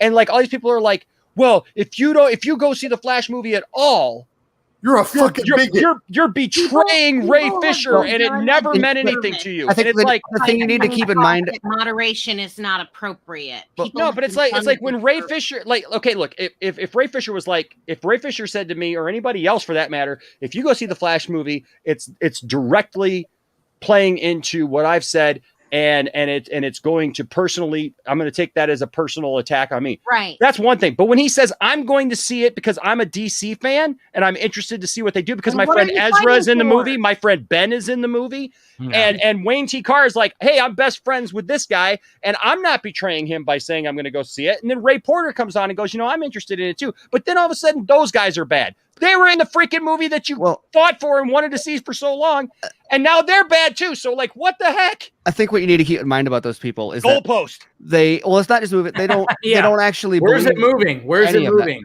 Once again, it's a conclusion in search of an explanation, and so they have always. There's a group of people who have always been like anti whatever, blogger, anti like fandom hierarchy that doesn't put them at the top. Du jour. Whatever it is, and so it was going to be something. It's like the reason they all stormed as Exeter Justice League is because it gave them the moral high ground to be the way they wanted to be and claim the high ground on other people. And so Ray gives them an opportunity to do that again. So once again, it has nothing to do with Ray's cause. It's everything to do with the fact that they can say, I am a champion of this. So like they think the movie looks awesome. They want to see more Affleck.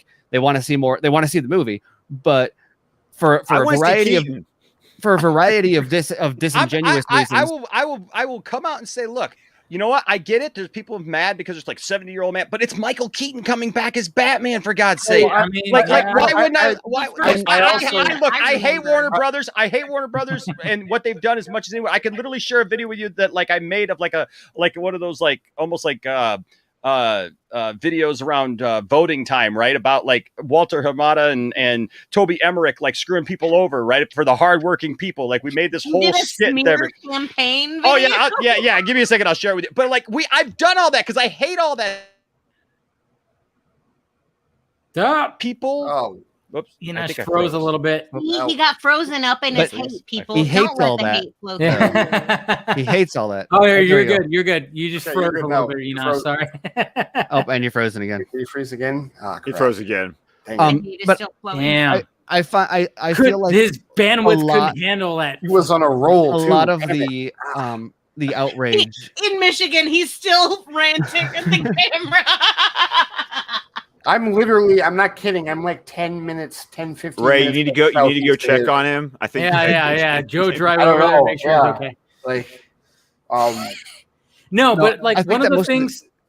Sorry, are you okay? You're back, Enosh. Every time I mention Warner Brothers, they come after me. I know. It's like every single stinking time. If I just mention them, all of a sudden my internet goes. Bloop. Toby's watching you, dude. Toby is watching you, dude. He's like, throttle that ass. Okay, here's a question. Do you have AT&T internet? No. I do. No, I don't. No. I'll share it actually if you want to play it. But I hate all that stuff too. And I look, I get it. I have fought against that stuff too. But the reality is like, it's a DC film and it incorporates some of the aspects of the Snyderverse that I really love and people from that movie. And I keep telling people like, look, if it was literally just going to crap all over Zach's work, I have a hard time believing that Ben, especially with like everything that's meant to him and him coming back and playing the character again for Zach, literally setting up on Zach's driveway. Like, I just don't think that Ben would be like, yeah, sign me up, man. You're going to crap all over Zach's work? I'm there. Ezra wouldn't either. Applesauce, bitch. And the crew, I think that like DJ Desjardins is a big example. And Brian, too. And Brian, but the thing with DJ specifically is he said on Dave's stream, one of his biggest, he was like, I don't have any really regrets in my life. Well, what am I talking about? I got tons of regrets, but I don't really have many like professional like regrets. And he said one of his only professional regrets is not leaving Justice League after Whedon took over. Yeah. And he said because David Brenner asked him to stay. Who I guess, if David Brenner asked me to stay, I'd probably stay too. I mean, the guy's a legend. But but he says he wishes he had been on that. And so the act of him then saying like, I wish he's on a stream where he's talking about his work on The Flash, saying, I wish I hadn't worked on the theatrical cut of Justice League. I think says a lot about, the movie. And this is a guy who's like, this is not just a guy who has worked on some of Zach's movies. This is like the inner, when I talk about like one of the crew, look at, you always go to Snow Steam Iron and look at who has done Snow Steam Iron. And those are, Zach's ride or dies. And I say that, and I'm not 100% DJ is on that, but he would have been if they needed visual effects from him. But it's also, I think the biggest weird thing here is that there has not been, and probably can't really be, a discussion on what it means to like restore the Snyderverse, because there's so many different versions of that like there's the like respecting the canon that came before and going in a new direction. And sure, that's like embracing BVS, embracing Affleck, but it is moving in a direction that is other than the stories that Zach has not told that he wanted to tell. And then there is like the kind of sort of sticking to the plan, which they're doing in a lot of ways, because Flashpoint does a lot of what it did in the storyboards, and the Lost Kingdom, right, for Aquaman, is what was on the boards. And so there's some similarities there, but they'll do it not exactly according to Zach's plan and not with Zach. And then there's bringing back Zach and having him direct everything. And I think that there's some people who say like, unless it is Zach making the movie, Zach directing it, then or producing it or whatever, we don't want it. And I think, I think all of us can agree that of the options, that is definitely the preferable one. But I do know for a fact that like, while they're saying we're not going to continue the Snyderverse, they like, especially bringing back J.K. Simmons is reactionary to that. They're saying, okay, look, we don't want Zach, but like maybe we don't need to toss out BVS. Maybe we don't need to treat this stuff like non-canon because maybe they don't have another plan. This was literally the best plan that they had. But also I think for a long time, because they were being told by people on the internet, the blue checks that I don't like grouping into one thing. They were told, you have to sever this from canon. You have to reboot. You have to get rid of this. And then like Zack Snyder's Justice League came out and people were like, actually, BVS is great. And like the place where all these characters are now, like after Justice League came out, if you remember, there was a survey that was done that was like the brand value of these characters cinematically is in the lowest it's been like ever. People don't want a Flash movie. They don't want a Cyborg movie. They don't want a Superman movie. They don't want a Batman movie. Wonder Woman maybe. And then Zack Snyder's Justice League comes out and people are like, I want to know what happens to Flash. I want to know what happens to Cyborg. Right. I want to know what happens to Batman. I want to know what happens. And that's why women are the superior sex. Damn. Because you actually did still see Wonder Woman. But and so I think that's going to have an effect. Now it's not going to be the version of the, it's not going to be necessarily the storyboards that everyone wants, but the quote unquote smart thing. Some people might hate this, some people might appreciate it, but tactically speaking is an actual intelligent move on Warner Brothers if they go this way, is that by maintaining some of the Snyder stuff, keeping Affleck around, maintaining some of the canon, referencing, having Zack Snyder's Justice League influence the Flash. Travel. Especially if they bring back, and I always said this, if they had just greenlit Man of Steel 2 after Justice League, the Snyder Cut would have never happened. Like if they want people to stop screaming about like restore the Snyderverse, once again, tactically speaking, I'm not necessarily saying this is the route that I would go, but if they want to like get fans to stop obsessing over this one version of the universe, keep these characters and continue their stories from where Zack Snyder's Justice League set it off, and the movement that was the Zack Snyder's Justice League movement, the Snyder Cut movement, 3/4 of them, if not like 90%, are going to be like, you know what, that's good enough. I love what Zack is doing on Netflix, and I love this. I can have close to the best of both worlds with the idea of Zack coming back after Rebel Moon or after Army of the Dead 2 and doing this is so low. This seems like a best bet. As long as it's respectful to Zack, I'm okay with it. And from that point on, you've got like a handful of trolls and their burner accounts maintaining the hashtag restore the Snyderverse in every single, HBO Max post and Warner Brothers post.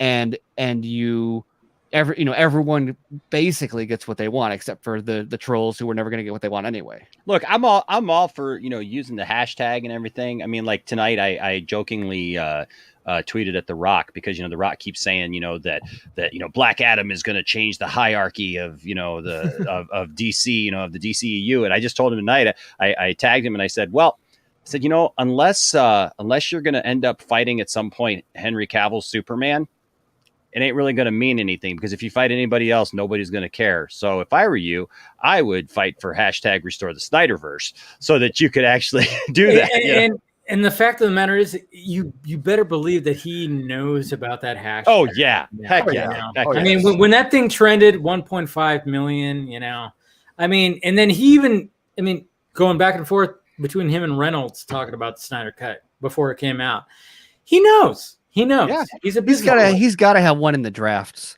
ready for the right probably. PR circumstance. And PR is a big thing for that. Like today, I think it was Hiram Garcia was comparing the PG-13 rating that they were going for to the one that The Dark Knight had. He's like, The Dark Knight was considered one of the hardest PG-13 ratings. That's what we were trying to aim for with Black Adam. It's like, okay, this is you guys are going to have way more VFX than that movie did, but just using that movie in context from a marketing standpoint, you have to raise at least one eyebrow. Yeah. Like, oh, really? And look, I don't know if the rumors eyebrow. I don't know if the rumors are. I don't know if the rumors are true that he's supposedly fighting for it behind the scenes. But I did use terminology that like if he ever does see it, or anybody who does see it will understand. I told him, I said, to be the man, you got to beat the man. You don't get to just beat anybody that you want to or do anything that you want to. There's just this is where we're at. The Rock and $7 Productions. Exactly. They know that they can't be like, here's Superman, and have it be like not Cavill. It'd be like, no, I'm gonna fight him. Everybody's gonna be like, no, you didn't. Like, you can't just break. Oh, you beat Tyler Hoechlin. Good job. Yeah. Good job. Now do the real one. And that's no disrespect. Like, no, I get it. Like, totally, cinematically speaking, like that's what people are gonna say. Right. Zach said that Zach and Debbie have both talked about how that was like an issue that they came up with when they were pitching 300 to studios, was that like the market was just sort of saturated with like this gladiator type film. So like to just say, hey, I know literally we got Superman content, Cavill Superman content released in March, but here you go, like 12 months later, here's a different, I don't know. It's it wouldn't work. Like Flash is perfect. Flash is perfect, right? I feel like Snyder actually set Flash up to be I know that like he said Cyborg is the heart of the movie, but if you're going to start using body part symbolism, Cyborg may be the heart, but Flash is the brain, and like I want to know what the fuck he's thinking. So I already have an interest from the Snyderverse. Well, and I don't want to like overstate this or like make it anything that people like taken too literal or too extreme of a way, because as I said before, it's not. I don't believe wait. You don't want to be mistaken for someone who's a fundamentalist, an extremist. No,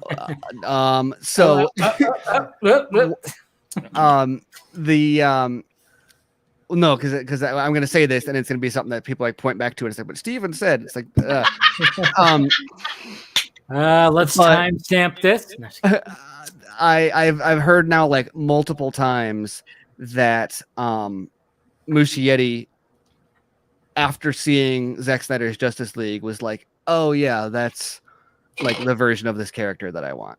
Yeah. Like the script was altered in some way in reaction to Zack Snyder's Justice League. So that is not to say they are secretly restoring the Snyderverse and they're setting up the stage to bring back Zack and do all those storyboards. Steven said it. They're secretly doing it. But we heard it here first, folks. That's right. Secretly doing it. The impact that right next to him saying like, yes, it means what you think it means for the Snyderverse. Comic Exclusivo. Comicbook.com is writing the article now as they watch this. But that's what. Why not Screen Rant? That's. Oh no! Oh no! Actually, I do have a piece going up over the weekend that'll deal with this a little bit. Called it. There is a, but I mean that's why you see like the J.K. Simmons thing, or like you'll watch The Flash, and it's going to. I don't know what they're going to embrace in terms of like canonical events, but I mean like even Patty Jenkins said it. Like the directors prefer Zach's vision. They've all said it. They've all said. So you can expect the hopefully pending studio interference, the future of the DCEU as we know it, instead of like hard pivoting away and recasting, will most likely just be take Zach's story as a foundation and then take it in a different direction, but that treats what Zach did as canonical and as thematically relevant and all those things. And I point to two things with that, Stephen. The first is I still cannot get out of my head how much they freaked out when those whiteboards popped up on the internet in Dallas, like from that exhibit. Why are you freaking out about that at all unless you want to use the shit that's on it? That just seems really kind of. Maybe I can come up with a dozen reasons why, though. Well, sure, okay, but like that go the other way, so it's not. But then when I see Aquaman and the Lost Kingdom as the title of the sequel, then it's like, oh, okay, well, that's you're potentially going down a path. But the other thing is, I really feel like there are a lot of people out there, a lot of fans, and not all of them are the trolls. Like some of the more rational people. I feel like a lot of people are just giving Warner Brothers too much credit in terms of having a plan and of hitting a hard reboot button on all these movies. It's like I see people all the time, even today, that are like, Warner Brothers has this edict to tell all of their creatives, hey, stay away from this, reboot that, and whatever. And we really have no evidence that they even have that much of a plan with respect to the future of the DCEU. To me, everything that we've seen from them really just says, we don't give a shit what you do. We don't want to do his movies. We don't want to do his name on them. Hi guys. Right. We don't want to do his stuff. Here from the future. Steven's right. Andy was rebooting the whole thing the entire time. Amazing. I can't believe that you got that, Steven. Somebody may be suing to go along with all the other lawsuits. Like, the next inner fandom fight though is going to be in like after we see the Flash and Dave, stop the stream, Dave. Dave, don't let him keep on doing it. He's gonna ruin it. They're literally redoing the Snyderverse. You were right about him. You were right. You were right. Dang it. Thanks a lot, Steve. Yeah. Call him Steve. Oh. Can I just say, it's like kind of my favorite thing when people call Steven Steve. In the future, he starts going by Steve. I know. Literally no version of Steven that you meet in real life that ever makes you go, that's a Steve. No, I had my roommate laugh someone out of the house once for calling me Steve. Yeah, you don't look like a Steve. They were like, they called him Steve. They're like a Steve. Who's Steve? And they were like, he's not Steve. Get out of here. Like, Steve. You're definitely a Steven. Yes. No, but the next for Enosh and Ray, I'm sure, who will be most frustrated by this, the next like fight within the fandom is going to be in the after the Flash is out and whatever. Heard it here first. Batgirl is out. It. And he's cracking. Listen to him now. Jeez, I never get past this part of the like setup for what I'm gonna say. Maybe you need to tighten up the setup. I do, but then someone's gonna take the statement without the setup, and I need them attached. 10 years Come on. Let him talk. Let him. But it's going to be about whether or not whatever it is that we have counts, or is not counts, but like is satisfactory enough to restore the Snyderverse. It's going to be comparing what we have versus the storyboards. It's going to be right. But Zach wouldn't have done it this way, or Zach would have done it better, or whatever. And whether or not, even if Affleck is back and Cavill is back and everyone is back in their roles, and there's a Justice League 2, but Justice League 2 is against Vandal Savage, right? They're going to be like, that is heresy, even if it is all of Zach's cast and it's directed. It could be directed by George Miller, right? Justice League 2 directed by George Miller, all the same cast. And the villain is Vandal Savage, and it's got nothing to do with Zach's plan. That sounds awesome and respectful, kind of what Zach was doing in terms of the characters and the tone. But it will be told. But half of even Zach's fans will be like, "No, look, this is respectful. It's respecting what came before. It's telling a great story. George Miller is awesome. The cast is awesome." And then you'll have the it's so disrespectful. It's trampling all over everything Zach built for. And I see both. Like, I get it, but like, I don't know. I can't say exactly where I fall on that, other than like I don't really want to fight anymore. Yeah. But I don't think most people want to fight anymore. I mean, most rational people, I don't think they want to fight anymore. But like for me, like where I would come down on that if that were all to happen is, okay, what does his Netflix empire look like? If it's massive and there's like 5 dead films and like Rebel Moon is a flat out franchise, I'm not going to give a shit. I'm not going to. Well, that's why I did a Twitter poll last week that was like, and people got mad because I didn't give them the option to say both. But I said, what would you How prefer? dare you, sir? Would you prefer Zach finishes the Snyderverse at WB or has multiple original franchises at Netflix? And I was surprised because it ended up being like 60-40 in favor of going back to WB to finish the Snyderverse.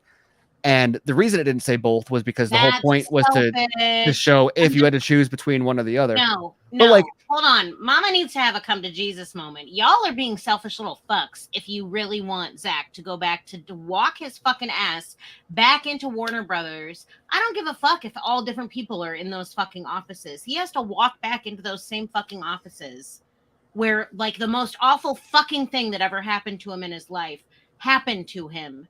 And go, for you? No, bitch. You're not that important. Regardless, you're not that important. I wanted. But I understand though. I'm saying that I wouldn't love for it to happen in a different universe where he didn't have to fucking re-traumatize himself in order for that to happen. But for me to be like, no, I'd really rather he like go back.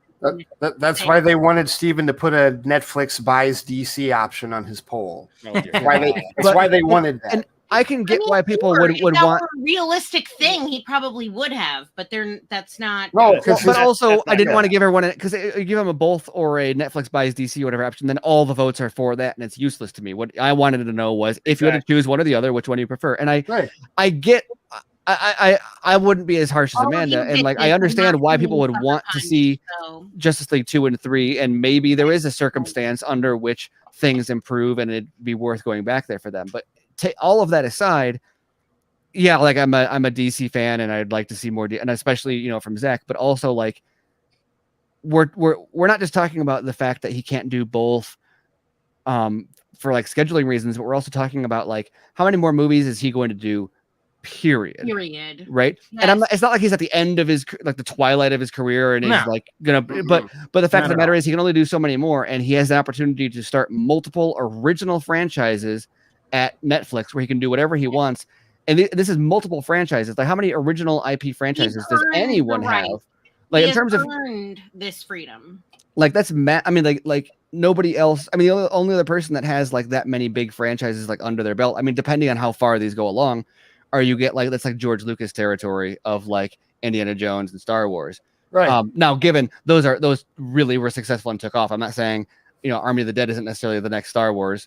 Rebel Moon is a weird place because like can something inspired by Star Wars ever be? Yeah, exactly. But even Star Wars was once a knockoff of something else that became bigger than. Flash So Gordon, Steven, yeah, the opera, the negativity, the lack of vision. But that's what's funny is that you're in a place where like people who are Snyder fans who are like, I want Zack Snyder, the director that I like, to go do more things, more variety with more freedom. Versus like, okay, so now it's no longer you're not a true Snyder fan because you don't want to see Justice League 2 and 3. Now it's also, you're not a true. Like nothing wrong with being a DC fan instead of a Snyder fan. If you would rather see DC, that's treated respectfully. The problem is that this is all that these things are all it's all, especially on Twitter. it's all very hierarchical of like who's the biggest Snyder fan, who's the biggest DC fan, and then it's if you're a DC fan, you're a WB bootlicker, but if you're a Snyder fan, then you're and it's like none of this it's all an imaginary hierarchy made up by internet points to give people a sense of importance because they don't feel important outside of that, so they need to fabricate a way to feel important because of the movie. You are important outside of Twitter. You might not be important to me personally outside of Twitter, but you are an important fucking person outside of Twitter, person who's watching this. So please touch some fucking grass. Well, you know, the thing, it doesn't matter if you're a Snyder fan, if you're a DC fan, if you're any of those things. What only matters is one thing. Are you a hero? That's all that matters. I can be your hero, baby. Yeah. No. I need a hero. But Steven's right about like I can kiss away. That's the fake hierarchy. Hey, exclusivo. It's not. Yeah, it's not to say when you say like you're not a Snyder, you're a DC fan, not a Snyder fan, or whatever. That's not like a gatekeeping or like you're not you're not as big of a fan. It's just to say like.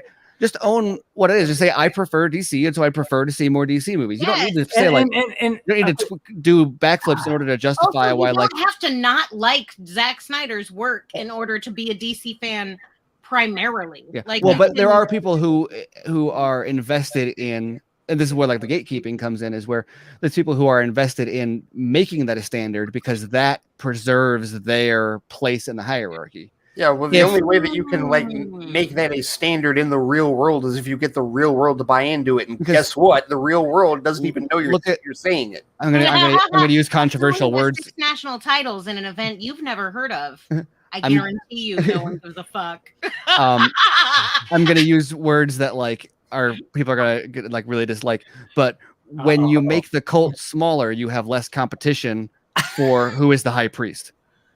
Right, like it's getting biblical now. There we go. No, but I mean that's how they work. It's the only person that can talk to God is me. So now everybody come into this place in the desert with me, and you must. So everyone's trying to be Moses. Like, well, I have the crystal, so I'm in charge. Her father's was Scott, it Rachel? Scott, you gotta like her father's wealth under the saddle that she sat on, and when the guy was like, "Get off that saddle and like show me like I know you're hiding the wealth," she was like, "Bitch, I'm on my period," and he was like, "Oh, I'm gonna get the fuck out." Was that Rachel? Because I feel like that was Rachel. We're getting biblical with it, so I just wanted to do a deep Old Testament cut for those of us. I feel like it was Rachel or Ruth. I feel like that's something in the book of Ruth, but you know, I'm sorry. What was?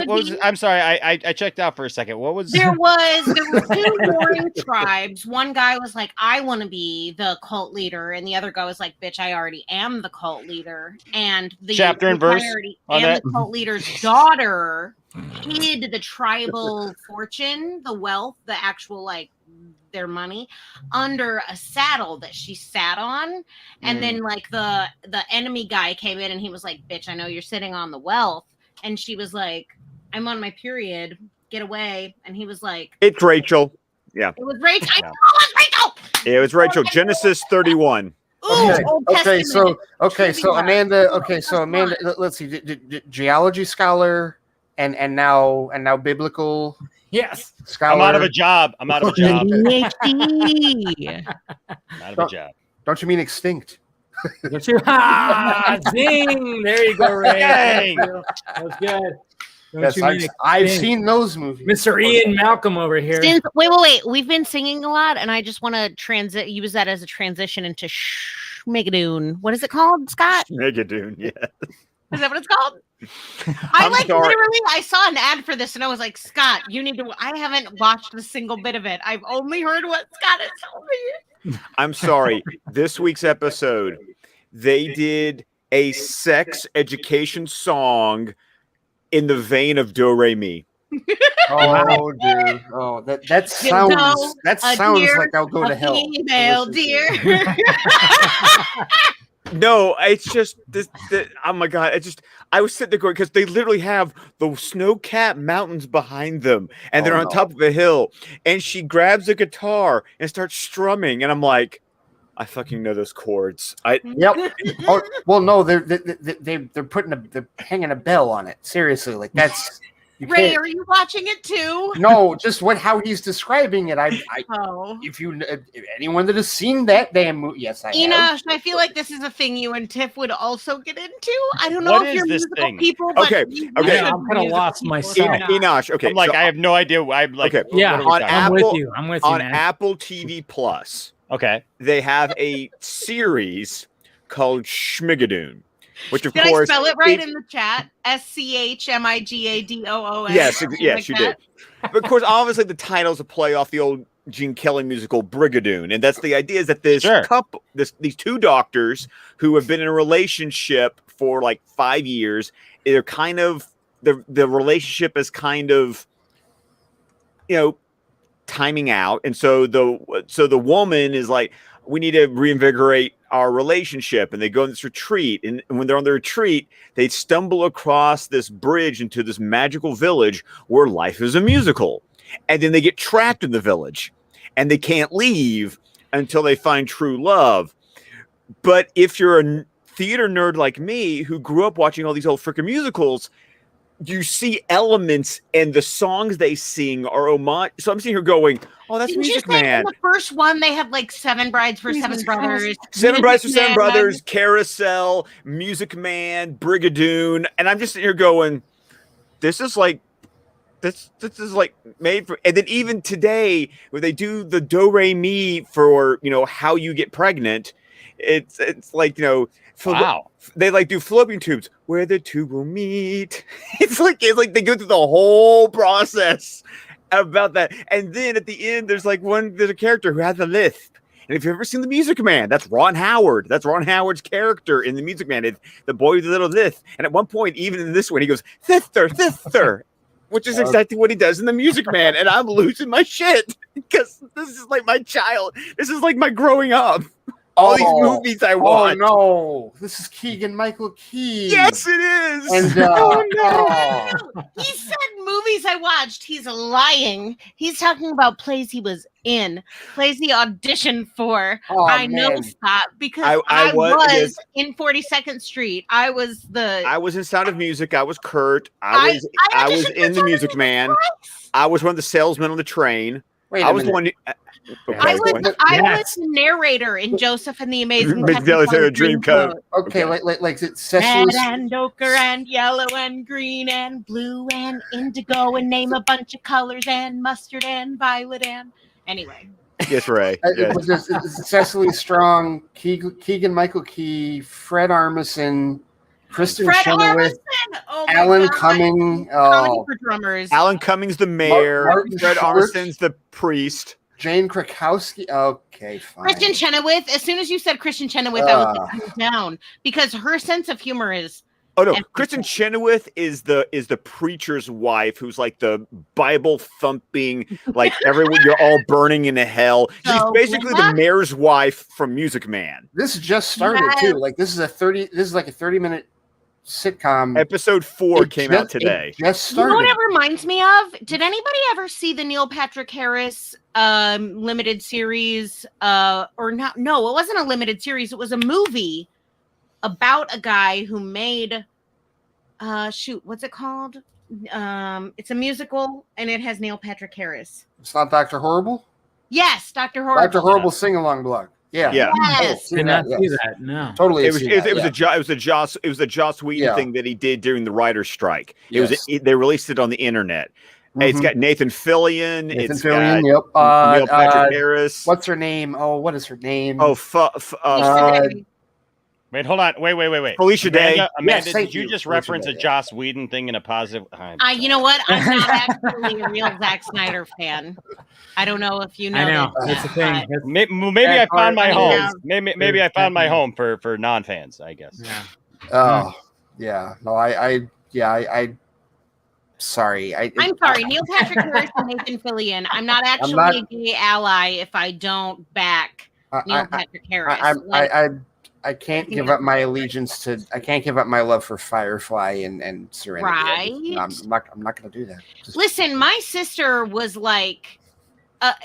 okay, so my sister was obsessed with Charmed. One of my best friends was obsessed with Buffy. So that whole 90s woman leading TV thing. WB Network. I mean, that's what it was. Yeah, like I whatever. am tapped into it. I get it. Just like the shit that stand-up comedian wears a red leather suit. Oh, Eddie Murphy. Eddie Murphy. Eddie Murphy said when he was wearing that red leather suit. Yeah, I was like, that was a while ago. That was raw. Whenever that was. Yeah, that was like raw. that Eddie Murphy raw. And we don't talk about that Remember the 80s. Okay, but what I'm saying is like that. We have gone from that to #MeToo in 30 years. Like it took women in America like 80 years to get the vote. You know what I'm saying? So like 70 years, something like that. So like the amount of I don't know, wokeness that Joss Whedon was operating with back in the day might have been sufficient in some ways. Not saying that he is a good person. I'm not defending him because I don't think he's defensible. No, he's not. Like, no. The what the writers' room was doing with those shows, in spite of Joss Whedon being a fucking awful influence, is probably like still deserves credit in my mind, despite it being associated with Joss Whedon. Still deserves credit for like the role that it played. I don't think that it was perfect, but I also think that's kind of just part of growing up, is realizing that like Disney is actually a bunch of people sweating their tits off in a fucking furry costume for you. You know, like there's not. I never looked at it that way. That is pretty interesting. That's a valid point. No, that's a very why, and I would even like you were and that talking doesn't make it less magical. It's actually kind of fucking more awesome that somebody is like willing to sweat their fucking balls off in a fucking furry costume for you 8 to 12 hours a day just for you to have a good time. Like that's kind of. You're saying Joss magical. Whedon's in a furry costume? Is that what it is? If Whedon would go in a furry costume and never come the fuck out, he I'm might gonna be acceptable. bookmark this for next time you say that, knowing how this. I believe Joss Whedon. It's the stare. A fucking awful human being. 90% of them is the stare before he says. You don't know how much. I'm gonna say this, Dave. Seriously, you just give him PTSD. I'm gonna say this right now. PTSD. No, it's like a year, man. I'm gonna say this right now because I've never gotten a chance to say this aloud. I'm gonna say this right now. That is an individual that is a fan of Harriet Beecher Stowe. Mm. And if you know who that, you know what books that individual wrote, you know what I'm talking about. No, I'm gonna go ahead and say that. Uncle Tom's Cabin. Thank you for just hanging a lantern on it, Scott. I wanted people to look it up. Scott can't not blurt out the Trivial Pursuit answer. I can't. It's like it's like why the my mother-in-law. I was like, you totally nerfed the whole moment. Damn it! I wanted people to. My mother-in-law refuses to watch Jeopardy with me. I say She in says it's not 1490, fun. guys, in 1492. Anyway, so moving Columbus sailed the ocean blue. Yeah, thank you. Yeah. No, you know what? What's funny? We hold these truths to be. So I was gonna say, if you do it, Scott, you can't stop it. That all men are created equal. They are endowed by their creator with certain inalienable rights. No. Fear is I'm mind sailing killer. away. Oh right. no! So I'm now, out. I'm out. Wait. Hang on. So You got to do the Cartman thing from South Park, where he has to go through it really fast. Every time they say it, they got to sing the whole song, "Sailing away, come away." Oh no, that was. How By come the way, I can't do any of my South Park accents? I will say, problem. I successfully got my kids hooked on Mr. Roboto. Speaking of sticks. Nice. It's like their new favorite song. It's like every time we're driving, I want to listen to. I Mr. love how Roboto. Amanda's muted, and I just heard her. Yes, fantastic. Yes. Domo. We're actually on the same floor this time. Oh, No. Stephen, by the way, you'd also appreciate the fact that Declan completely just. I brought up the fact that, hey guys, we should watch Troll Hunters. I heard it's really good. And then Declan commences to watch the whole thing without me.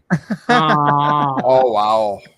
Wow. I'm like, but Daddy wanted to watch that. Yeah, but I'm watching it, Daddy. Netflix and no chill. Okay. No, it's worth watching by yourself too. I'm going to because that's my only option at this point.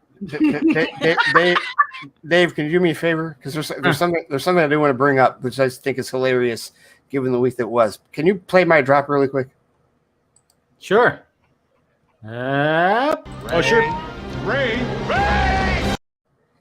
Did anybody remember that we had a Ghostbusters trailer this week? Yes!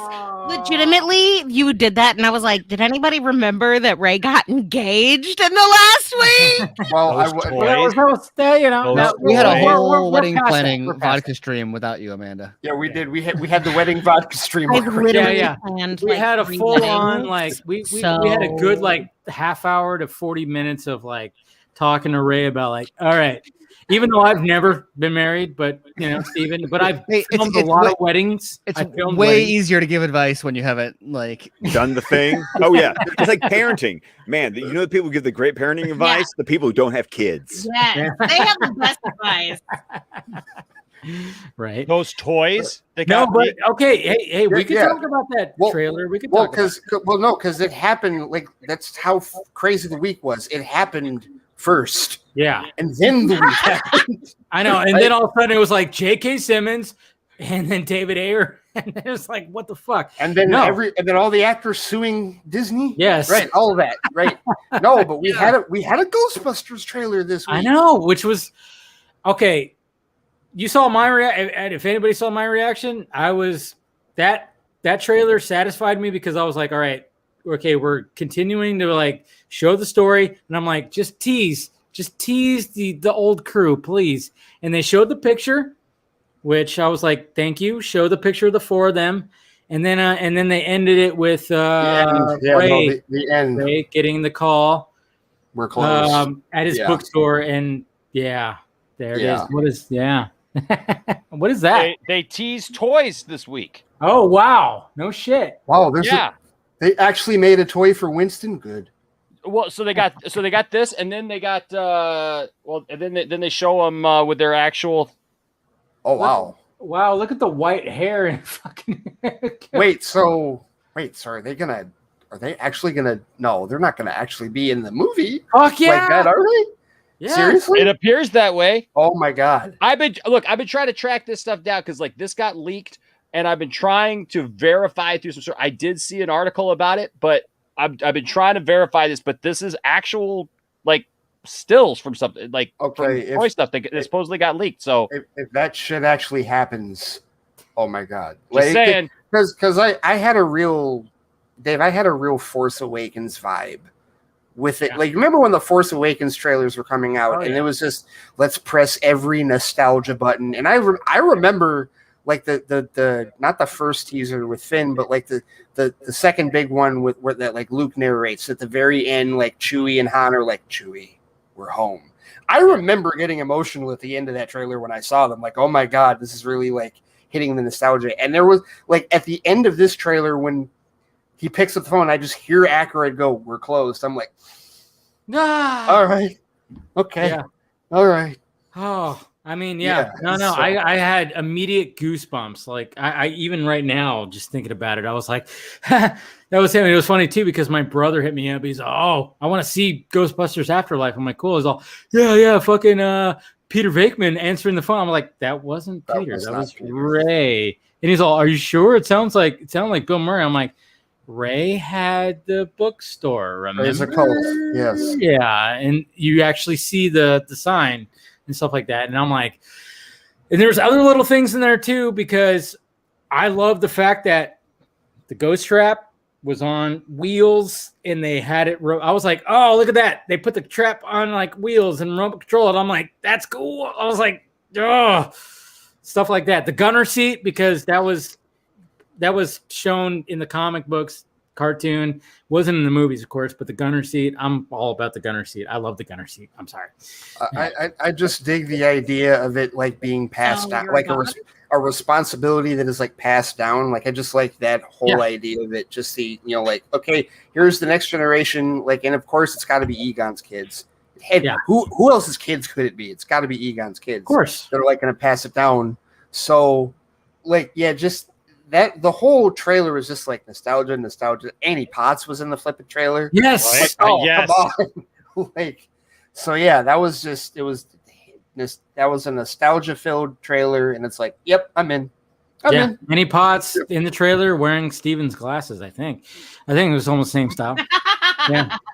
And the funny thing is that I saw everyone freaking out about the trailer, and I intentionally have not watched it. Oh, because I'm just like seeing everyone else get excited. It's like, okay, if I can stay like as pure as possible, like just to go back, do a rewatch of Ghostbusters 1 and 2, and then go watch Afterlife when it comes out. Because, dude, I watched the real Ghost. Like, I watched that Ghostbusters cartoon. Yeah. I know the one that apparently that, Winston didn't sound enough like Winston, so he couldn't get cast in the cartoon. I know, right? Did you hear that? What? There was like apparently Ernie Hudson auditioned for the cartoon to play Winston, but they said he didn't sound enough like the Winston in the movie. What the fuck? And that was like, wait, what the he's fuck? literally Winston in what the yeah. I also heard this crazy rumor that like a Warner Brothers executive was like, hey, you can't use Superman's ship that he came to Earth in to crash through Zod ship because how's he going to get back to Krypton? This just goes back to executives. This just goes back to executives that just don't know shit. Nope. They don't know shit about the product. Okay, and I told Ray this because when I got to watch some of my Criterion collection last weekend, if you've not seen it, if you really want to get a really fun look at this, The Player with Tim Robbins, directed by Robert Altman, that movie, watching it is like going, this is Hollywood making fun of itself. I mean, it's just it's and how old is the movie? 92. Exactly. So they knew then, and it's just still going. That's the thing. 92. Let's talk about the fact that it came out. When was OJ's trial? 94. Well, the trial was like late 94, 95. The Bronco the was 92. No, it was 94, wasn't it? It was 94. 94. Yeah. Because the Bronco chase happened in 94. Yeah, totally. Okay. Just wondering, because might talk about fixing your girlfriend's murder over cocktails and stuff. Just wondering. I don't know if you saw it or anything. Well, that didn't just kill the conversation. I know. Did you plan your ex-wife's murder, Orenthal, based on this movie? Okay, all I have to say about that particular. So I uploaded a video there if you wanted to play that. Yeah. Like Enosh. All right, this is Enosh's video. I mean, that he was talking about when it came to. There's a lot of good, hard-working people in the world. I know where you shot. I love it. I know where you shot. Go to work. Dude, you're looking jacked, who value what it means to work hard, play hard, and take care of your family. Somebody did some push-ups. And then there's Toby Emmerich. People who try to live off the hard work of others. Good, hard-working people like Zack Snyder, who brought us the masterpieces of Man of Steel, BVS, and Zack Snyder's Justice League. Something that people like Toby Emmerich don't understand. And fought hard to keep us from seeing. But when you're working hard this summer, just remember that somewhere Toby Emmerich is sitting next to a pool with a cool drink, making money off the backs of hard-working folks and continuing his battle to keep people like you and me silent. No, you did not. You're hostile and beautiful. So until we see a change, please make your voice heard. Use the hashtag #RestoreTheSnyderverse. And remember, suck it, Warner Brothers. Brought to you by the Sunday Podcast, Point Extra Lounge, and many ways in the fine people working every day to restore the Snyderverse.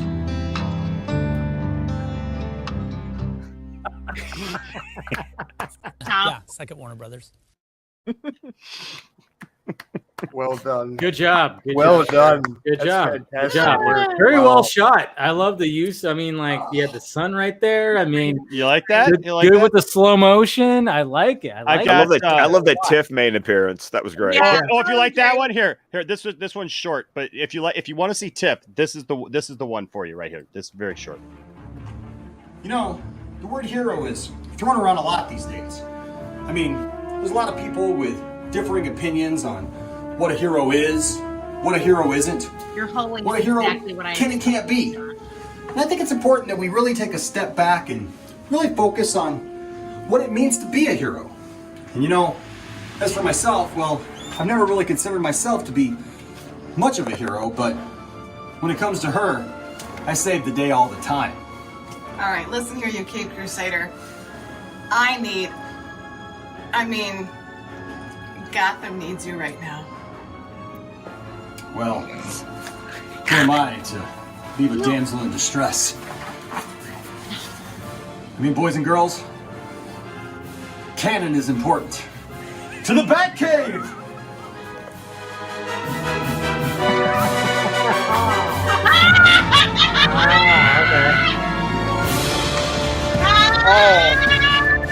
I did not know where that was going. I did not know where that was going. There it is. I knew where that was going. I did not know where that was going until the Give crime the licking it deserves. So I grew up it's next so to good. an Amish tourist town. Steven just left. Steven couldn't take Steven it. was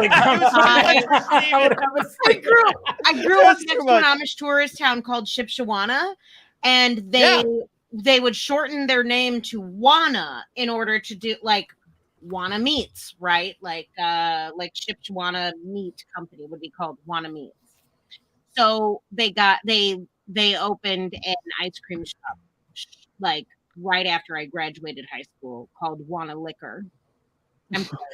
Oh my god! A fucking liquor store called Wana Liquor. That's awesome. And there also was an ice cream shop called Wana Scoop. I saw a sign once that it said liquors like alcohol, but the name of the store was Bunghole Liquors. Yes, exactly. It's genius. Life is not about No, it's all about creativity. I mean, like when you have like these what is it, pho, Vietnam, and there was somebody like that named their restaurant What the Pho, yeah. It's like perfect, just play on that shit. Yeah, totally. No, but okay, so you're welcome. Now getting back into what we were talking about. I mean, that was a nice palate cleanser to get away from whatever all that. I don't even know. Whatever that was, I don't know what that was. This stream has taken so many tangents. I brought up Schmigadoon. Okay, Schmigadoon. Okay, so I just wanted to still think it's hilarious that so much happened after the Ghostbusters trailer. I know. Like we're like Ghostbusters fans are like, oh my god, finally. But then all of a sudden it was just going like right after, like Thursday, it was, hey, guess what? This is what's going to happen. J.K. Simmons going to be in talks into reprising his role as for Batgirl. Oh, hey, David Ayer releases a statement, and everybody's just talking about that. And so everybody's really, and then it was like, it just everything got so outshine. And then even on top of that, there's a Waterworld series that's going to be coming out. I'm like, yes, give me some. And I'm sitting here going, even I didn't know about the Ulysses cut, and then I just did a little. I found a Screen article, and I was just like, what the? Okay, so the idea that there was a fan edit of the movie that then became officially released on an Arrow Films DVD. Yeah, that blew my mind. Yeah. What? Okay, there's a whole cut of Waterworld that I nobody. Okay, so you got the theatrical cut of Waterworld. Then which is great. When ABC it's all put it on, subjective. and then ABC put it on TV, and they added 40 minutes to the movie, but it was also edited for television. So fans went in and put the 40 minutes back in, but with the original unedited version, and it was called the Ulysses cut. And eventually, when Arrow Films released one of their special edition remastered DVDs of Waterworld, they included this fan edit on their official release. How were they legally able to do that? Dude, this is a thing that, you know what? You know what's funny is like anytime that a movie got released on TV, just to like fill time, they would add these deleted scenes. Well, that's why you get like the 3-hour version of Superman, because it was like the longer it played, the more money you got. Release the Shadyak cut. There is a television, the TV version of that. There's 4 different cuts of Star Trek: The Motion Picture. One of them is an extended television version that's like a half an hour longer. No joke. Like it yes, this is a thing. You're right. This absolutely happens. Because the producers get paid more for the more time it picks up, which is the problem. Because you're like, if you watch that TV ad of Superman the movie, it's too damn long. It's boring. The pacing is completely off because the Salkinds. Oh, come on, Scott. Come on, Scott. All that stuff that we get, all that stuff, no matter what they do to it, because it's those original things. It's a masterpiece, just made even much more better. Yes, I said much more better. Yes, because that's what it is. Double positive. Is that what that's called? Yeah. Like double positive? Yeah. No, you're right, Scott. Like that's the thing. It's like you get all this stuff, but it throws the whole feeling off. It just doesn't feel right anymore. I take a lot of flack because of the Donner cut, but like that's how the Donner cut feels to me. I feel like it takes me out of the movie, and like people like the Donner cut, and that's fine, and people love it. But like for me, like some of the stuff that gets added back and stuff, it just is it the finished quality of it, or is it like if it was done with a finished production value, would you feel the same way? That's a really good question. I've asked myself that, Steven, a lot, because I don't like the ending. I don't like how like the original ending was supposed to be him spinning time back around. That takes me out. And then there's just something like I don't know if it's because I loved that movie so much growing up. I mean, it's like literally within my top 5, definitely top 7, 8 movies of all time. Superman 2, the theatrical version. So like when there's parts missing from it throws me off. From just my personal likes. But yeah, I know that the unfinishedness of it. Actually, when Zach started talking about how Warner's wanted him just like put whatever out there, I was like, oh God, no, because like I would have just lost my mind over that to see these unfinished parts. There's like, oh yeah, sure, it's just fine the way it is. And I get that. Ray and I had this debate because Ray and I, for Squadcast Movies, we're part of the Superman crew. Because Tim, Ray, and I have watched and reviewed every Christopher Reeve Superman movie, and because we're about to do, because technically it counts, we're about to do Superman Returns. We are. We did Superman, Superman 2, Superman 3, Superman 4, Supergirl, and we're about to do Superman Returns. We determined that 4 is better than 3. And subjectively speaking, in our regards. Hey, but Nuclear Man was awesome. But I almost wore a Nuclear Man shirt tonight. Our Superman 2 review was like, at time it was one of our longest ones because Scott and I we got into it. And Scott didn't know me as well back then. I'd only been like in the network for like, I don't know, a couple months or whatever. And I have to believe when someone was like, who the fuck is this dude? Actually arguing that he'd rather see Lara instead of Jor-El in the parent scene. Like, I have reasons. My reasons still stand. But one of the things that we concluded at the end of it was, and I don't know, I know Tim agreed with this. I don't know if you did, Scott, but like, if you take portions of the Donner cut and fuse it with portions of the theatrical, the best version of the movie is probably somewhere in between that, because there was stuff. Because Donner never got to finish. Concede that. I would concede that. The problem is Donner never got to finish shooting the movie. So the problem with it. So one of the problems with the Donner cut is the fact that, I mean, even Donner said it pissed him off to have to use what Lester scenes he did use just to make a the materials he was using. It was like, hey, make a masterpiece out of poop. Yeah. And leftovers. And he's like, yeah. I would have chosen different content to sew this together. That's what makes it distinct from anything else, is the fact that he had to do that. I just read the process of the Blade Runner director's cut. Which one? Well, I know. I heard the story a few years ago about how they kidding. accidentally showed the work print at a screening because it flopped when it came out, but it had it was a cult hit.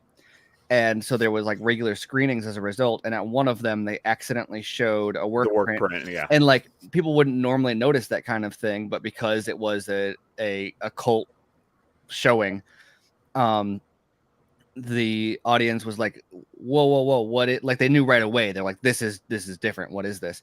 And there was enough buzz going out of it. And there was film community influencers that were a part of that it got buzz going. And Warner Brothers, sounds weird, but I guess in 1992 or whatever, this wasn't so crazy. Warner Brothers was like, whoa, people are really into this.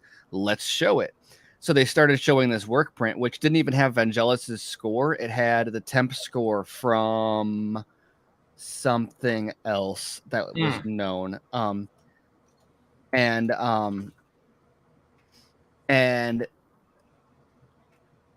Ridley Scott was not a fan for that reason. He was like, it's not even a director's cut. It's a work print. That's not it's not my music. It's not my, it's not right. And so Warner Brothers was like, okay, cool. Well, I don't know exactly what the deal was, but they assembled the director's cut that they then had which is what I watched, but Ridley Scott had no input. What was called the director's cut and released on VHS, Ridley Scott had no input on. Right. It was done this is what we think Ridley Scott would have wanted. It was a finished version of the work print where they incorporated the score and polished up and the unicorn dream and all that. Yeah. They kind of, it was like if you took Zack Snyder's Vero notes and images and stuff, and then just kind of worked with the footage and took the Whedon cut and turned it into, of course, there wasn't that drastic of a difference, but and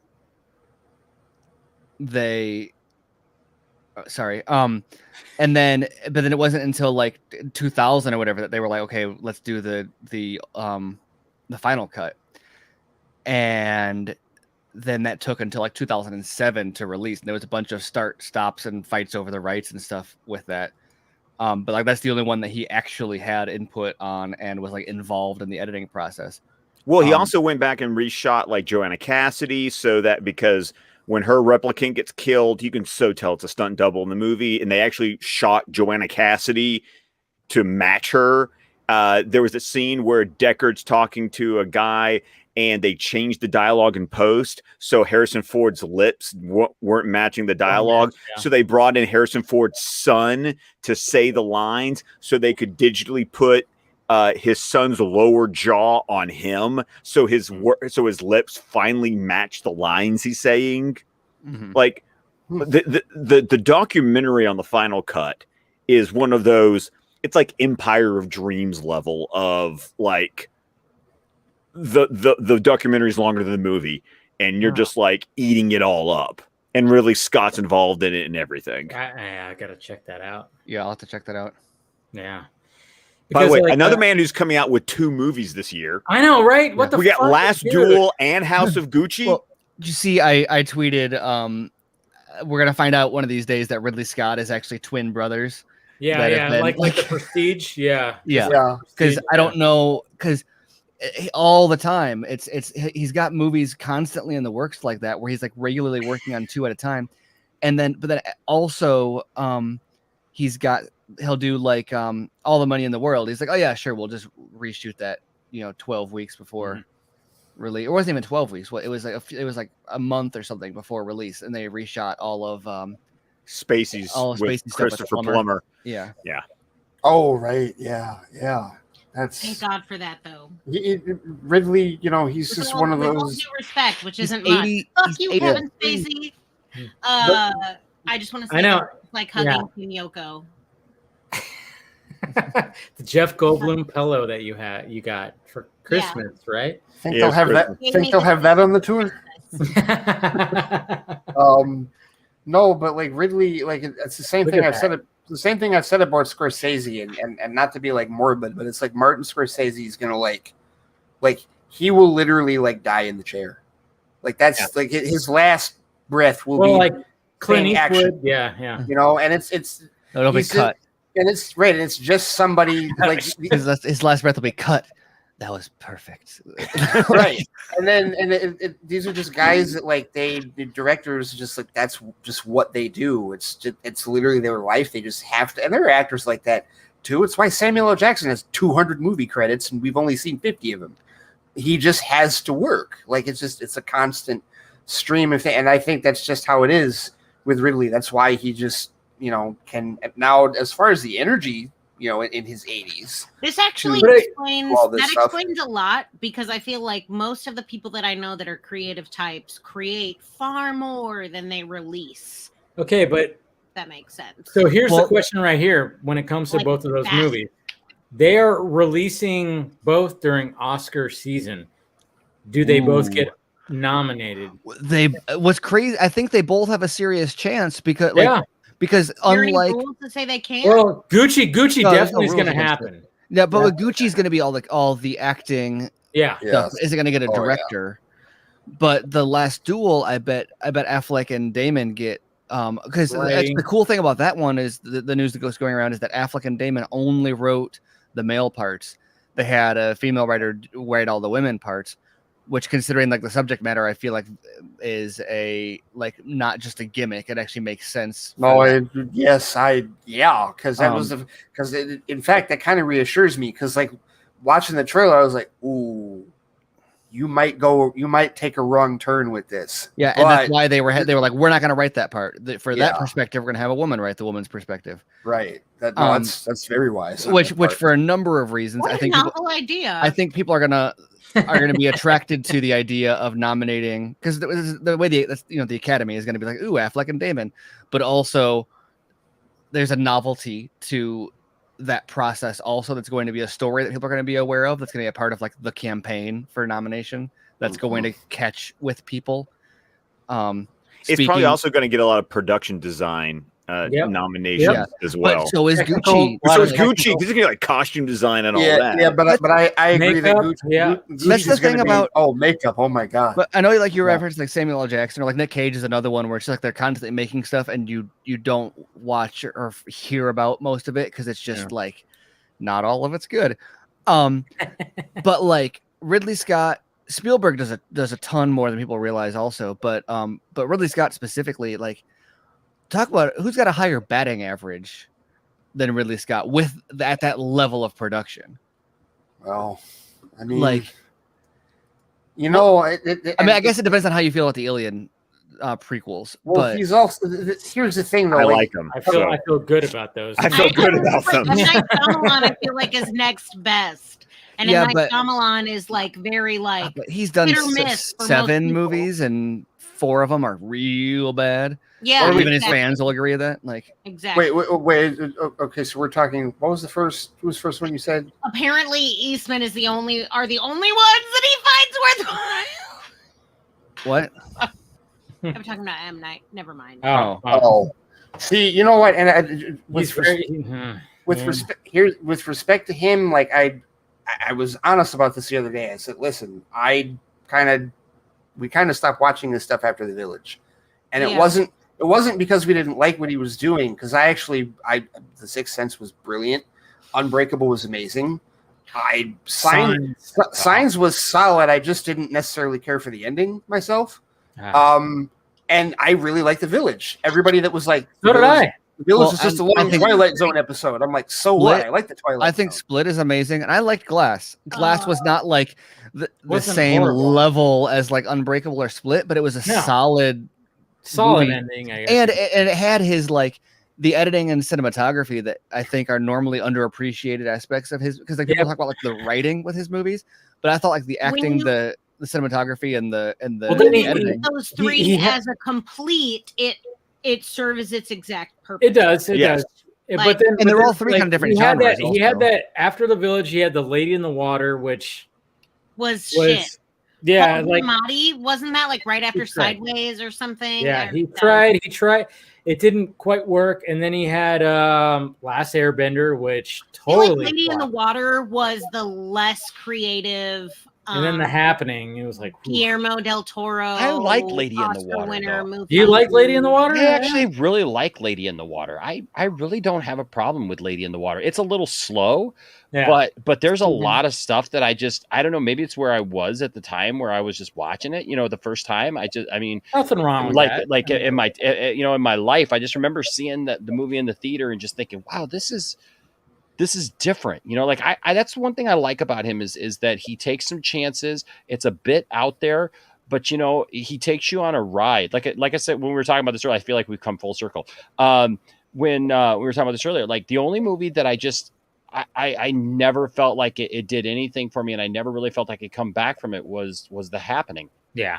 Like all of those films, man. Like, I remember the first time I saw The Sixth Sense, just that rush, that adrenaline rush, but I still get that with a lot of his films, like when I saw The Village, for example, I even predicted the end of The Village. I was sitting there with my former brother-in-law, and like halfway through it, I looked at him and I said, hey, it's going to be modern times, and they're going to be living in like this little village somewhere, and they're going to end up having to send her out for. But there's nothing. But that was a good twist. It was a great twist. It wasn't really bad. It was just that I figured it out. My brother-in-law looked at me and said, "Shut up! That's not what's going on." And I'm like, "I'm just telling you, that's what's going to be." And then when it was, I was like, right there. But but just because I figured it out didn't make it bad. It was a great idea. It was an excellent idea for the film. So yeah. Yeah, well, I'm glad that he's making a comeback. Apparently, because despite what other inclined people have to say, Old, I'm still hearing good things. I'm hearing legitimately good things about Old. Dave and I talked about it the other day because we've both seen it. Yeah. And Amanda, you're talking about Shape of Water. Thank you. Oh, I haven't seen that. That's what I was trying to say. I was like, Lady in the Water was like M. Night Shyamalan's attempt at Shape of Water, but Shape of Water was after. Good. Yes. Well, Shape of Water was after Lady in the Water. No Oh yeah, Shape of Water. Shape of Water just a couple of years ago. Yeah, Shape of Water was Del Toro and. Oh my God! I'm not saying that it was actually inspired by. I'm saying it's like it's. Amanda, that's exactly what you were saying. We know exactly what you're saying. That's exactly what you were saying. We're going to put words in your mouth, and there's nothing that you could say that's going to keep us from knowing that.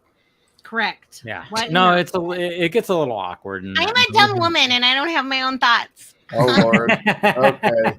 No. You know who belongs in that conversation with Scott? With Ridley Scott and also I think Scorsese's up there, but I think Eastwood is like neck and neck. Yes, with because they both got like when you said he's gonna die in the director's chair, I was like, "Are we literally talking about Clint Eastwood right now?" Yeah. Well, no, because like Clint Eastwood is 91, Ridley Scott is 83, and people are like, "I don't know how he's still going."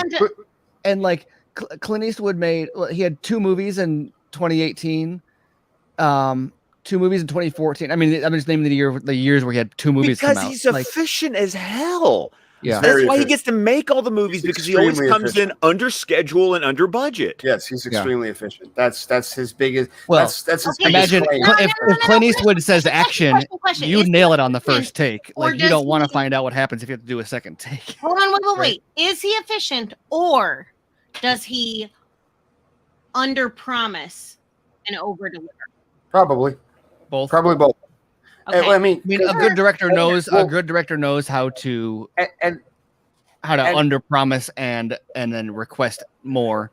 I mean, that's what Zach does. Zach gets like huge budgets and then comes in underneath it. And I remember Tom Hanks completely verified exactly what you said, Stephen, because he was on Graham Norton years for Sully Press and talked about how it was intimidating as hell to be directed by Clint Eastwood, because I think he said, I know what you're asking yourself. Is that 1 take or 2? Well, he says Hanks did the impression, and he literally says that instead of action and cut, he says Eastwood literally just goes, "All right, go ahead." and then they do the take, and then instead of cut, he goes, "That's enough of that."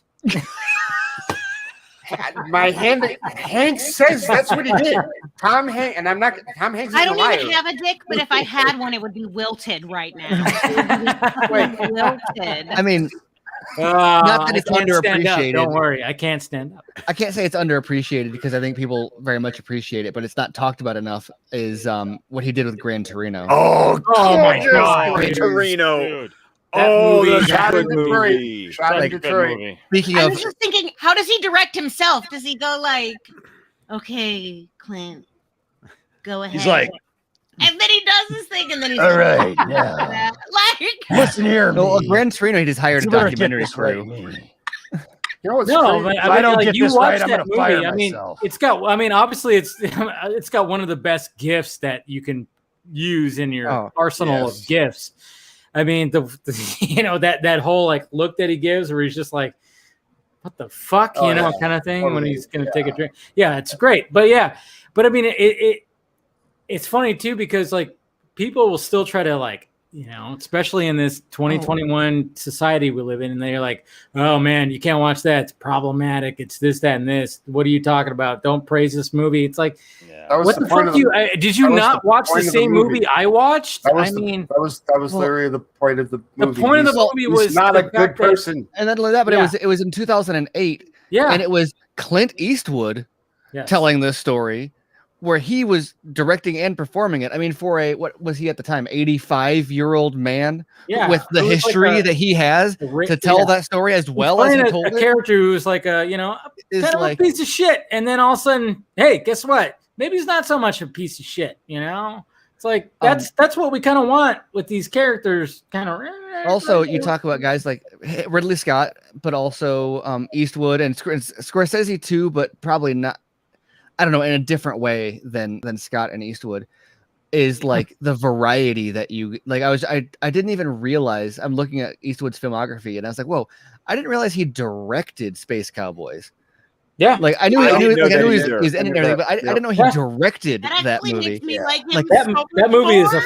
fucking that movie is a crowd pleasing fucking awesome. Oh movie. yeah, I have like this. it's fucking hilarious. I mean, it was kind of ahead of its time too, with kind of bringing that cast together to do. It's like before the Expendables, like Jesus Christ, that was like Sutherland, Garner, in 2000. Yeah, Tommy Lee Jones and Eastwood, and they're going up against like these young astronauts. And I mean, I love the fact like during the press tour, I think it was Sutherland that said it was like, oh yeah, we all had a butt shot, and it was like, yeah, that's 200. That's like he said it was like 150 years of ass that you see right there.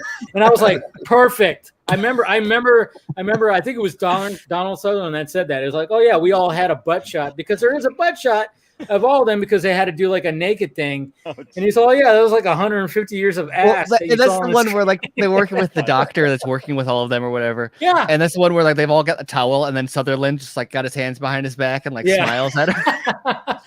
No, that movie is that's a so fucking there's- that movie is fantastic. So I still need that's on my list. Oh, But there's a Clint Eastwood movie where it's one of those twisty things where it's like at the end of the movie I'm like, this is a good movie, but I fucking hate the ending.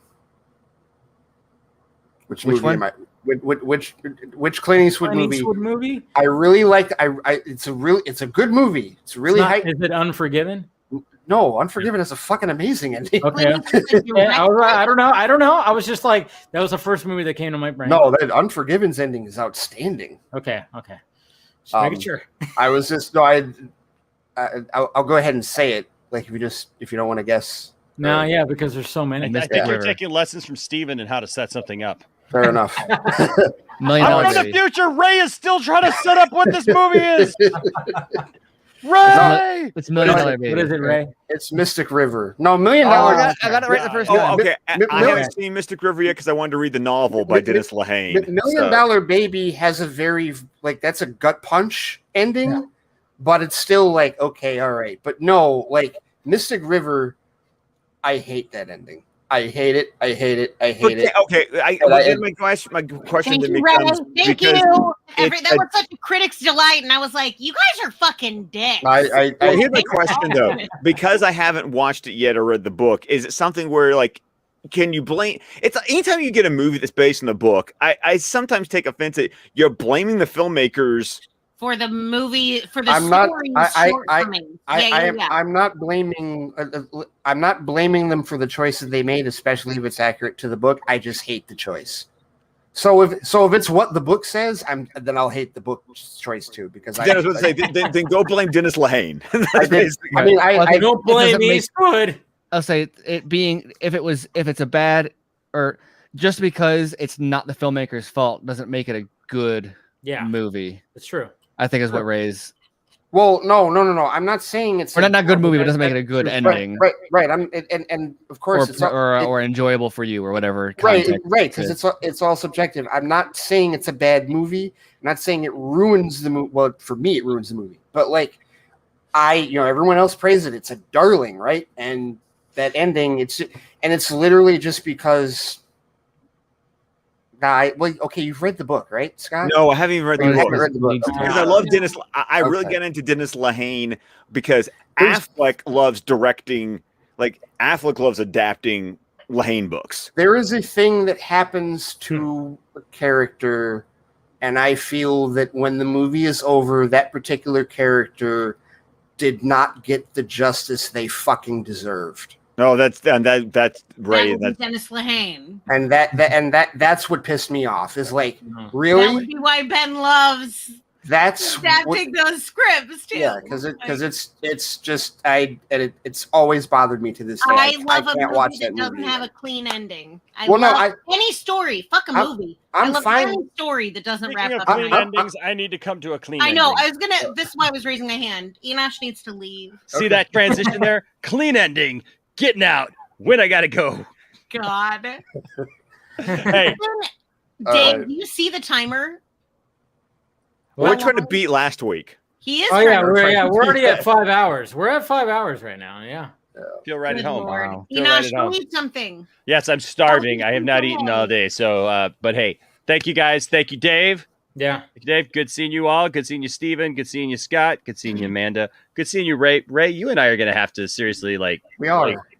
Hook up and do something together. I mean, because we're literally especially since you know Shonda. That's the thing. Yeah, you've already we've gone over this before, and she's mentioned you by name. It's like son of a bitch. Yeah, that's weird. Yeah, that's some crazy. Yeah, you guys. Yeah, that's what I'm saying. That's what I'm saying. So it's funny like that you don't know that people are so close to you. Yeah. And right. But it's great. It's great. Yeah, Small for ass sure. World. Absolutely. But hey, guys, thank you so much. Keep it nerdy and don't let anybody tell you that you're not a fan. Yeah, exactly. Except for you, Steven. But great camera work, so I'll forgive it. Am I a fan? Yeah. Oh, look at that. Oh, he's waving. He's waving his toys. Only because I'm going to be on the lookout, and I might be sending something to Michigan. Not this one. This one's mine. There you go. If I find another one, there you go. When the other one comes in the mail, finally from Walmart. Well, if I find that that goggleless or that goggles up one, I'll let you know for sure. Thank you, man. For sure. All right, guys. Peace out. Talk to you later. Take it easy, Enosh. Bye. Right. That's how you toy shop. We toy shop as a fandom. Yes, together. All right. Bye-bye. See? All right. What were we talking about before?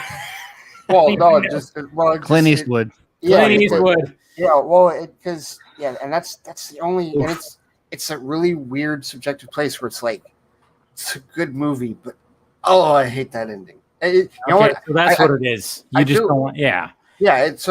Ray's got his hang up. It's been documented. He hates bad guys winning.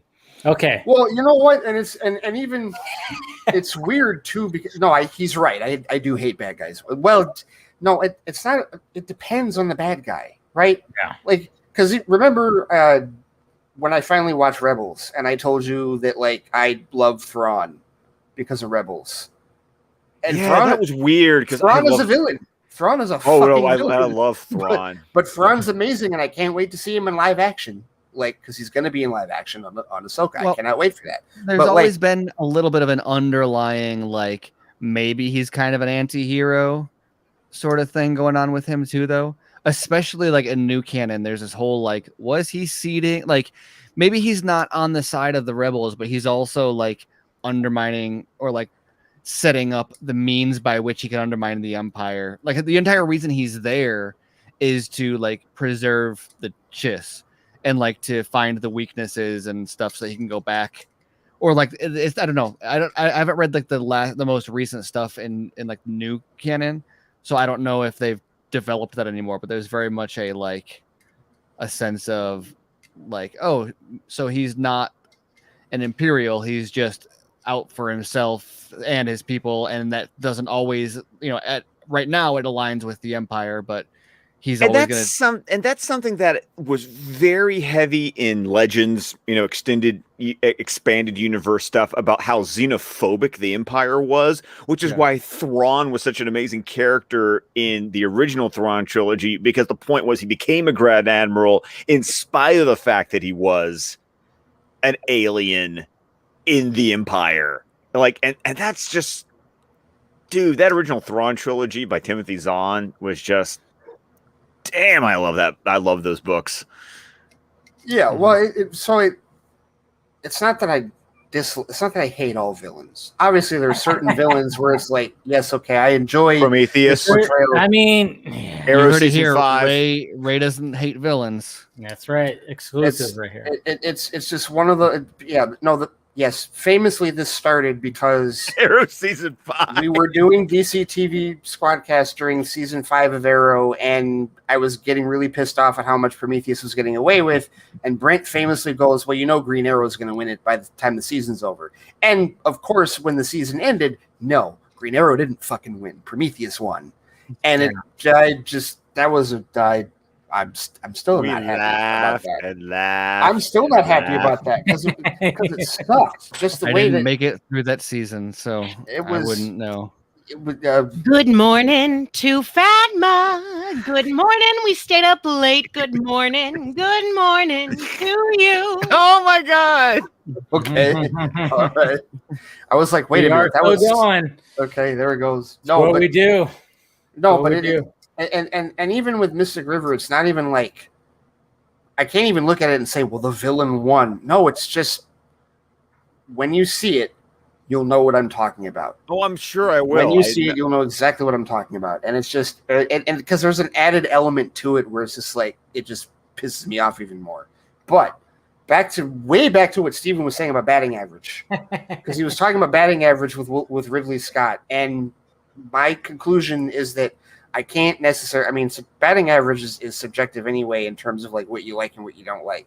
If I look at, but I haven't seen all of Ridley's movies. I've seen, well, maybe I've seen half of them. There's movies that, like, I think Richard Newby was talking about. Here's some holes in my Ridley Scott viewing, and there were movies on that list going.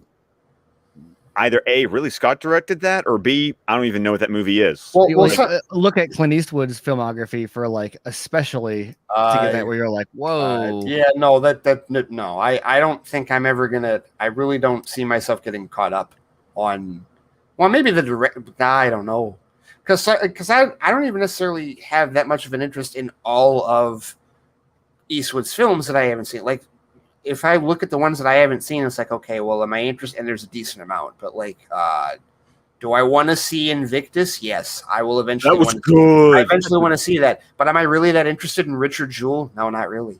I'm not really interested in Richard Jewell. It's just not like my thing, Do I want to see Sully, which I was just talking about with Tom Hanks? I haven't even seen it. Right. Yeah, I'm curious about that. Am I that interested in like the Mule? Right. No, the Mule was actually good. I enjoyed the Mule. The weird thing though is I've seen Trouble with the Curve. Like I saw that in theaters. Right. I've seen that movie, and it's like, well, actually, no, never mind. He didn't direct that. He was in it. He was in it, but it had Amy Adams. So Yeah, but no, that was actually a good movie. That was actually a decent movie. But yeah, so I don't know, but it's an of course insane. It was a good movie. It had Amy Adams. Period. End of story. My favorite ex-Mormon. Love you, Amy. You look amazing. Are all of her movies? Let's see. You're not allowed to say anything bad against her. I'm 5 tequila shots deep. Do you wanna say something? I'm not saying anything bad about Amy Good, Adams. Ray. I'm just thinking. I'm just thinking. Like, well, Amanda posted a picture of her on the set of Disenchanted, and I'm just like, She looks like a fucking human. I think she's so beautiful. I just love her. You know, it's fun. I think the first thing I saw her in was probably Catch Me If You Can. Yeah, I think so. Wow. Yeah, that's the first. Well, I mean, that's 2002. Like, that's way back. I think no. I think before that, I think first thing I saw her in was Smallville. She was a meteor freak. She was a freak of the week on Smallville. Freak of the week. Drop Dead Gorgeous for me. I think. So what's your Drop Dead Gorgeous? Holy shit! That's a close one. Wait, so technically, Amy Adams as Lois Lane is technically a legacy casting. Is that Yes. She was a DC legacy casting. Right? Yes. Because she's one of those. She's a season one. She's a season one freak of the week where she's a overweight girl who drinks a kryptonite smoothie and turns her super thin and hot, but because her metabolism is going so fast, she has to eat people to keep her metabolism because she's starving all the time because the kryptonite. So, Mean Girls and Caltine bars. Yes. Yeah. Or Saved by the Bell and the sugar-free cheesecakes. So that was the plot of a Smallville episode. Yes, that was the plot of a Smallville episode. And people are giving the CW shit. Really? Crazy, right? Come on. The first thing I ever saw Amy Adams in was that 70s show. Oh, she wasn't. Oh, Yeah, she was she in did that? guest star in that. I just looked it up and I have seen that episode. I think one of the. I mean, I don't know if I've seen that. And Cruel first Intention 2 was very close to that as the well. first thing that I like, I guess you could say, I wouldn't say it was the first thing I saw her in, but I would say it's like what I recognize. Like, oh yeah, her. Talladega Nights. Anybody? Yeah. Okay, yes. I She was in yes, Talladega. yes. But it was like I was like, I know that girl from somewhere else. Well, And that I was like know before she was on had- The Office, you know, and That was before she had like a name, and then after Yeah. she was in more stuff, and you would look back and be like, "Oh, she was the That's chick right. who was dancing in the bar." in Yeah, Talladega Nights. because she hadn't even done The Fighter yet. The Fighter was still Nope. a couple years after. Oh my Talladega gosh, Nights. dancing in the Yeah. bar and wow. Yep. Wait a minute. Because in Talladega Nights, they did that thing with her where it was like, "Oh, you wear glasses, and so you're not actually that pretty of a girl." But then all of a sudden, like she like starts doing that thing, and then she starts doing the hair whip thing. Will Ferrell. Yeah, I know. Hey, the vodka's kicking in.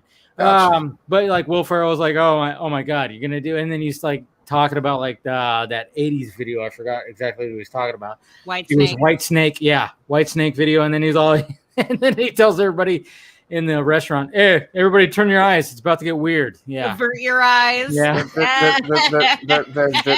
She So- starts doing like the crawl God, I love on the table, and she starts doing the 6-ounce baby hair Jesus. whip. You Yeah. know how I remember what that line is because that's Shep's exact birth weight. I was gonna say, that's still the funniest scene in the movie to me is the baby Jesus scene. Yeah. Like, at Oh, the- yeah. and just the way that it starts. Get in here and eat this dinner. I slaved all day for it. It's Domino's, McDonald's. Oh yeah, all they have the everything. fast Kentucky food. Fried Chicken. Right. I love the birth scene. Particularly the cut immediately after the birth scene to him as like a kid going, I want to go fast. You're not first, you're last. Last. God, that movie. And then you know what? One thing I was just looking up right now. I did not realize that, and it's a movie I've seen, and everybody should put it on their list. The very first movie that Clint Eastwood actually directed and starred in was Play Misty for Me. I did not know that was his first directing. Oh. Yes, that's a good movie, very good movie, and I dare you to watch it and go, Jesus Christ, they could remake this with Hugh Jackman because my God, did a young Clint Eastwood look? I'm sorry. Like a Hugh Jackman. No. Bitches these days don't know about a young Clint Eastwood and a young Paul Newman. Oh my. Oh yeah, Paul Newman was. God. Paul Newman. They're all stuck. Literally putting like whatever the fuck you thought Brad Pitt or Tom Cruise ever was. Yeah, those guys it's were on a shame. whole other level. Yeah, I mean, I mean, just for Paul Newman, I mean, literally, just The give Hustler. yourself the hustle, the Fucking hustler, A, man. Cool Hand Luke, Yeah. or Butch Cassidy and the Sundance Kid. Okay, we've gone too old. But- I haven't seen those. I know, but I was just Oh, looking. I was like, older I wanted to look. than me. I was like, what You're was older Clint than me. Eastwood's? I know. What was Clint Eastwood's first directing movie? And it was Play Misty for Me. I'm like, holy shit! Here's- I've seen that movie. And Here's why, Ray. My dad was born in 1945. So, like, my Okay. dad is legitimately not even a baby boomer, technically. He's part of the silent generation. My dad was born in 55, but the thing is, like I've said Dude, before, your dad was born in 55. My dad was born the same year. See, Well, you should. So, to me, My like, mom was born in when 55 your parents too. were This- born this just matters adds- a lot on the shit you're exposed to when you're a kid. This just adds to the fact that Scott is the white me, I am the black him. Yes. This just totally adds to what this we've been We saying this for determined the this last long couple of ago. years. We determined this so long ago. This is just cementing that Yeah. further.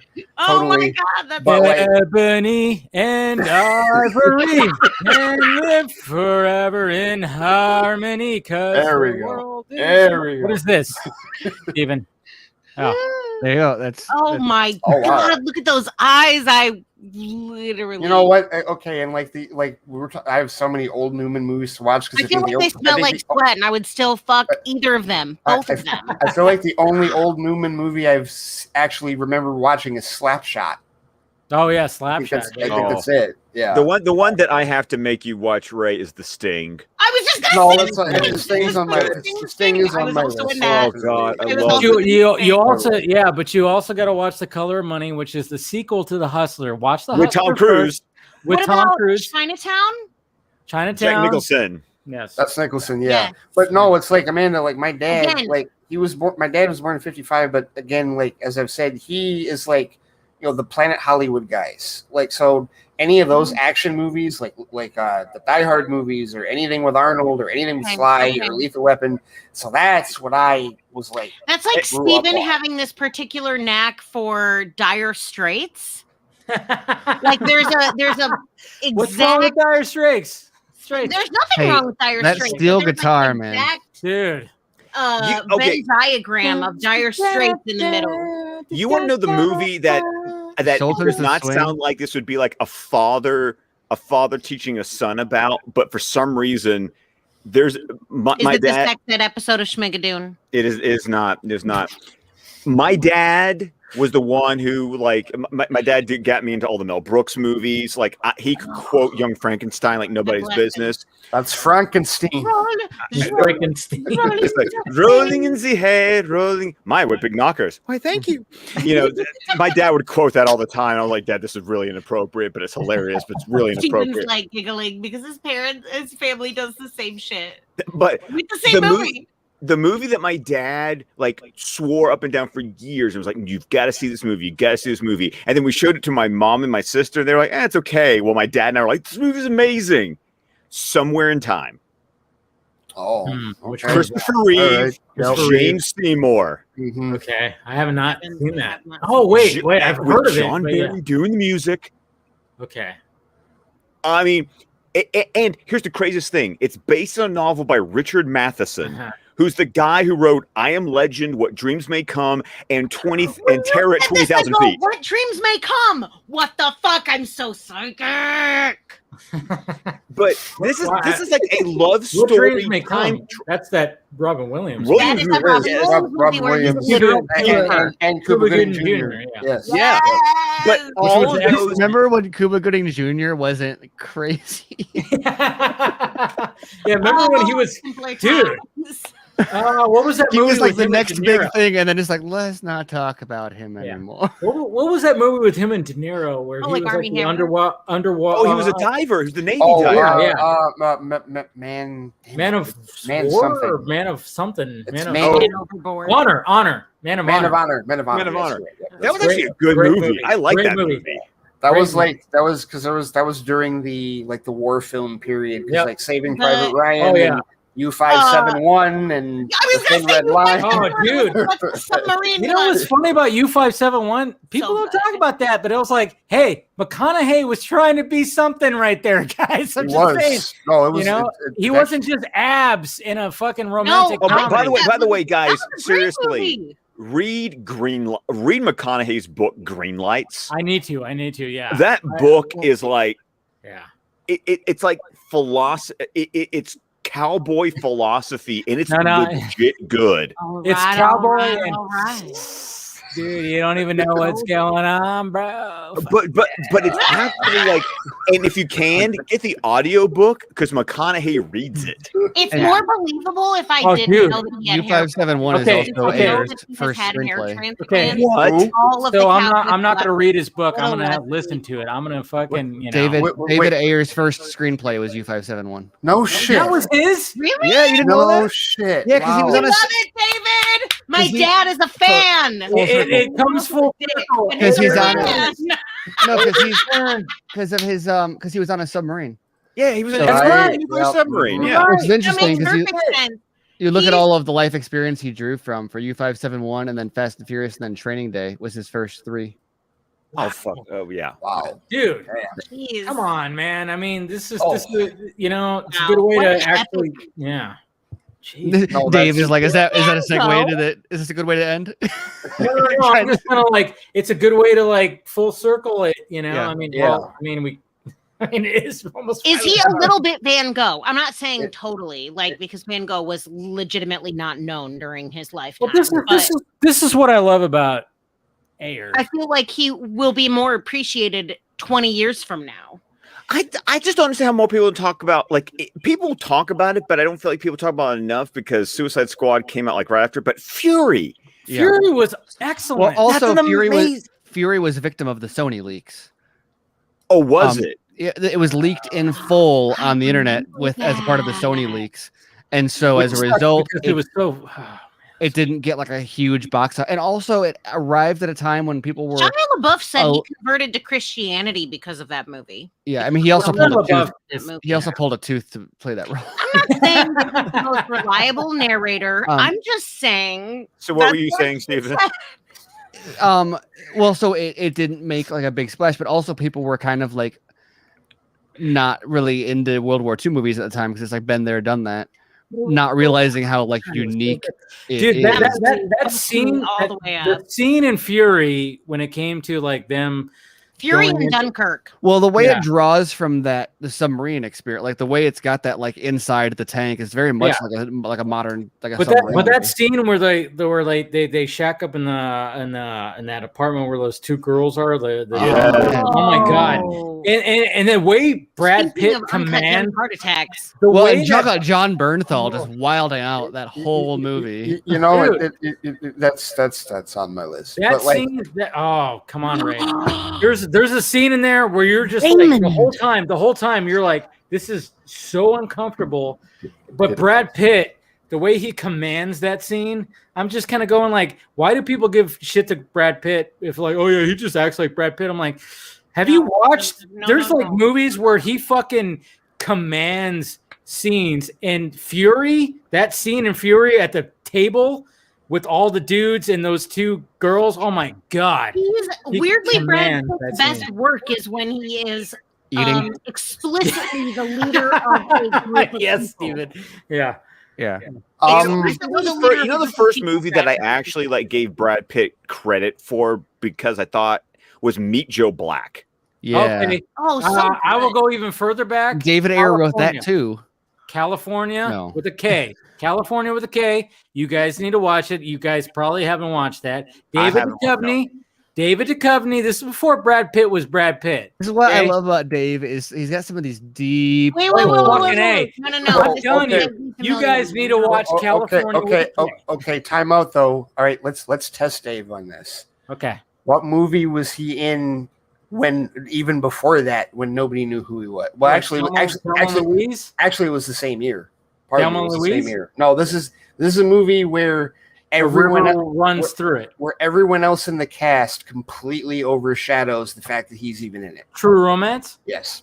Okay, there you go. True Romance. I have yeah. seen California. Oh, wait. I Okay. have seen it. I'm telling you, revisit it. Revisit it. It is such a good movie. That is funny because I saw I'm True feeling Romance it for a duo this after, year. Thank you. obviously after he was like, well known, and so it didn't strike me that he was like a random, like not a known actor at the time. So I watched it in the context of like, oh, that's hilarious. Brad Pitt's like the roommate. But I mean, like, look at the rest of that cast, and he's Yeah. like the lowest on the totem pole compared to the rest of No, that but cast. you at guys, the time. I'm telling you, watch California with a K. It's California with a K. Dominic David Duchovny. Senna. It's such a it's one of those movies. I mean, I mean, me and one of my really like good friends, we quote that movie like crazy. It's such a it's Dominic Senna did Gone in 60 Seconds and Swordfish. Yeah. Which I've seen both of those. So okay, interesting. No, it's a good. It's a movie that not a lot of people know about, and I'm like, I geez, forgot Michelle Forbes is in this. I was about to say I saw Michelle Forbes and I was like, oh, that's what's her name? Juliette Lewis. Juliette Lewis. Michelle great, too. Forbes. That's Scott. That's Roe. I know it's It's Roe, and Rose. it's also the Admiral from. You haven't seen Battlestar Galactica, But no, I know she's. I know she's. It's on the list, I know Scott. she's in it. Amanda. You know lost what? her. You know what? She called me Raymond 5 minutes ago, and I would be like, "What the hell?" That's Raymond. Raymond. Called me What Raymond? did you want to see? I know exactly. That was like a Brad Pitt Raymond, line. Felicia, Angelina, light cast maroon. Oh, I'm did you telling just say you. light cast? Yeah. Like, Okay, like, okay. Cast. how dare you? I'm the person that has seen every episode of the original Battlestar Galactica and like most of the first season of the newer one, and that's it. So I know way more about the original than I do about the new one because I never finished the 2003 one because they're going to reboot it again for Peacock. But like No. I've seen. I grew up with the original one. It was the old set. Has anybody here seen the original one? I'm not saying No. I've seen parts of the original one. I'm not Okay. saying that I'm opposed to the original. Never got one. into I'm it. saying I'm opposed to the reboot. We do not need a fucking Battlestar Galactica reboot. That shit is still good. We don't need a Battlestar Galactica. Who Ronald the fuck is in charge of this? Ronald No. D. Moore. Ronald D. Moore, who was like one of the best writers on Star Trek: The Next Generation, And Deep was like- Space Nine. and Deep Space Nine, was the showrunner, and I could tell in the first season exactly what he brought from Star Trek in there. So when I do finally finish it, probably gonna love it. But Probably also gonna the love fact that he was You in will the love it. Navy Battlestar ROTC, Galactica. and so he brings like actual like Navy stuff Absolutely. to Battlestar Galactica. Yeah. But he Well, did no. it in Star Trek. And I'm One of my apprehensive favorite things over about the. Battlestar Galactica is the fucking sheets of paper that they use. That's all I have to say about that The show. cut The off sheets corners. of paper that they use are one of my favorite things about Battlestar Galactica. I'm not like hardcore excited about the idea of a reboot. But what I will say is that I think that the thing to keep in mind about what was so great about the last show I refuse to be reasonable. was how rooted it was in like current day political things that they would replay on the ships. And so you look at the climate when that show was made versus today, and I see a million ways that would be very suitable to we're all stuck in a fleet in space. Especially since Like- we're literally like looking into a future where like a good portion of people think that that is a legitimate possibility for the future of the human. Yeah, like it fundamentally alters kind of the way that you tell, but it's not going to be a retelling of the same stories. It's going to be plugging and playing modern political context into it, which is like Gilmore Girls during the time of okay, I feel I'm picking up what you're putting down, and I'm okay with that. I still don't like the idea of it because again, I contest that the original No new friends. is timeless. Well, it's just, but again, Amanda, it's like when the episodes of it that I've watched, like I'm the one that's literally going through and like picking out I'm an Easter egg person with that. Like for example, I've told Scott this, the episode where they're on that prison ship. And Richard Hatch is on there, yeah. Richard Hatch is there, and Richard Hatch was the original Apollo. So the scene where he's talking to Apollo, he's fucking talking to himself. Yes, And yes. it's just and just the changes, like Okay, Boomer so becoming from a black man to a tall Pacific black man, Islander Herbert woman. Jefferson to Grace Park, and then the bigger one is Ty, black dude with an afro to grizzled white veteran with an eye patch. That's the By the way, if you want to do some connections, Ray, People don't know what the he fuck we're played talking about. Deathstroke If they haven't seen in Battlestar Smallville. Galactica. Michael is- Hogan was Deathstroke in Smallville. Seriously? Seriously. Okay. They actually had a Deathstroke in Smallville too. Season 9. Jesus Christ. Season 9 was That's because so deep. No. Season 9. If you got all the way to season 9. I watched it to the end. Oh no. Here's another great one. Pam Grier. Wow. Pam Grier was Amanda Waller. No wait, shit. I I did could know see that. that. I did know that. I could see Dude. that. I could totally see that. You know Yeah, what? like, You know, if they had a '90s Suicide Squad, it would have to be. she Yes. would be her. It would have to be Absolutely. her. Yes. I know question. you just said Holy 90s, shit. but like now I'm thinking about like an 80s Suicide Squad movie and like true Oh, 80s even her style. too? Do it true 80s style where it's like got nothing to do with the comic other than like the basic concept and like they kind of in the same way they did like the Nick Fury with Hasselhoff. No, So- help me, Ray. The Punisher with Dolph Dolph Lundgren. Lundgren. Oh my Yeah, god! exactly. And I'm he trying- didn't so- even have the skull on his chest. So I'm trying to think of what like the 80s version of Suicide Squad would look like, Well, and it would be she it would would be both definitely be Waller. amazing, but What was also your like background? Pam You Grier would have would to definitely have- be Waller. And Yeah, Pam Grier would be an amazing Amanda Waller. Well, she was in Smallville. Well, yeah, I'm just saying. I'm just saying if they had an Wait, 80s, but in the and you'd have let's like see, what, in the Rick cast, though. Rick Flag would be Arnold Schwarzenegger. Yes. Yes, Like- he would. Yeah, he would. Okay, but like, who the hell would be Deadshot? Stallone would be like Deadshot. Probably, maybe. Okay, so we're not going. Well, all right. Yeah, so I mean it's the okay. 80s. Would Jean-Claude Van Damme would be Boomerang? No, Yes. no, we need who's was anybody Australian that came out of that? Crocodile think- Dundee. Crocodile Dundee. Okay, yeah, he'd be Oh Boomerang. yeah, Paul He'd be Hogan. Boomerang. Yeah, Paul Paul Hogan would be Hogan Boomerang. Yep, would you're be right. He'd be Boomerang. Boomerang. Totally. Mm-hmm. Yeah. Jessica Lange is Harley Quinn. Well, it's like Jessica it Lange? didn't exist back then. She's already too old. I don't give a shit. No, I feel like that would have been like Sybil Shepherd or something. Not Sybil Shepherd. Daryl Hannah. Or like Daryl Hannah, or Yeah. maybe a young Julia Roberts. Hannah. A young Julia Roberts. Daryl Hannah specific. She would have gotten cast because of Blade Runner. She would have been cast as Harley because of Blade Runner. Enchantress. Okay, that could be Jessica Lange. That could be Jessica Lange. Yeah, it's true. I'm just saying. Or a Sybil Shepherd. Yeah. Yeah. Because I'm getting like a Death Becomes Her vibe a little bit. Yeah. Okay. I know. Did you get like Wait, Witches of Eastwick. Who would direct it? Goldie Hawn. Yeah, because we get like the whole Witches of Eastwick cast. I was just going. gonna say, can we please bring in Goldie Hawn, please? Oh boy. Yes. That means Kurt Russell could be in the movie. Ooh. Okay, maybe well he then, would be okay, dead. then he's Deadshot. Yeah, He's Kurt Deadshot. Russell. There you go. There you go. Because he's already got we've already seen him with the eye patch. with- Diablo Exactly. is clearly Emilio Mhm. Estevez, the only Latino man on Oh. film in the 80s. Yeah, I know yeah, who would be Diablo. Yeah, because like some of these aren't best casting. Some of these are who would have played that character in the 80s. Diablo would be like okay, so then Edward James Olmos. I don't so know. then it would have either been Estevez or Charlie Sheen as Diablo, one of the two. Well, or they can go like Edward James. Nah. No, he'd have been too old. Yeah, too old, huh? Yeah, even then, yeah. I'm like, who is Oh God, Edward James Olmos. Okay. I'm even looking at like who's on the cover. A Bronze Tiger would have been there. Like Yeah. I'm looking like who's in the first issue of Suicide Squad by Ostrander. Bronze That's- Tiger would have been God damn. I thought I had somebody at one point. See, I want to keep saying Snipes, but I feel like 80s is too old or it's too soon for Snipes. Yeah. Yeah, Oh, I mean, no, do well, and then when you think of Bronze Tiger, you think of somebody who's like Who's really the guy? tall. Okay, help me out here. I Who's mean, the guy Wesley in Snipes Predator? is not that tall. Who's the No. guy in Predator? Carl Weathers. Oh, Carl Weathers. Weathers. You're right, Carl Weathers Weathers. as Yep, is you're right. fucking Carl Bronze Weathers, Tiger. Bronze Tiger. Yep. Yep. That's right.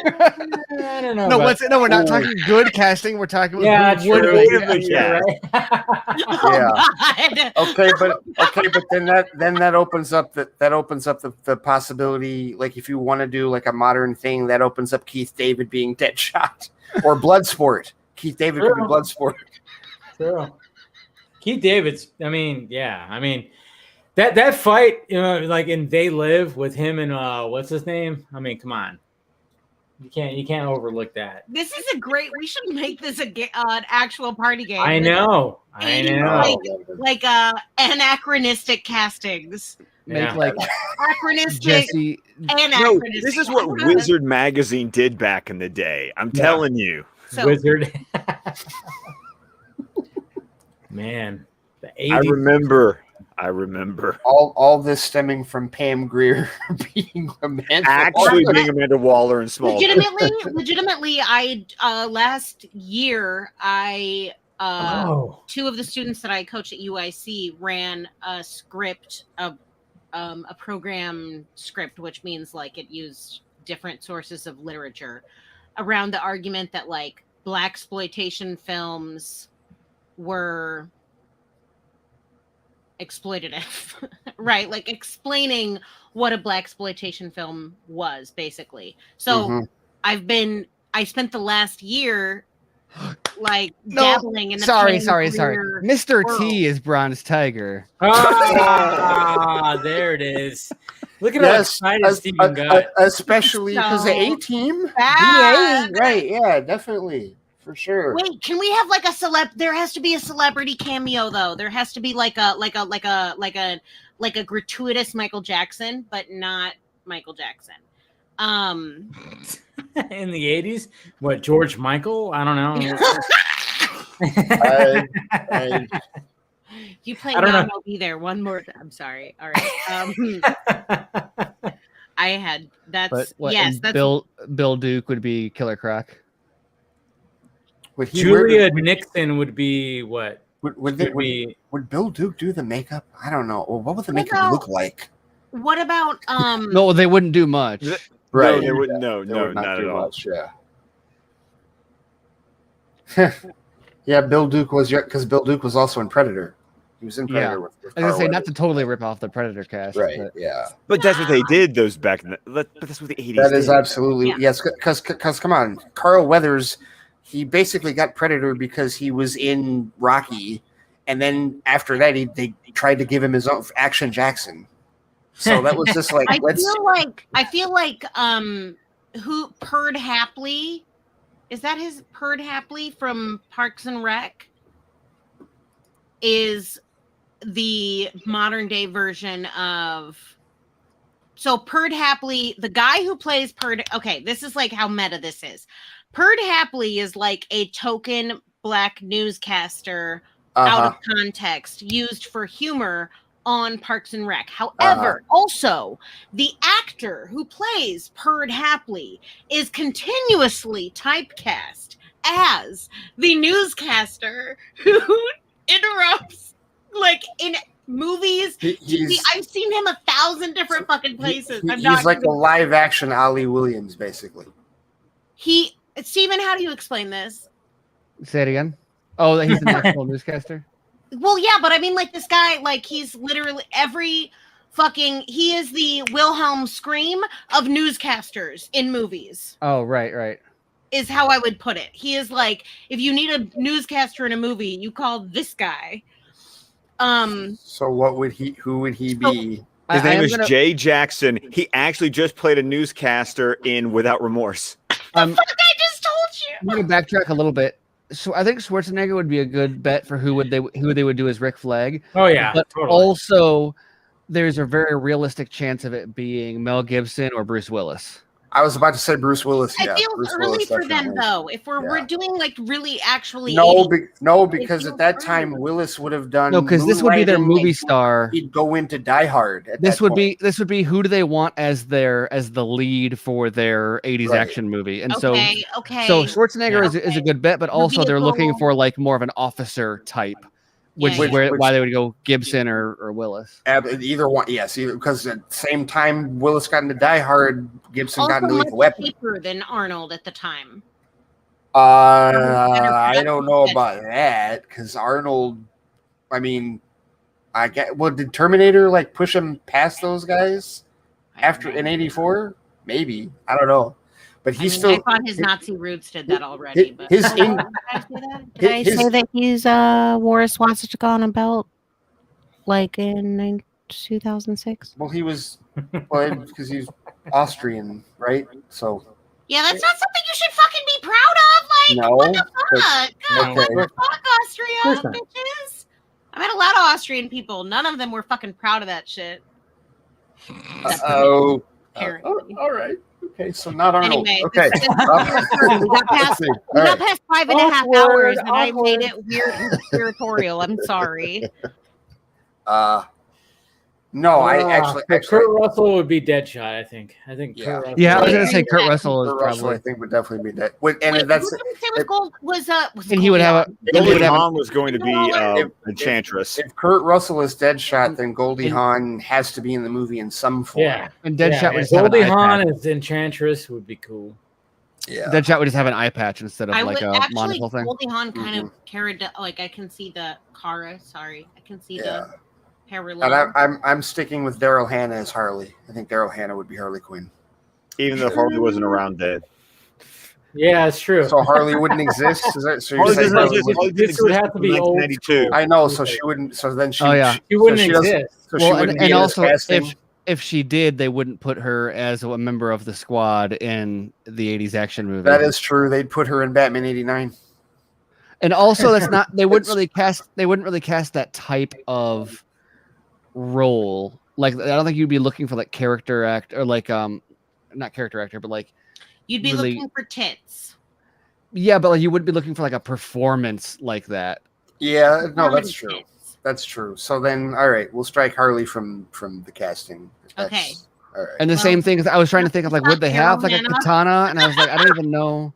Like, no, I don't think they would put a katana in the '80s. I don't think they. version of this. No, I don't think. Well, if they did, it would be like a nondescript, Asian actress that probably had no lines. Yeah, exactly. Or like they would Maybe make an it Jackie Asian Chan. actress. Yeah, that's true. Maybe that's true because they A could very get white passing Asian actress. or like someone with brown skin that just whatever they look Asian, whatever like that, like just the stereotype. Yeah, A there you go. Filipino person. Some, right? Yeah, Literally. something to that Oh effect. God. Yes. Anyway, Oh, the 80s. You guys, we've come so far. Look at that. We have. Look at that. We fought uphill. fought uphill. I'm like, at the same time, I'm going like, where would Chuck Norris fit? Wait, Chuck Yeah. Norris can be the villain. That's like the perfect. Oh, yeah. That's the perfect like against his Okay, mold. what I villain? honestly don't think he would do it though. I think he's like far too prudish. But I mean, if we're gonna choose like an Asian actress for Katana, I mean, I like I said, it was like Julia Nixon, who was in like Rambo 3, I think, and she was in Sidekicks. Anybody remember Sidekicks? Yep, I remember Sidekicks. Yeah, you know who I'm talking about then. Right? Yeah. Yeah. She was like, she showed up in a lot of movies where. Oh, I know. Okay, I know who seen it. Oh. She was, Was she in? No, she wasn't in Karate Kid. No, she wasn't Karate Kid. Okay. Nah, you're. But I was just like, if they No, but did that's do so- a katana Yeah, in true, the 80s, true. maybe her, I guess, we're gonna like do all that. But The only like you working said, Asian like in the actress in 80s, Hollywood would they anymore. have katana? Yeah. I don't Do know. we do okay? We figured out like Paul Hogan would be Boomerang, right? Yes. Yeah. Yeah. Because the only Australian actor that we know. At the time, yeah. Like, Yeah, at the time. Unless they let Mel Entire Gibson actually ship. do his Australian accent, because I Yeah. still been watching behind-the-scenes footage of him doing Zeffirelli's Hamlet, and he still had the accent in the behind-the-scenes footage. well, and the Mad Max movies were not American. Like No, they were still, not. It's like very true. overseas. I mean, so yeah. Continental, whatever the hell that. Well, okay, Thunderdome might have been, but the first two definitely were not. Oh, Mad Max definitely wasn't, and not Road Warrior. Oh yeah, when it came to the Thunderdome, that's when it got pretty much. Here's a That's question. where they were like, "Hey, Tina Turner is going to be in this thing." Okay. Does it bother you guys to? So like say for example, I don't know that this is true for this film, so I'm just saying a film to exemplify the genre, not the application. Troy. But everyone has British accents. Does that shit piss you guys off? Does it bother you? Does it take you out of it? Actually, here's the reason it doesn't bother me, Amanda, is because I grew up with every Nazi having a British accent in every World War II movie I watched. Yes. Or like literally anyone pre-1950 in history somehow has a British accent. They could be from fucking Massachusetts and they have a British accent somehow. 1924, Massachusetts, Brit. Sure, I'll buy it. Why not? What's funny about like you brought up Troy, I'm like, that's a movie that doesn't get. I don't know. I like that movie. I don't even remember if that was an issue in that movie. I'm just like, No, honestly, a it better wasn't. example would have been fucking Orlando Bloom. Eric Bana and Brad Desert- Pitt. no. Eric Bana, Brad Isn't Brian Cox in that Brian movie? Cox is like Brian Cox in that yes. movie. It's a Wolfgang Peterson movie, right? It is, yeah. Yeah. Well, it's the biggest issue, and this wasn't like a public issue, but I just had buddies of mine that didn't necessarily buy Diane Kruger as Helen of Troy, and I was like, well, but I mean, she was gorgeous. I she mean, was, yeah. I'm like, I think you know what my gripe about that movie was always like, oh man, Brad Pitt's too pretty in this, but then at the same time I'm like, well, he's supposed to be. Yeah, he's Achilles. Yeah, so he's Achilles. You know, right. It's like they made him. I mean, Brad Pitt was probably. I remember when I went and saw that movie. Girlfriend at the time was literally just going, "Oh my god!" the whole time watching that movie. And I'm That like, was peak well, that's Brad probably Pitt. good No, for that me. was I peak think. Brad Pitt. after That was this. before he started to age, which he's still attractive as a like older guy. Well, that was where he was But- like. That was at the end of him and Aniston, you know, kind of thing. Yeah. Yeah. That was before. It was Mr. 2 and years Mrs. before Mr. and Mrs. Smith. Yep. Yeah, And he gained like 20 pounds of muscle. Yeah. And you know, for Brad Pitt to gain muscle, it's like and okay. he had the benefit of a woman grooming his ass for the last fucking decade. Yeah. So he was too pretty. And that's why I was like Brad man. Pitt was Jennifer Like, Brad Pitt was like way too pretty, but he was also very badass in that movie. I'm like, He also had longer hair, which probably contributed to the whole because he didn't normally have. yeah, especially those were definitely extensions, of course. Yeah, well, because because at that time it's like Fight Club, 12 Monkeys, basically anything else he'd done was like, okay, well, he's got he started doing, it wasn't like a buzz cut, it was like the shorter hair. So yeah, when they gave him the extensions, that added to the prettiness that he had in the movie. Because then, of course, what does he do in Mr. and Mrs. Smith? He basically goes as close, right? Complete buzz cut, not bald, but close. Yeah, it's the shortest his hair's ever been.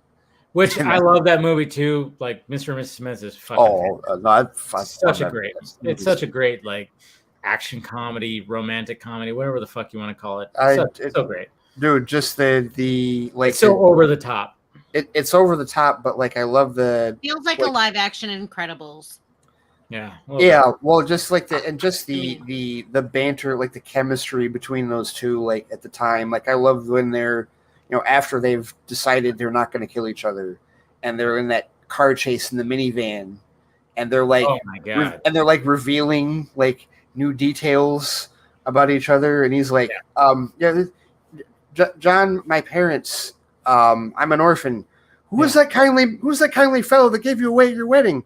Paid actor. I said your dad. I saw your dad on Fantasy Island. Yeah, I know stuff like that. Yeah, that movie was. Yeah, I don't know, underrated gem. And like when she found out he'd been married before, and she's like, "What's her name and social security number?" No, you're not going to kill her. You're not going to kill her.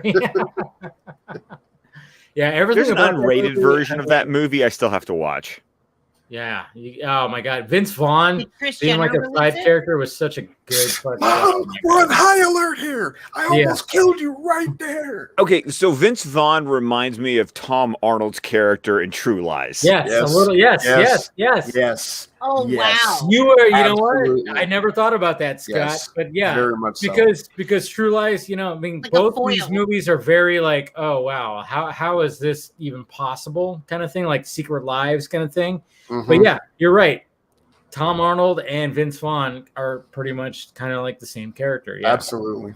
Yeah. I love that is my favorite thing about talking about like movies, books, any form of like story, right? Any form in which story is told is drawing the connections between that, like what Scott just did. I was reading a short story the other day and it said something about how wasn't even a short story. It was the name of the fiance of Wednesday Addams in the play, the stage play, The Addams Family, which is like Wednesday Addams' engagement party dinner, basically.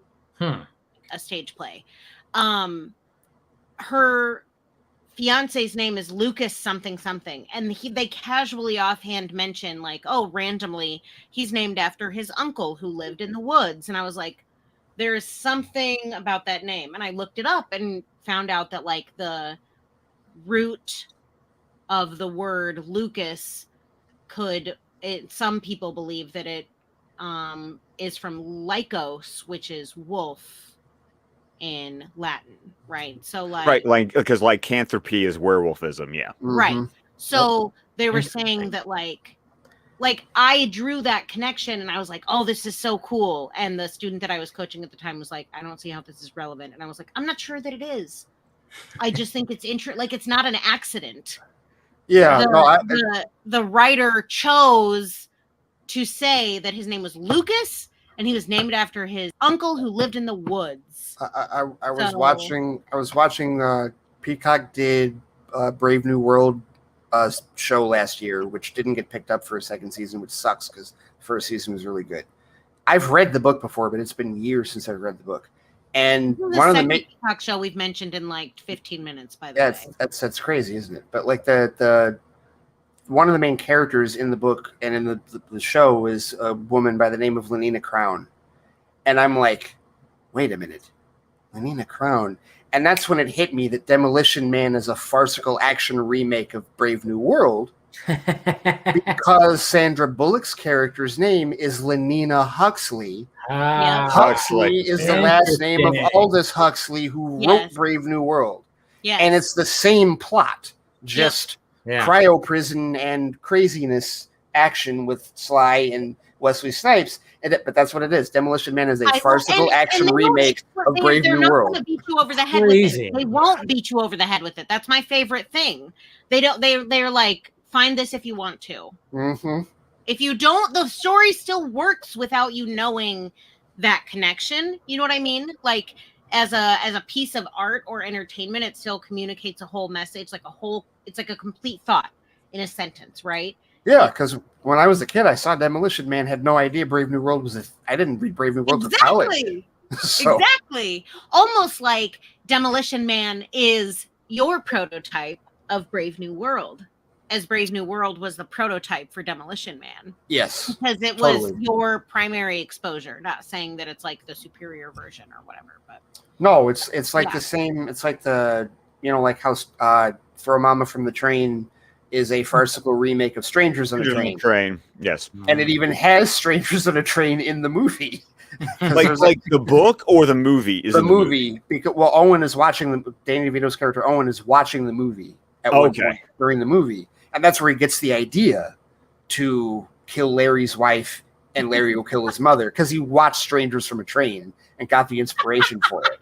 Which is still crazy to me to think that book is written by the same woman who wrote The Talented Mr. Ripley. Oh wow! What? Okay. Hold on. See, that's the thing. Is like I love that. I love my reality.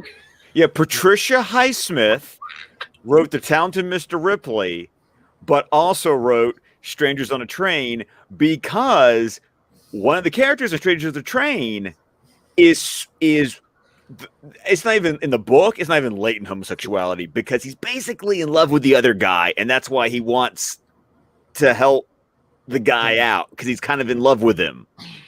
And Patricia Highsmith was a lesbian, and so that's also why they played up the homosexuality in the film version of The Talented Mr. Ripley. Yes. Wow. See, this is all why an homage. It's all connected. Never connected. Never apologize for being a geek, because we're the only ones that can have conversations like this. Exactly. We're the And only we're ones that almost find 6 this hours in. That's what's so crazy about this. We've like made. Oh, and by the way, Showtime is doing a Ripley TV show with Andrew Scott as Ripley. No We have to wait. Steven, you have to come back to say goodbye. I'm not going to do it for him. Really? Man. So they're going to do You're a right, TV Leon. series about that story. Well, because there are 5 Ripley books. Okay.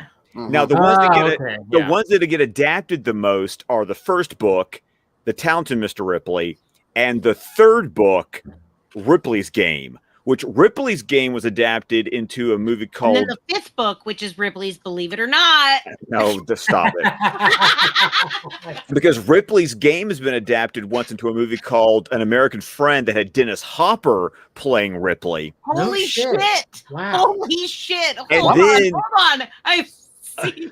What? Wow, I forgot. We could have added him to the Suicide Squad cast. And then in the 2000s, there was another adaptation of Ripley's Game with Malkovich as Ripley and Doug Ray Scott as the guy that he like. You have to know the plot of Ripley's Game to know that it's Ripley, and he basically brings in an innocent into the con. And so in that movie version, it was Doug Ray Scott who played the innocent that gets brought in by Malkovich. Time out. Dennis Hopper is the director of the '80s Suicide Squad movie. There you go. You got to put him in there somewhere. There it is. That's brilliant. So, Oh, Dennis man. Hopper. I mean, goddamn. I watched Speed last weekend, I think. God damn it, dude. First So Dennis Hopper. good. First Dennis Hopper movie is gonna have to be Deer Hunter? no. No. Nope. You know what? I know what you're gonna. Go ahead, say it. It's Super Mario Brothers. Yes, it is. Super Mario Brothers. That's right. Koopa. That's Here's right. King Koopa. Yeah. Absolutely. There's yes. Hey, Absolutely. we all. That was probably You know what? I mean, they I think tried. he plays the same character in Hoosiers, though, actually.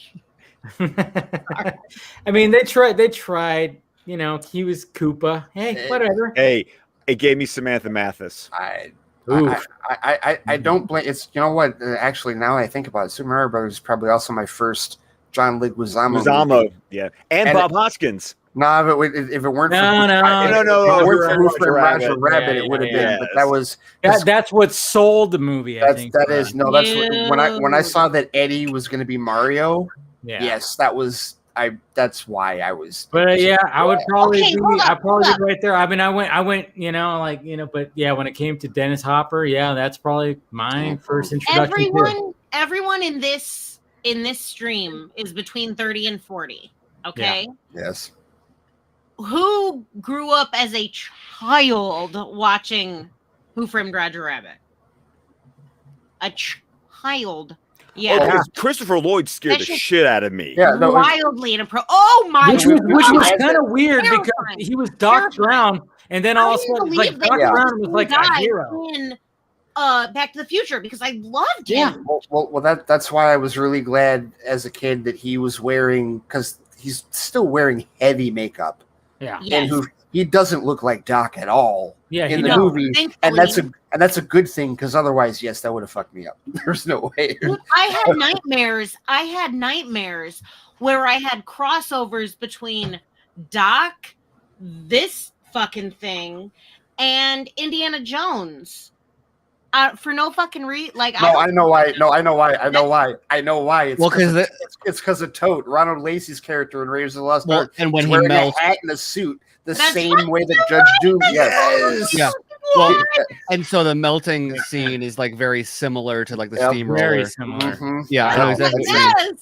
Oh man, totally we're it. subconscious. Well, it all goes back to what we were talking about last week with like the Charlie or the Willy Wonka tunnel scene. Is like that's like the We're entirety officially of Roger Rabbit. Is like it's like the people That's making true. this have no idea what like it's like we've done so much cocaine that we no longer have any idea what's terrifying to kids or not. Like No, I like, mean, when the dip hits him and he's just like, "Ah!" and he starts freaking out and he's literally melting. I I'm mean, sorry, you have your movie where Bob Hoskins is literally an alcoholic private eye. okay, let's not I mean, forget. Jessica Rabbit is it's so hot.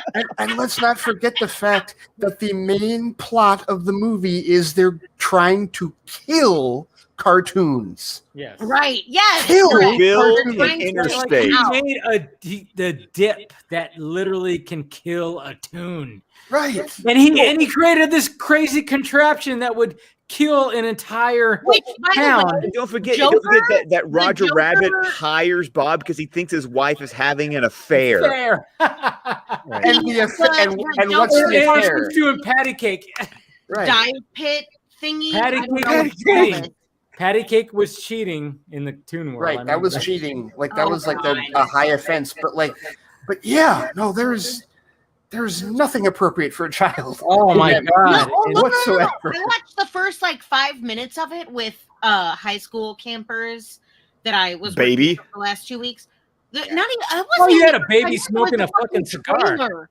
I watched the trailer, which includes the first few minutes of like them filming that cartoon. Yeah. Anyway, and Oh, man. watched that, Well- and I was like, you know what? If you're gonna watch this whole movie, you need to do it on your own time. I'm not gonna do it with you. Like I was like immediately brought back to how wildly inappropriate it was, and yet I was 8, 9. When Beetlejuice is more PG than that movie, Oh my god, well Beetlejuice! had like the baby smoking a cigar. Yeah, like, that that's was what I just. That's like Right. literally the My first- stogie. Also and slight departure. Also, Christopher Lloyd never gets brought up Enough. for Dennis the Menace. Oh yeah, he was. oh geez, yeah. Whoa, I Right. forgot that happened. Yeah, well, a lot of people forgot that happened. Because speaking once again about like villains that like are slightly too outside of like too realistic maybe for a kids movie. Where like remember when he stole the kid's apple with the switchblade? It's Yeah. the Like, outside of a Roald Dahl playground. Like, effect. imagine. It is the Roald Dahl effect. Like Uh, a little scary. Yes, it is. Yeah, but there's definitely like it's a little too real for that particular villainy. But yeah, Also, he's not that's- really made up enough to not be Christopher Lloyd. Like, you know, like yeah. I mean, he looks awful, but still, like it wasn't Judge Doom layers of makeup. Where it's like, okay, we're clearly going to make you look so different. You can't. No one could possibly think you're Doc or Reverend Jim or whoever else I in think this that- movie. That always, yeah. dear.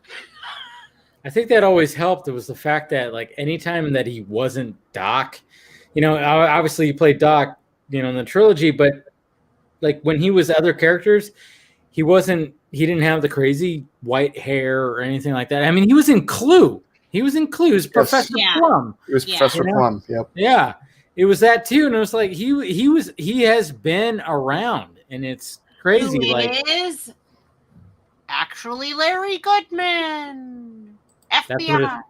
Sorry. Anyway, Clue. Actually, you know what? He's the reason that I've seen the Dream Team. It wasn't Michael Keaton. It was because Christopher Lloyd was in the movie. oh my god. Oh, Dennis the Menace, you just sent me the Apple scene right now. Oh, wait. I was like, what is this? But it was a Kohl's ad, of course. Oh, my God. Yeah, I mean, he was... Scott can't leave. Scott, I want you to know that I know that you just saw The Green Knight, and I'm definitely like, I have brain powers and shit. So you should know that everything behind you has been fluorescing green all night. Like, even though it's holographic and could change colors, it's just been green all fucking night. Look at this So guy. And good. look, that's what Christopher Lloyd looked like in Dennis the Menace. Yeah. Jesus Christ. Yeah, no, that's This truly is an actual real person that like terrorizes small children. Yeah. That looks really bad. You cannot do this today. You Yeah. can't fucking do You this cannot. today. The Oh my Well, god. go to the part where he steals. Literally a white You cut out before he steals the apple with the switchblade. Oh my god. Oh man. Oh. This is like our version of like I didn't have a car seat and I survived. Oh. Oh man, the movies. I don't even remember. I remember Walter what? Walter Matthau. He was Mr. what? Wilson. Mr. Wilson. Hey, Mr. Wilson. Yeah. I wonder what happened to the kid who played Dennis the Menace in that. Probably. But the fact of the matter is, Christopher lot of Lloyd workers. was always a treasure, no matter what he played. Okay, True. he played a lot of crazy characters, He's still and hey, here, by the way. still I was here. gonna say, and he's he not was, dead, he was right? just, He was in just- Nobody. he was just in Nobody as Bob Odenkirk's dad, which was we love awesome. you, Christopher Lloyd. Stay well. Stay And alive. hey, also stay well to fucking Bob Odenkirk, who just had a fucking Yes, Both you know Bob what, Odenkirk and Christopher Lloyd are officially invited to come on the Vodka stream. Exactly. Bob Odenkirk, like he's like tweeted He's good. today, said he's good. Said he's that's Thank very God, That's a because heart that attack. man is a treasure. I had and- never seen the Swear to God sketch with Reverend Winton Dupree from Mr. Show. Oh my God, that scene is so hilarious. Just have you ever seen that, Scott? No, I've not. Oh, What? it's something that has to be watched. It's fucking hilarious, but it's very like it's intentionally inappropriate. It just has that. Can I vote that we go the fuck to bed? Everybody just goes to bed right now. I mean, this has been the longest vodka stream that we've actually had. which Hey, is I'm the one on the Eastern time, so it's 5:11. The sun is coming up. The sun Yeah. is coming up where you're at, Ray. yes, Yeah, and probably the sun is going to end up coming up like for you guys too. I mean, it's past 2:00 in the morning for me, man. Dave, I mean, this has been morning. This is closer to my kids being awake than farther. Like, yeah. This one, I mean, hey, we're trying to Next week we'll do It 7 happened hours. because I came in late. Yeah. Steven's theory is right. Like this is how it goes. Exactly. yes, And, Scott, we've done that ourselves. Scott. yes, we've done that. Yeah, it's because of you guys. No, but this has been fucking fun, of course, as always. And thank you to Susie for joining, and Enosh as well for Rock, and also Ty. nerding out. Yeah, and Ty for joining as well. I mean, like it's been a very eventful vodka stream, and when it comes to what we've talked about, I think the biggest thing is, hey, release the goddamn Ayer Cut. Doesn't have to be right now. Like I've always said, release it. Give the Suicide Squad about 45 to 60 days, maybe even 90. Hey, it's fine. But after that, release Hit it in that sweet spot between I guess it's going to be on when it ends its 30 days on HBO Max. Replace There you it go. with the Ayer Cut. Yeah. Simple as that. Warner Media. Bingo. I mean, Bingo. it's Ayer's turn. It's his turn. And we all loved that statement because it was very, I mean, Raw. not as much. I mean, we want the Ayer Cut, but we also kind of want a biopic of David Ayer. I think a lot of us wanted that. True. because- I have wanted a biopic Watch of David Ayer. U571 and Fast and Furious, the first one. Watch the And, what was that recent movie that he did? The Debt Collector? Tax Tax collector. collector. Oh, Tax Tax Collector. Collector. Sorry. I mean, apparently Shia LaBeouf's character was full on. That was David Ayer. Oh no, he even looks like David Ayer. Oh, Like, yeah. It's just so does. funny about people Yes, like he giving him does. so much flack over like every time he talks about how he grew up on the streets and he was a gangster and everything, and they're like, people are like, it doesn't count because he's white. It's like, dude, that happens. It does happen. That's like, dude, he grew up like that. He does talked like that. That character was David Ayer right there. It's like, I've yeah, known you plenty of have- white people in my life that have been the Exactly. Yeah. Like, There are white you- people like that. If that's your perspective, then that means that you believe that people of certain colors have or don't. Exactly. have certain Which attributes. makes those Which people is more racist. racist. Yeah, Like- exactly. It's like if you can't, I mean, that's what's so funny about like when it comes to this society that we're at. It's like some people grow up in certain societies and they're going to talk a certain way. I've encountered that. You have people that just, yeah, it's crazy. Race is still a big part of the hood, but the biggest part of the hood is money. Yes. Exactly. That's You're so. I mean, you want to talk about color, the color of green. I mean, There you Jesus go. Christ. Exactly. Jesus Christ. So You Man. can be a whole lot of different colors and still get fucked over. absolutely, Exactly. absolutely. In an environment like that. No question about it. No question at So- all. I mean, and it was funny when people were giving him shit about that. It was like, that was my. He never claimed to be something that he wasn't. No. That's what I think is upsetting to me. Is I'm like, he's not trying. No one is taking anything from you by saying like, this is how I grew up. Yeah. Right. Exactly. Not man. a threat to you. But, Anyway, I good mean, night, everybody. Yeah. No, but I'm just saying, like when you read his statement, which was like 3 pages of stuff, it's like, man, this guy led a life. He Dude, led a life. I read only the first 2 pages at first. I didn't realize there was a third page until like 3 minutes later. And then I read the third page and I was like, That was mainly about Suicide Squad. Yeah. Amanda, unfortunately, I feel like a lot of people did the same thing and missed his whole paragraph of praising James Gunn and Suicide Squad movie.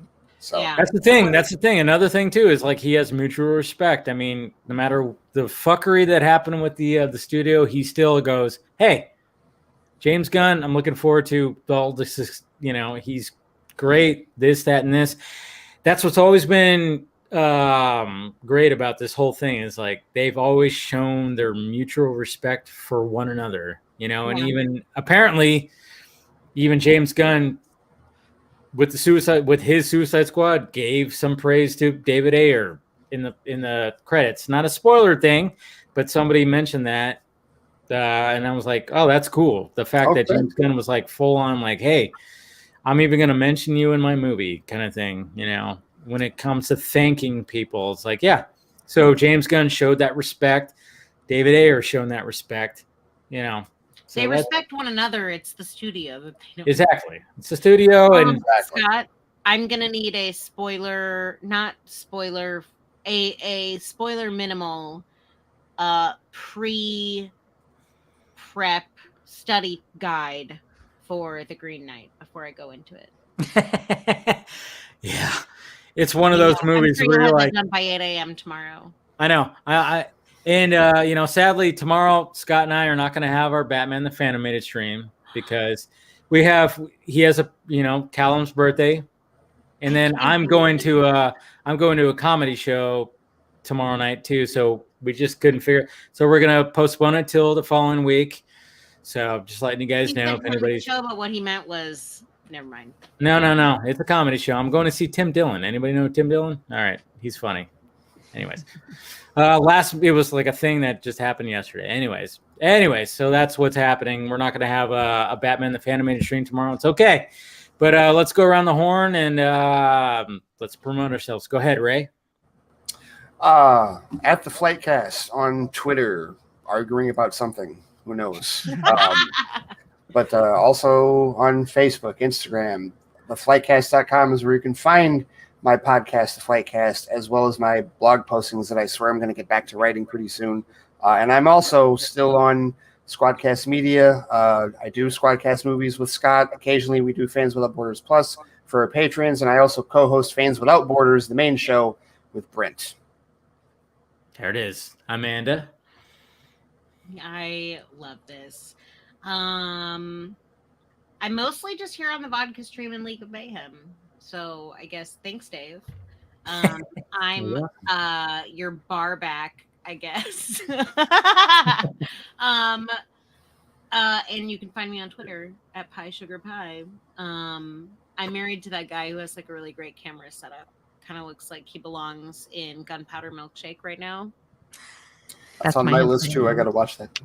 Dude, it's a good movie. It's good. A good movie. I mean, it's got it's got the hot the veteran hot ladies that we've grown up with, and they're all badass. And then you got what's Karen Gillian. Yeah, it's stuntman directed. I got to watch it. Yeah. So. Yeah. Oh, It's that I can tell that it's stuntman directed specifically by, again, I like watched it and I said to Steven, I think I paused it mid-watch and I said, if I were a stunt person, I would kill to have the job where I get the prompt that these stunt people got to like choreograph X scene. Yeah. I would like die happy if I got that prompt. And yeah, I don't know.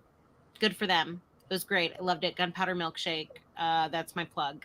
I don't know. Find me on Twitter at Pie Sugar Pie and watch Gunpowder Milkshake. Yeah, there you go. All right, Steven. Yeah, you can find me all over the place at SM Colbert. And I am doing a bunch of Rotten Tomatoes and box office stuff at Screen Rant recently. Tomorrow morning, I think, is when my sort of post-pandemic observations about the box office come out, and I know there's some few interesting patterns that relate to the discussion that was going on before I joined the show tonight. So I didn't get a chance to spoil my article. So check that out tomorrow morning. And also SnyderMinute.com for our BVS, Zack Snyder's Justice League, Army of the Dead, and who knows what else in the future breakdown podcasts. Rebel Moon. Yep. Awesome. All right, Scott, bring us home. Of course, you can find me on Twitter at ScottDC27. You can find my podcast at DC Film Squadcast, where a podcast can be found. We can also be found on Vero, Facebook, YouTube, the entire network of shows at squadcastmedia.com. There it is. And like I said, we're going to postpone Batman the Animated Stream until next week. And, just because of things. But hey, this has been a very fun Vodka stream. Thank you to Susie. Susie Creates Cosplay. Follow her on Twitter. She's, you can follow her on TikTok. She's blowing up on there. Susie Creates, all that stuff. And then thank you to Enosh. Thank you to Ty from Pop Culture Corner, who showed up today. And thank you to you guys for showing up. Make sure you hit that like, thumbs up, and hit that notification bell. Hit that subscribe button. If you want to become a member, do that too. Patreon's down there. And, of course, merchandise down below. All right, guys. Cheers. Happy Friday. Happy Saturday morning. Talk to you later. Good boy.